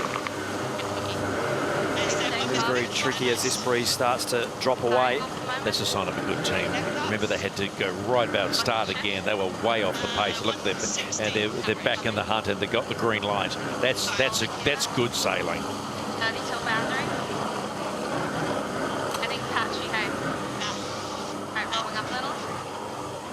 Meanwhile, there's a top big mark. We've got the Netherlands. They've fallen off the foils as Sweden come ripping round ahead of them. Sweden taking the left-hand gate. It does seem to be still better pressure down the right-hand side of the course on that downwind, but the whole dynamic is changing. So at the top, the Netherlands are off the foils. We can see their speed washing off. But out in the lead, it is Italy. They're having an immaculate race. For 4 of these teams, this is their final race in an AC40, and it has been a giant campaign. A lot of expectation, but not for this team. They have looked so clean, so composed. It's been an impressive watch. They did a beautiful job on that first upwind, just really nicely locked in, big high ride height, sailed some beautiful angles all the way up that upwind. But Sail Team Barcelona haven't gone away. They've managed to get round that top gate, sail into some nice pressure. And they've actually slipped their way back into second place, so sailing really well, the Spanish team, doing everything they can to try and give themselves an opportunity to get into this match race final.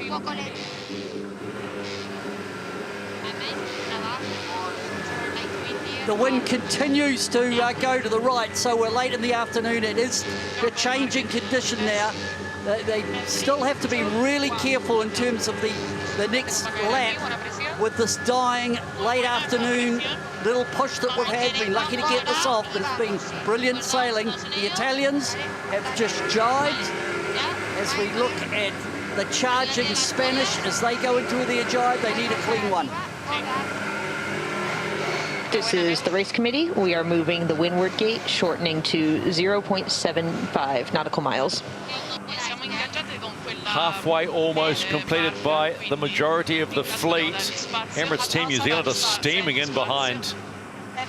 Luna Rossa Prada Pirelli, intersection coming. They need to keep it on the foils here, Team New Zealand. Oh, they've had a wobbly jibe. The Spanish will sail straight inside them. The Kiwis will be off the foils there. Meanwhile, Luna Rossa Prada Pirelli on the opposing mark goes round and up. Not over yet. Athena Pathway's Great Britain have dropped back into 5th position. No, they've just jumped back into 4th position, so they're sort of on the edge. This is the umpire penalty Spain relative New Zealand. It'll be a lose distance penalty. We want to see 75 metres BMG loss. Ouch. Ouch. That was a difficult situation there. I'm not sure what the Spanish could have done there with Emirates Team New Zealand coming off the foils. Speed's not coming. Pressing 1990. Pressing. Anything sail foils here? Stand by. Okay. Luna Rossa off the foil is getting so light.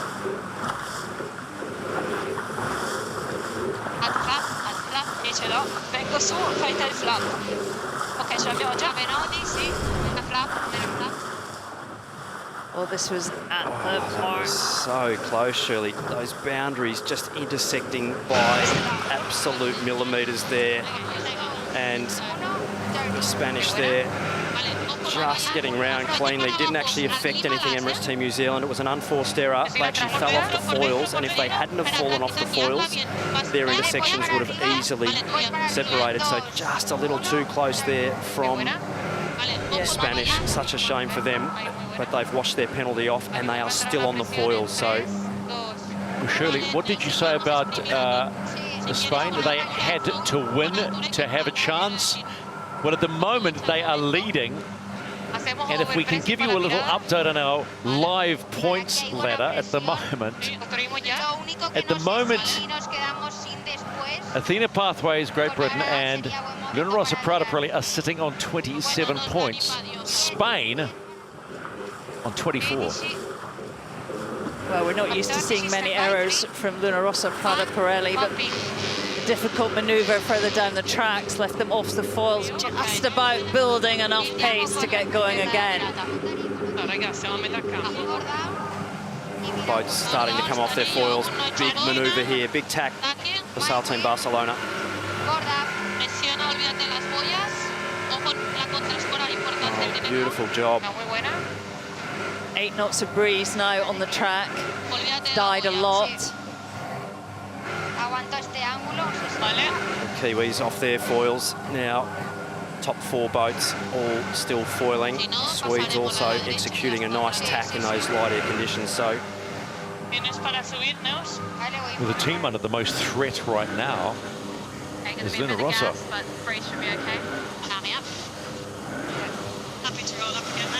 That's if Sail Team Barcelona were to finish this race in the #1 position. Spanish team, Shirley, I think, are on lay for that left turn where the Swedes will have to do another manoeuvre which will cost them plenty in this light air conditions. Also the British having to tack quite a way. I've got the Spanish team with a really, really big lead here if they can keep the boat on the foils on this downwind.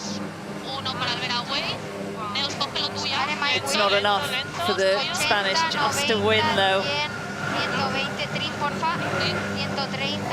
GBR needs to be 5th or worse, so they need things to happen behind them. In a left shift now, 150. Nice. I tell you what, Mother Nature has come to play, hasn't she, when it mattered, because she's taken us down to the last race again. And the Swedes go around in 2nd position in the final race in the semi-finals of the PUIG Women's America's Cup. There goes Athena Pathway, Great Britain. Gotta be careful, gotta be careful! It's a sticky hull in these bumpy conditions. While they're doing 90 degrees true wind angle, that boundary will be absolutely ripping at Athena Pathway. Need to get the boat down to angle, keep the speed on. But just to take the mathematics out of it, just look at the green bars above the team flag. So that will tell you, regardless of us, what we're saying, that means at this point in time, if the positions stay as they are, Athena Pathway, Great Britain, and Luna Rossa Prada Pirelli will advance to the final. But we've still got a leg to go, a bit of, well, let's say 3/4 of a leg.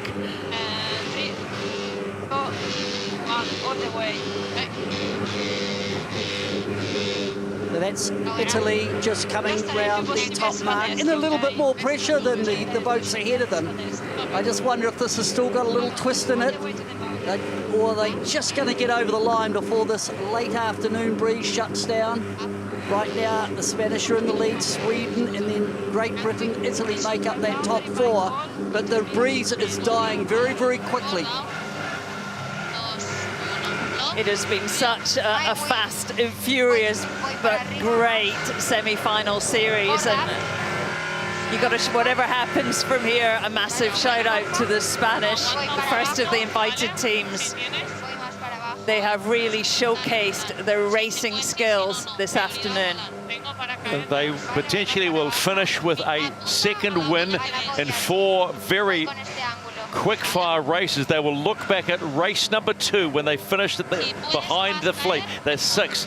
That may have cost them a spot in the final. That one race, but it's like everything we've said, one moment, one mistake, it's cost you, but they have certainly flown the flag proudly for Sail Team Barcelona. They'll get win number 2 to finish off the semi-finals, but they will miss out on the final by a mere 3 points.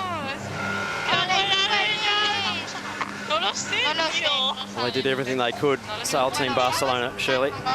Sweden come in, their best result of this semi-final series. A little bit too late, way too late for them. They were the form team in Group B. Just couldn't connect it in the semi-finals. Yeah, definitely feel like we didn't see the best of the Swedish challenge today. They'll be disappointed. And Athena Pathway, Great Britain, will just cruise over and finish this race in 3rd position, confident in the knowledge. They are the first team across the line to go into the inaugural PUIG Women's America's Cup final this weekend. Well done. There'll be some relief on board. That was stressful. There you go. I was going to say, there'll be some relief on board Athena Pathway, and I think the girl was explaining that very, very accurately. I'll be very happy with that. And Luna Rosa Prada Pirelli, they will come home in 4th position in the final race of the evening. And it is the evening here in Barcelona, early evening. And they will be the 2nd boat. They are the opponent of Athena Pathway's Great Britain. What a final, a single match race final it is going to be. Andiamo verso terra, raga. Andiamo verso terra, sì. Stand by jibe. Aspetta. Scusa. Crikey dicks. Quando vuoi vai ora. 2, 1. Board down.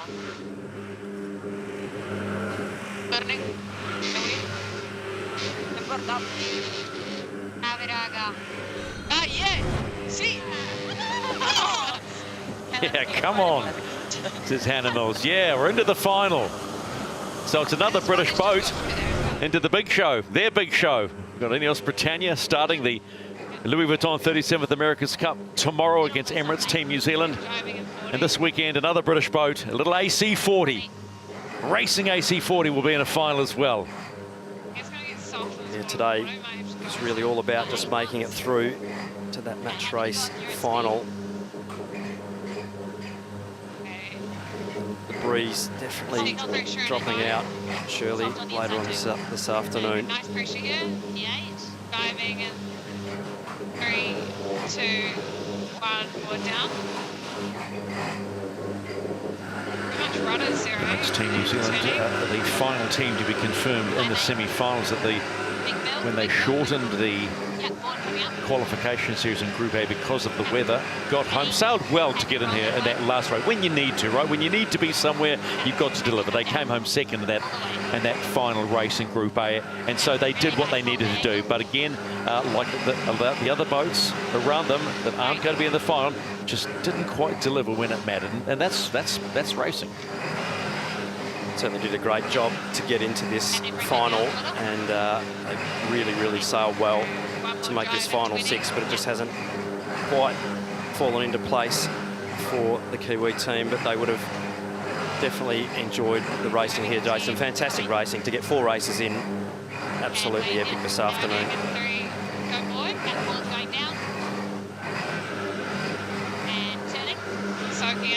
Emirates Team New Zealand crossed the line. We say farewell to them in the PUIG Women's America's Cup, but they'll be hanging around, I'm sure, to support the big boat, the AC75.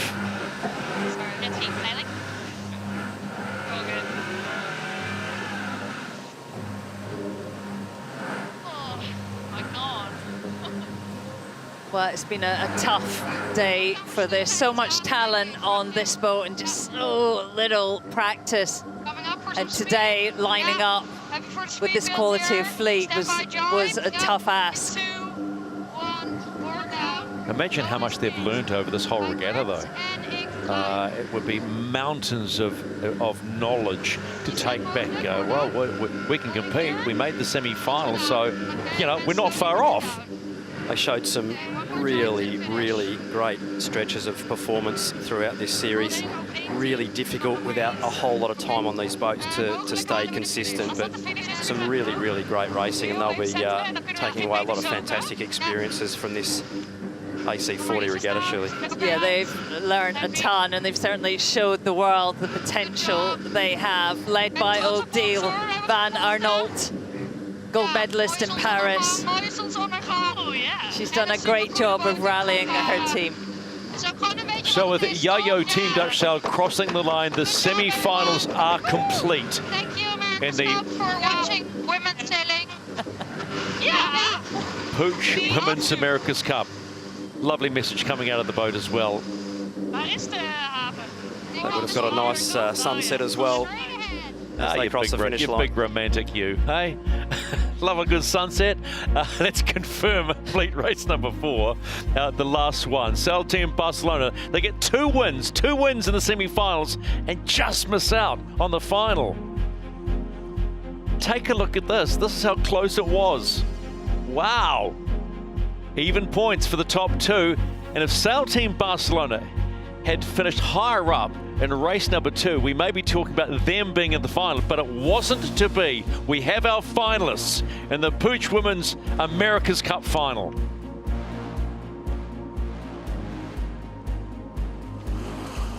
Yeah, well deserved. Well deserved. Athena Pathway, Great Britain are through.